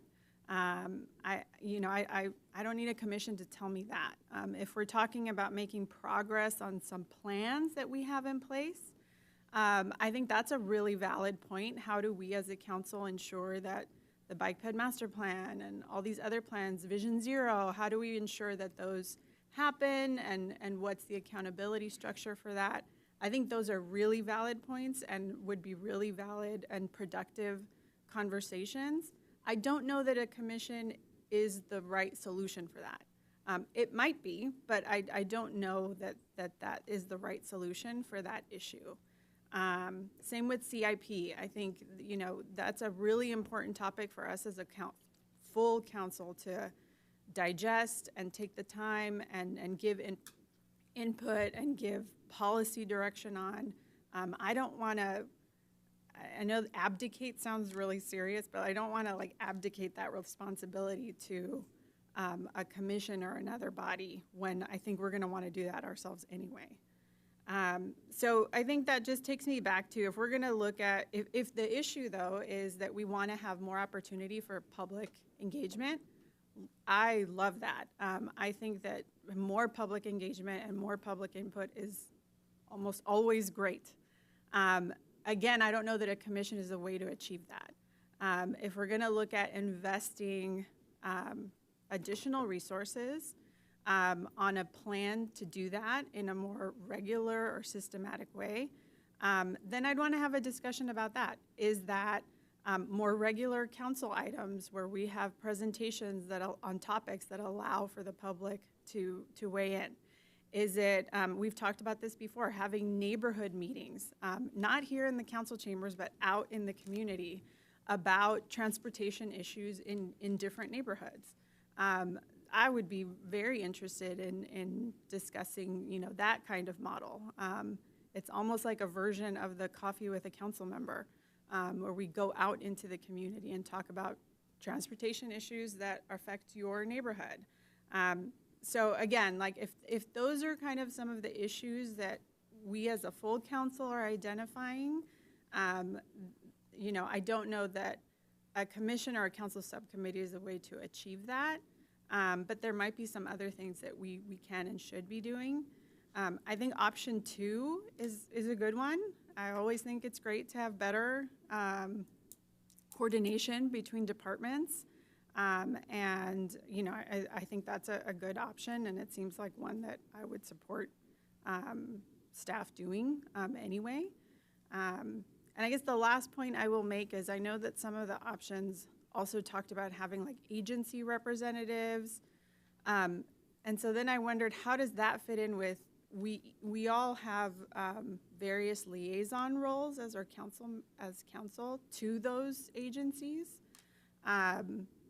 So then I was just wondering, how does that work? Whether it's MTD or SBCAG or these other groups, we have a council member that sits on their board.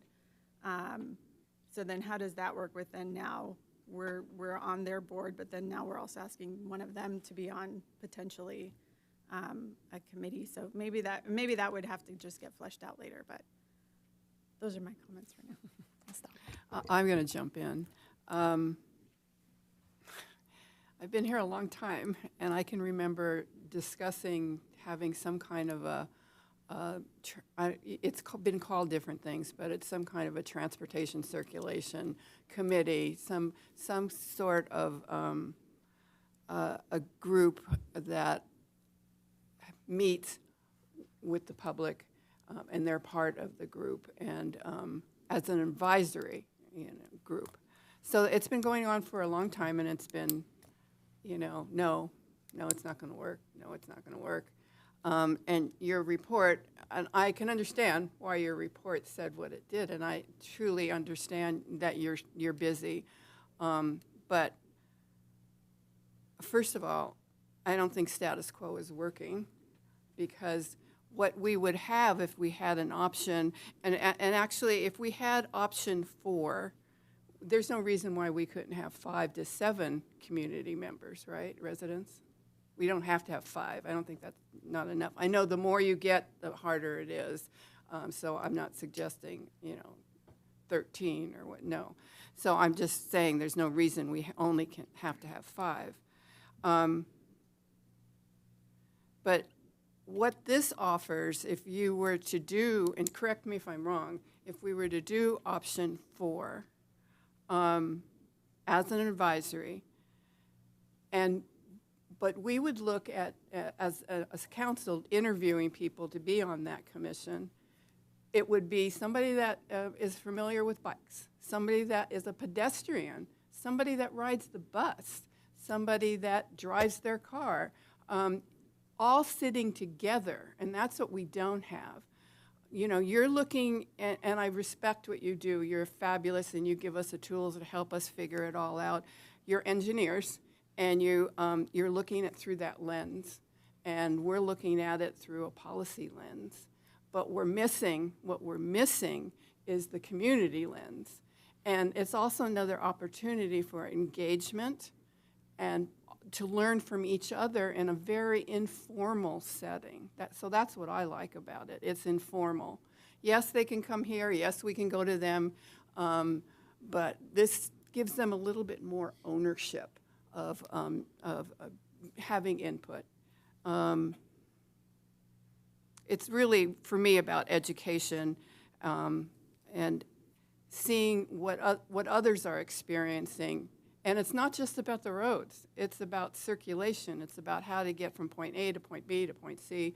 I think those things are all really critical, and maybe even having somebody representative from the schools. I mean, there's a lot of possibilities how we can mix this up. My question, though, I do have a question. I kind of gave you where I'm coming from, but on option 2, don't we already do that? Mayor Perotti, option 2 would fortify what we already do. We currently have a meeting with Sheriff Department and the City Manager's Office every 3 months. But this would make it more deliberate, and we would meet regularly and have agendas and have other departments and other stakeholders like fire in those meetings. Mm-hmm.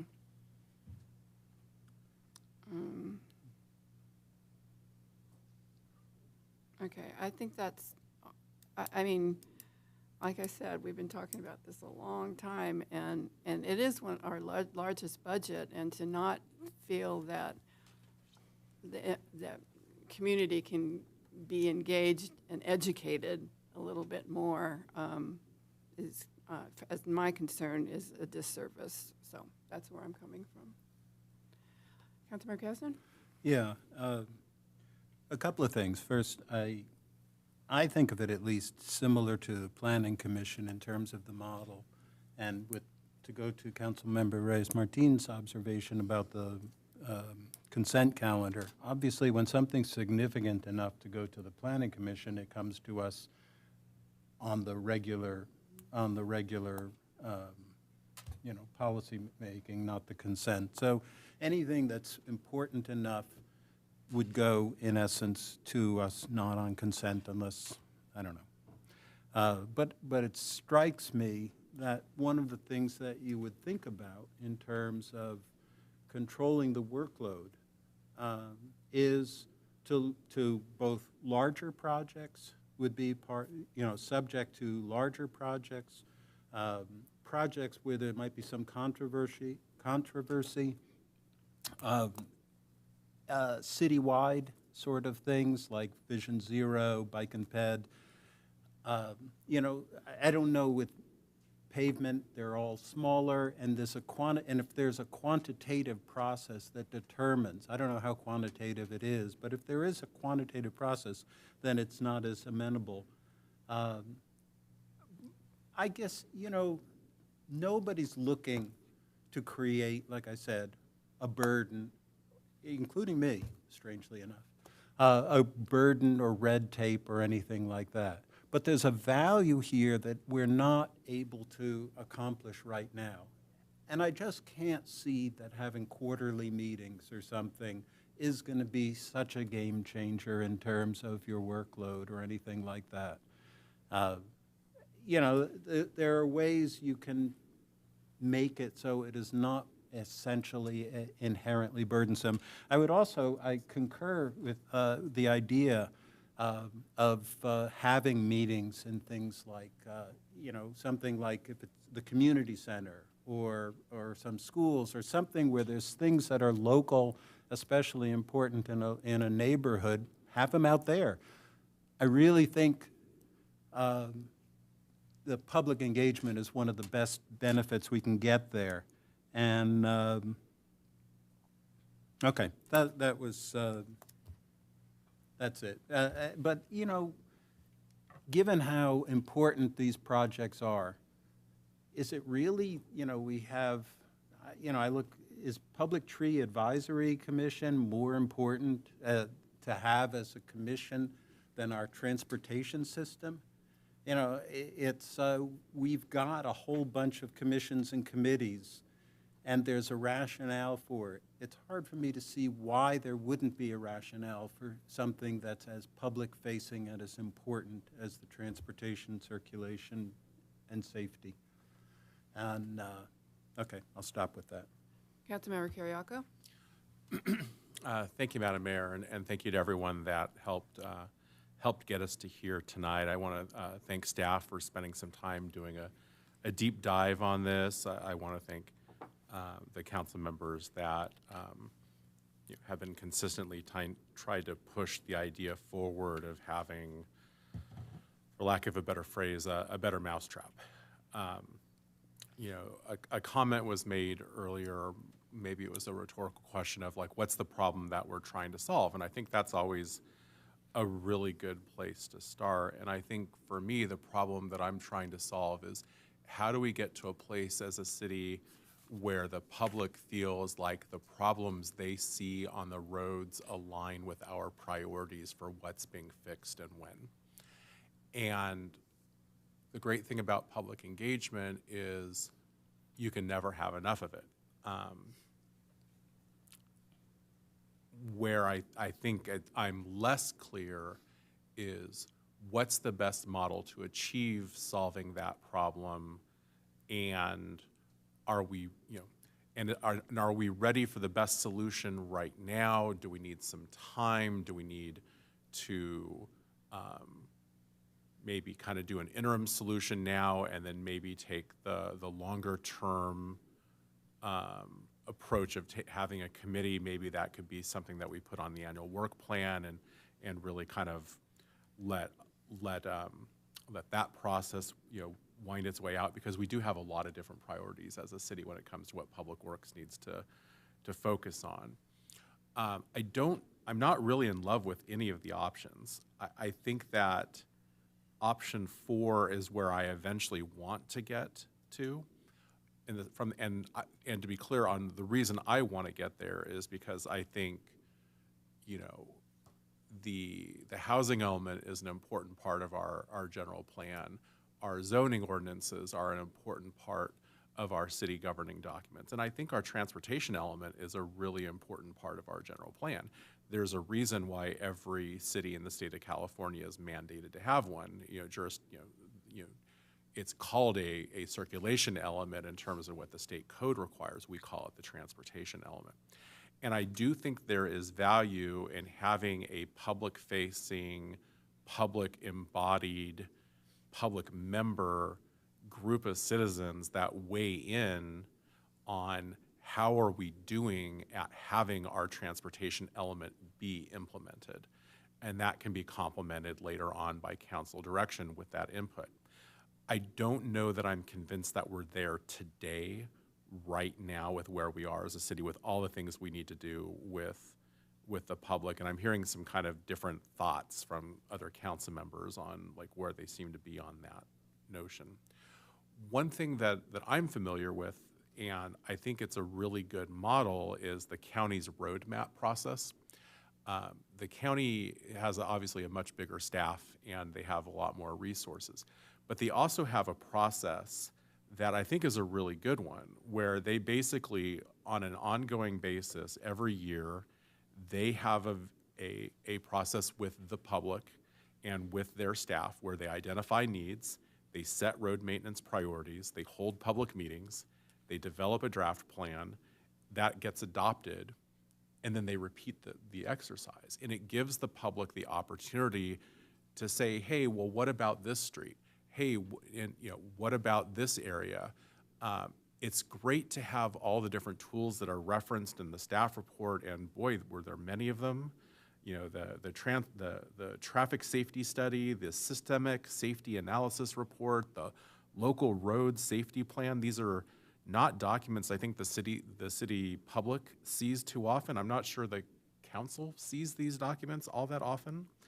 And I think that if we could find a way to where the city is taking all of that information, but then is also opening our doors to the public a little bit more and bringing them in and saying, this is what the data is telling us, this is what our PCI is telling us, this is what our systems are telling us, these are what our documents are telling us should be the priorities. But what do you think should be the priorities? I think at the end of the day, we'll collectively be better off having had that conversation, and then you come to council, and then we call balls and strikes, we appropriate, we implement. And so I don't know if that would be option 2, but I like the idea of having something where on a regular basis before we do the pavement program, perhaps before we do 1 or 2 other things, we do bring the public in and we talk about what from staff's perspective, these are the things that we're identifying as being the priorities based on our plans, based on Vision Zero, based on the bike and pedestrian master plan, based on the circulation element, et cetera. And then you give the public the opportunity to weigh in, this is what we think should be a priority. And we might learn something and we might reprioritize something based on that input, and then we'd be better off.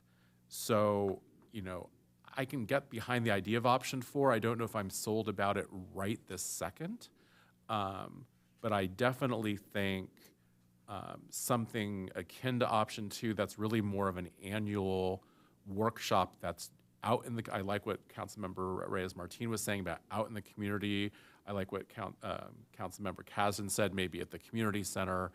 Let's go out in the community, let's go out in the neighborhoods, and let's solicit their input rather than just looking at our governing documents and saying, well, this is what we think we should do, and then we have a council meeting, and sometimes it almost kind of feels like it's too late at that point. The cake's already pretty baked. So I would like to find a way to get more public input at the outset of the process as opposed to at the end of the process at a council meeting. So I think that's where I'm at right now. I think I could get to option 4. I'm just not sure if I'm sold yet, like right now today on it. But I like the idea of having direct public input on the pavement plan and having a regular recurring meeting before we develop that, before we roll that plan out and just do that plan where the public could weigh in. So that's where I'm at, I think, right now. I think I could still be persuaded at option 4, but I would need more information. I'd want to be really clear on what the scope would be, because, I mean, I've heard Planning Commission mentioned a couple times, they have a dedicated staffer, they have a dedicated clerk. And so if we're going to do that, I really feel that should be part of the work plan, because then we're really talking about appropriating money, and that's a budget decision. So I just, better processes lead to better outcomes. I just want to make sure we get to the best outcome by doing the best process here. Okay, I think I'd like to hear from the public. Yes, thank you, Madam Mayor. I do have 2 speaker slips. For those of you on the Zoom webinar, please use the raised hand icon and I will call on you. I have Richard Foster.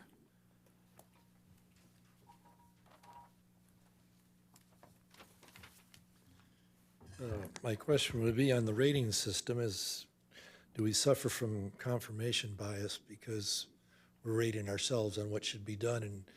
And if the option number 2 is the one, it would tend to imply that option 1 isn't really working yet completely. But I would suggest something more along for option 5, which would be an aggregating committee. They're not here to supervise and tell Public Works, how to build a project, how to do a project, what's best on a project.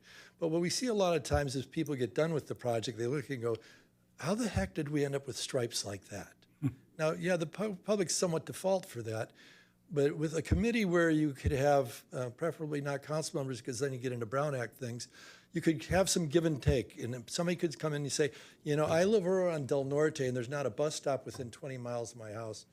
That's a concern for me. And somebody else says, I'm really worried about the e-bikes. They're not there to solve the problem. They would be there to aggregate this information and sort of put it together in a ranking. And then we could have an agenda item for the council that says, here's the concerns from the community. Here's what we're hearing is troubling them. So that, I don't know how many people have told me, what the heck happened with the striping on Berkeley? And I think I know why it ended up that way. I think this committee like that could serve several functions. One, people could come in and start listing things that they think there's a problem. And so people from different neighborhoods would come in and you'd start building a list that is not just by district, but people spoke about concerns about bad roads here, or they'd like to see this paving done, or that there's not transportation here. Then the second thing that they could do is the staff could come in when they're going to have a new and novel idea that's kind of out of the norm, such as whether it's back-in parking on Cathedral Oaks or someplace else. You put it into play earlier with a committee that meets regularly, that's open, that can collect information and get feedback on it, not on the night when we're having the meeting to vote on it. And because too often, and this is public's own fault, they don't become aware of it until it's up before you. So the idea would be to aggregate information from the community and not have some kind of ruling or judgment or whatever, hand it back to you then. That's freed you up somewhat from public comments where you get a comment this week and next week you have 2 comments here and whatever. You'd have somebody actually putting this together into a cohesive list, sort of like an annual report. And then Public Works could come in and say, we've looked at this agenda item and we think these are things and we're addressing them. And it would be a way of engaging the community, but not with any kind of oversight authority, because nobody wants to be micromanaged, especially by people that actually don't know all the facts. So, thank you. Okay, thank you.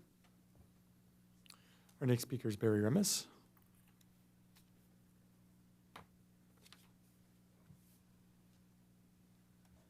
Hi, good evening again. Barry Remis with MOVE Santa Barbara County. And as you know, we empower and educate and advocate for those who walk, bike, and take public transit and rail. And we do want to, first of all, really give kudos to the Public Works staff for this diligent and detailed and thoughtful analysis. We attended the original city council, well, the first city council meeting last year, where this was brought, I believe, by Councilmember Kasdan as a suggestion. And I think that for what our interpretation there, the initial desire was to be able to enhance a conduit by which the community's voice was relayed, and provide more of an opportunity for the public and those more vulnerable folks in our communities, children, seniors, et cetera, mobility challenged, that can amplify that voice and provide that way that the public can relay the sentiments of what's important to them. So we've heard a lot of good thoughts tonight about how can the public's voice give that opportunity to be able to help prioritize things. Certainly, it's no doubt we all realize that there are a number of high-cost major CIP projects that Public Works is very diligently managing. And we also realize that as a result of that, and understandably, big projects like Project Connect, bridge replacements, et cetera, crib wall refurbishment, that those rightfully need attention. But at the same time, we understand and realize that as a result, perhaps the bike ped master plan has, kind of fallen by the wayside a little bit. And I think while no one is suggesting that we redefine that bike ped master plan or, for example, redefine the Vision Zero approach, but to take a touch point at it and see where are we at. And so Move Santa Barbara County, we want to be able to help bring the voice of the more vulnerable users in our society, in community for you. So, but if we were to suggest something, the approach to perhaps the option one, I mean, that's really not going to achieve much if you're trying to get more public input. Option two doesn't seem to really collect that public input.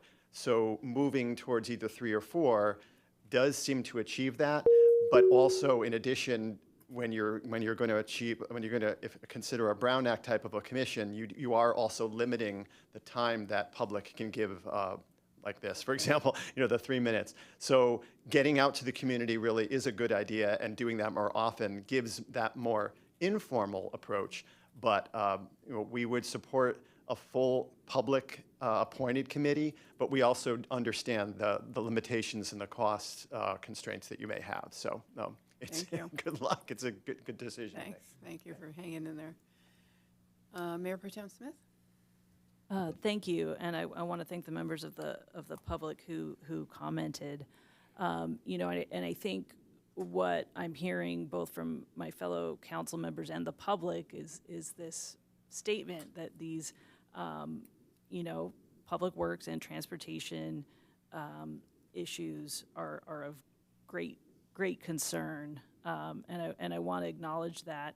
I'm also hearing from our staff, they have a very full plate, and particularly our public works staff, which we have tasked with, this council has tasked with some of the biggest public works project in our city's history.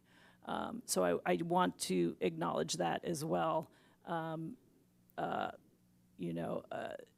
so in thinking, and then in hearing about public engagement, I am still wondering if there might be ways, through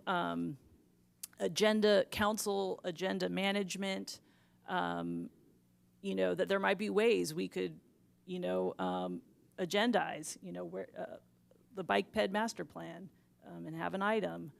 There might be better ways that we could utilize our current meeting structure to have more engagement, or potentially with the way when we get to the CIP projects each year. There might be maybe we could look at, how that unfolds. So I think with all of that in mind, I would lean towards option 2. I was looking back at the bike ped master plan was finalized in 2018, and then of course a couple years later we have a global pandemic. And I think there is this kind of collective sense of everybody sort of coming up for breath and like, okay, these issues are important, and we want to kind of get back to it. So I would continue to lean there. And then my only additional comment would be if I don't have full council support, I would recommend if we did look at either a council committee or a commission, that I do think it is a budgetary question, so that either that come back. But I think we should consider either eliminating another committee or looking at committee assignments. I know my committee assignments are light, so I think that could be looked at. But I do think there is a financial question, or we could look at our full scope of commissions. Is there a trade-off? Could we, eliminate one commission and bring in another? So those are my thoughts. Thank you. Councilmember Keston? Yeah. I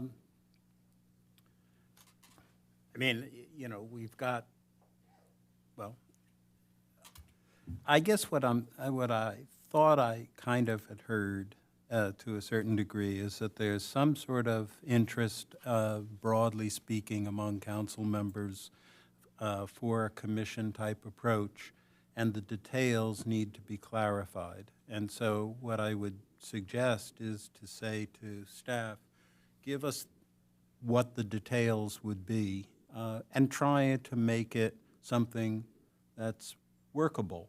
That is something that is going to be not too expensive, not too burdensome, that'll give us, in essence, the benefits of outreach, the benefits of public education, the benefits of intake of concerns, of trying to reach out and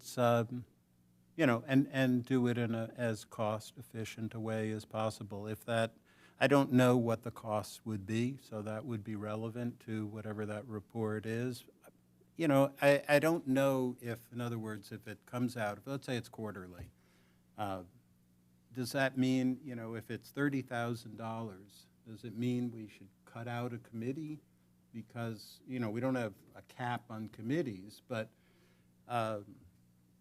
obviously it comes from somewhere. It's just a matter of priorities. But, could I look and say, do we need the PTAC anymore? Could PTAC be rolled in with, Parks and Recreation?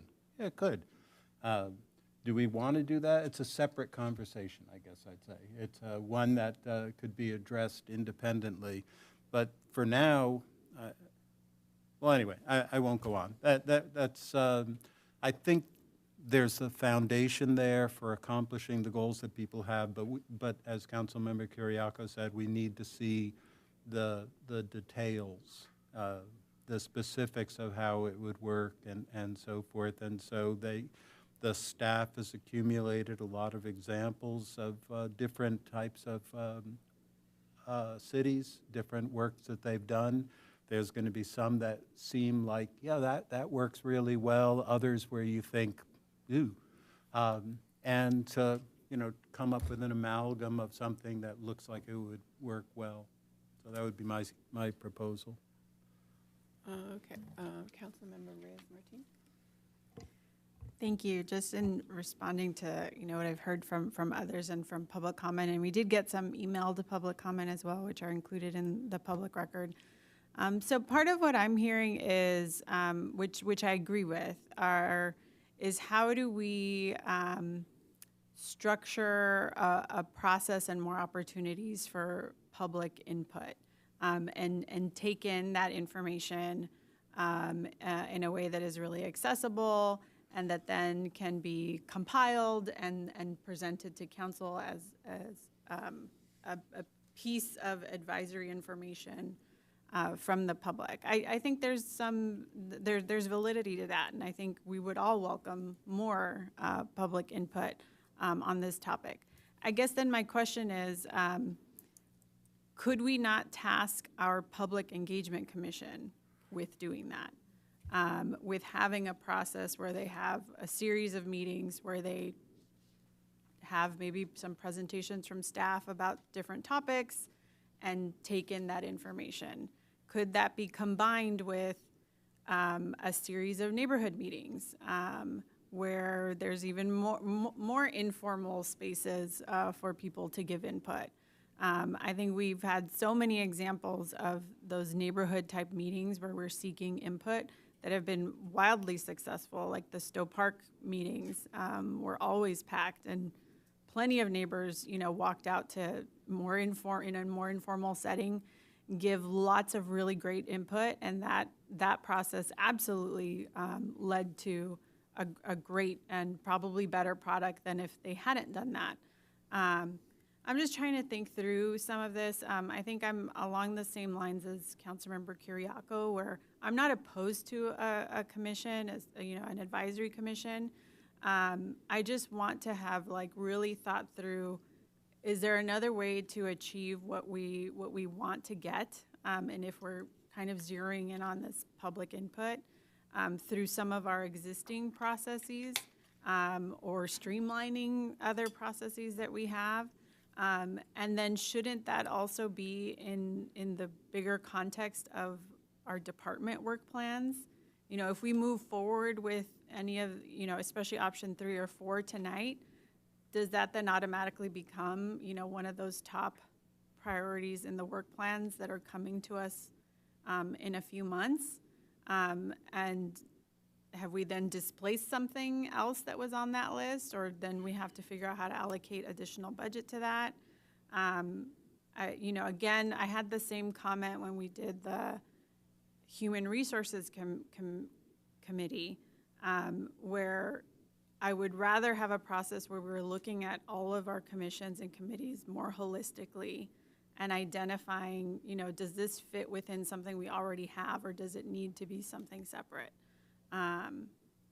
So like I said, I'm not opposed to a commission. I think we could get there, or maybe that does end up being the best option.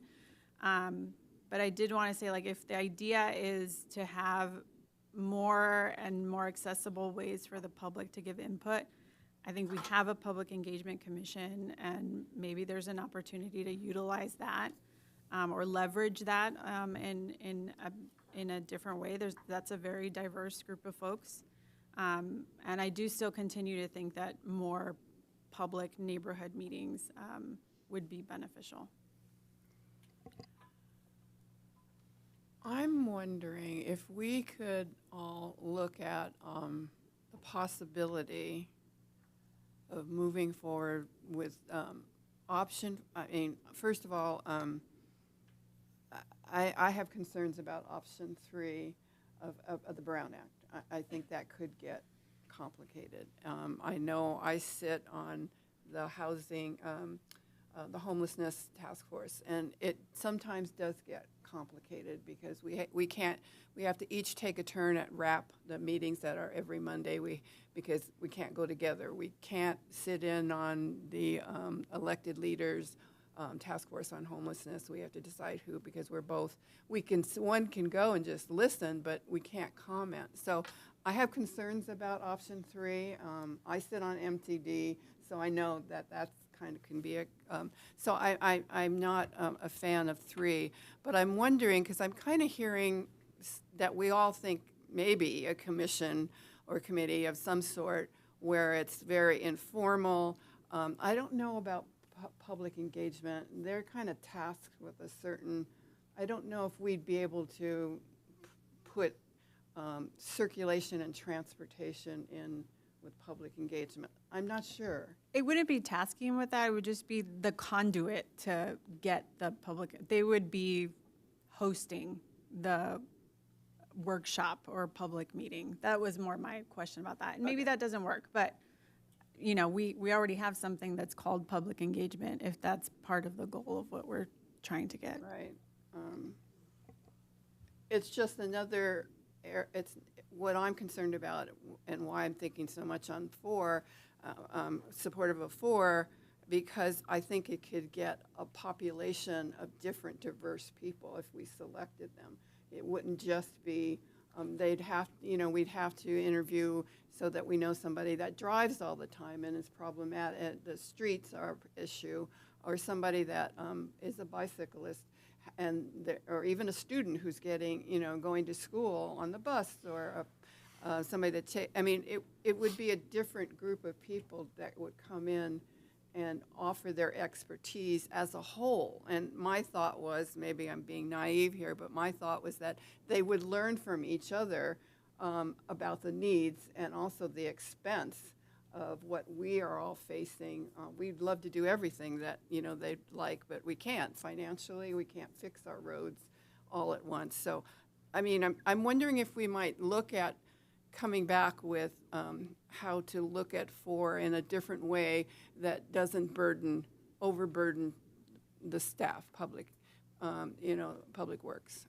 How can we make it so, and maybe start out small and work from there? I don't know. I don't know if that's possible. I don't know if I have any agreement or not. So, you know, I'm trying to find a solution here.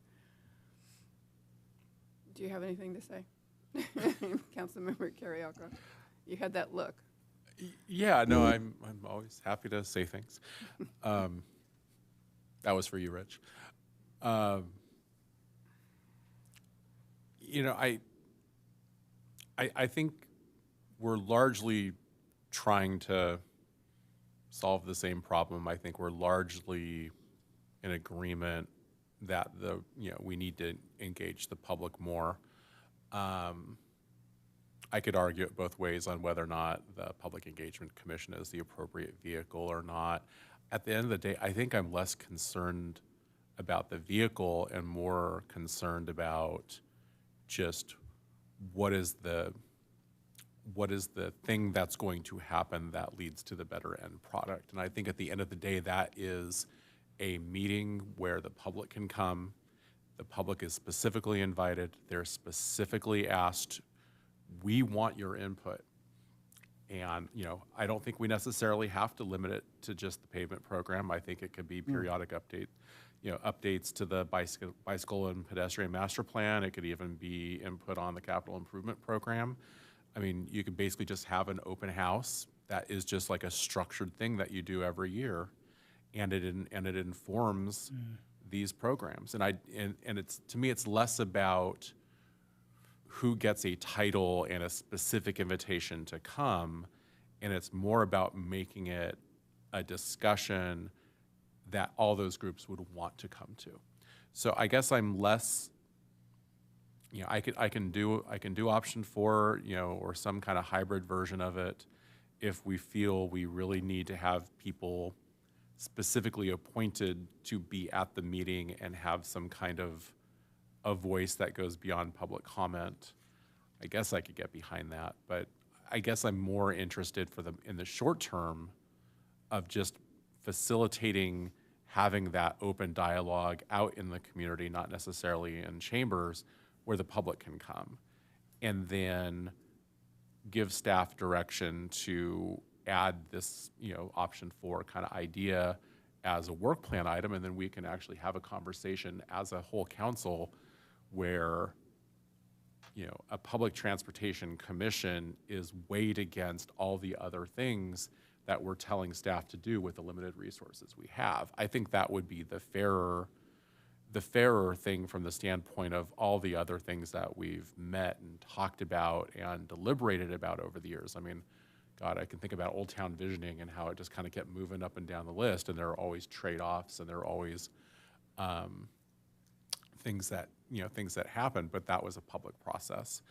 And so I guess my preference would be sort of like, I don't know, option 2 plus, where it's basically what option 2 includes, but then also a dedicated public meeting on those 3 items: pavement, bicycle master plan, capital improvement, you know, once kind of an annual thing.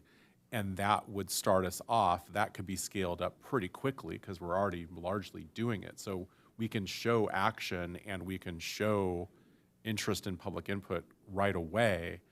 And then that can better inform where this option 4 would be on the work plan. If we have one meeting and it's a disaster, that might make us think, no, we've got to really get going on option 4, and the next year's work plan, that thing gets expedited.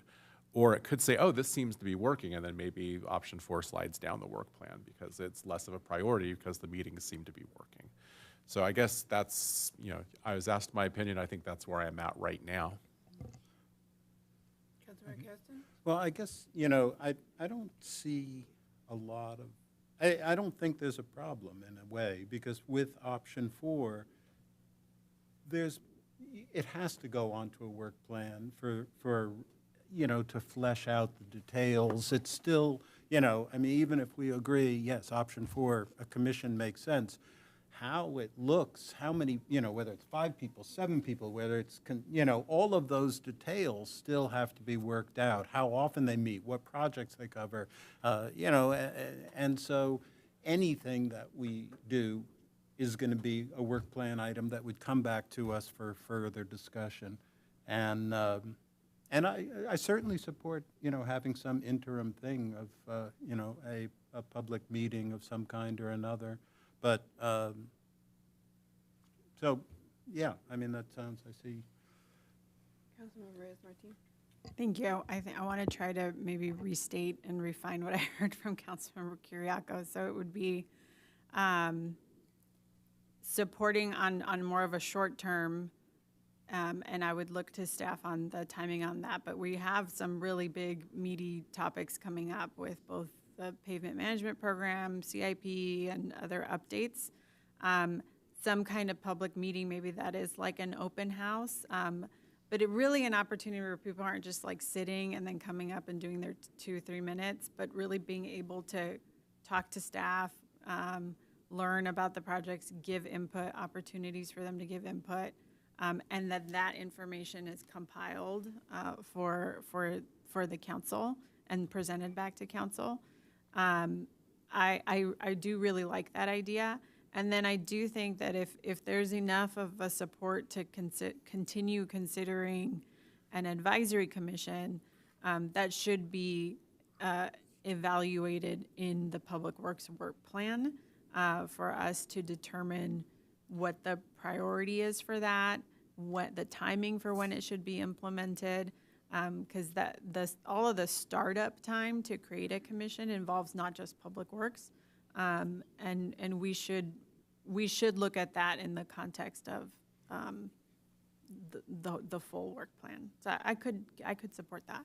But just to clarify, I would support that, except I don't know if you were saying postpone, it's conditional, the commission. I'm good with what you said if we're putting it on the work plan.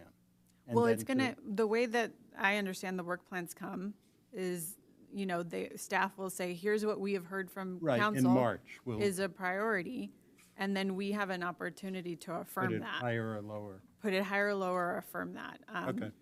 But I think I would like to at least try this interim step of a public meeting to see if that does start to achieve some of what we've identified are the challenges. Before we say, okay, start tomorrow to set up a commission. I'm going to jump in here.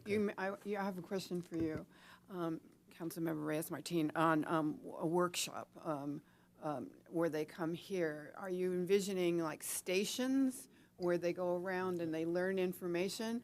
And the only thing I worry about that, I personally don't like them because they're not at a table with a group of other people all talking about it. They're talking one-on-one with staff, and then they're moving around. They're not having a collective, collaborative conversation with others. And well, then I think my question back is then, again, back to what are we wanting to achieve? Is it we want to facilitate dialogue amongst neighbors on the topics, or are we wanting them to give us input?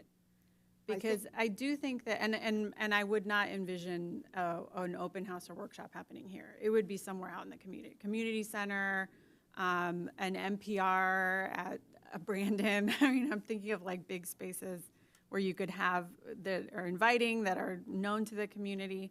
It could be stations, it could be presentation with an opportunity to then ask questions or give input.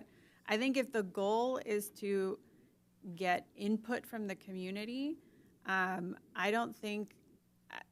think that we should try that. Since I've been on the council, we've not done something like that.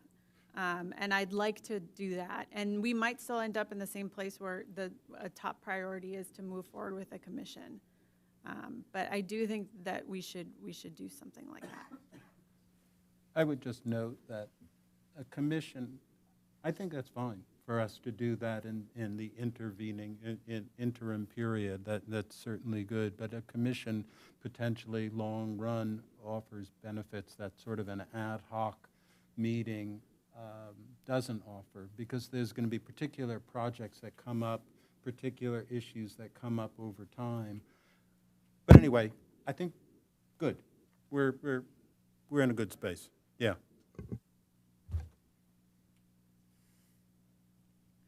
Should we vote? Madam Mayor and members of council, I have a couple clarifying questions before you make the motion. So on this idea of a workshop, is the assumption that we would start this year? Yeah. Because we are moving into, and I think Councilmember Reyes-Martin mentioned it, we are moving into our kind of our annual cycle of the paving plant, the paving program coming back, capital. So if we could jump on it, you know, otherwise we're waiting a full year, you know, potentially. And so if that's the direction, I mean, I'll certainly confer with public staff after, but we would jump on that and do it relatively quickly then, because again, we already have a calendar of events that leads to the approval of the budget, which includes CIP, paving program, et cetera. So it'd be like within the next 3 weeks, potentially, month. And so that's one question. And then the second question, and I'll wait for the motion, but what I'm hearing on the idea of option 4 was simply when Public Works' work program comes forward next time, it would be just highlighted there for you to consider. So we won't place it on our priority list. We'll place it there, and you, the council, still then will be deciding whether to proceed with a commission or not at that time. Okay. I think it's where it falls, if it's one that is placed, I mean, I can't remember how, but, you know, whether it's something that we likely get to in the year, or whether it's something we don't likely get to in the year, but, you know, that we'll debate how important it is. Yes, at I'm that time. saying the same thing. Okay. We will just set the table for you, and you will tell us if it's important for us to get to in the next year or not. Okay. Who would like to make that motion? Because I think there's a motion needed.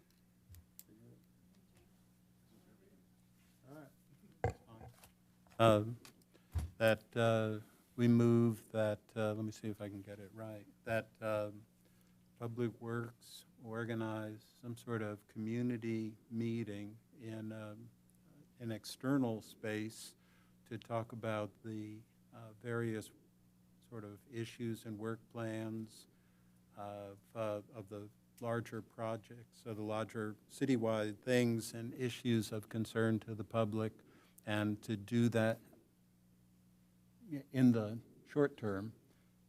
And it just strikes me, actually, also, if there's something with respect to all the housing coming up, you guys have been working on a transportation master plan kind of thing. If there's a timing where that can be revealed, that might be helpful. But as a way of sort of harvesting public concerns and interest, as well as feeding it back, and that as far as a commission goes, that it be placed on the as one of the action items, or one of the action items in the priority list for us to consider when we do the budget stuff, and you know what things to go forward with. Can I make a friendly amendment to that? That when we do have a workshop somewhere, it'll probably be at the community center, I'm guessing, that we have tables set up to discuss if a group wants to talk about pavement, if a group wants to talk about transportation, busing, you know, any topic that maybe, instead of just having stations where you're not with a group that maybe be interested in, you have no one else to communicate with, your peers, your community. Maybe, I don't know how you set that up. But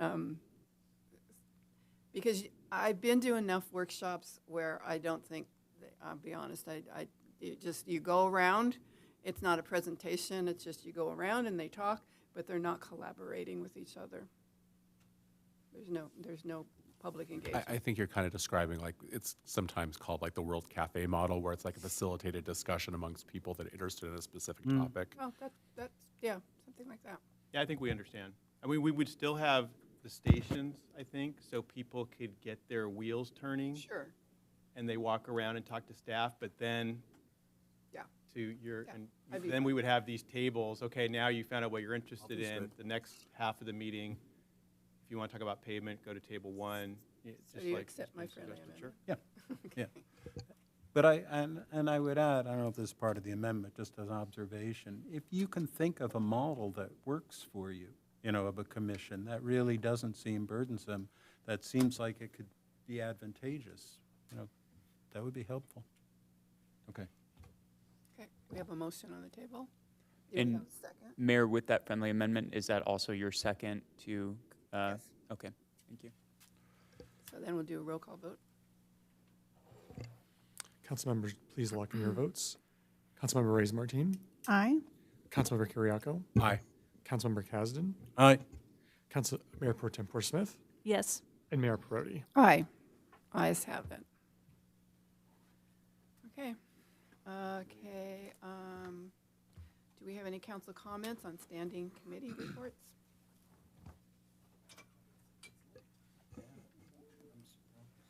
Oh, gosh. I knew it was going to be a long meeting, but I didn't think it'd be this long. Okay. Any, no standing committees? Okay. So, okay. Mr. Rosen, city attorney? No? You're out of here? All right, meeting adjourned.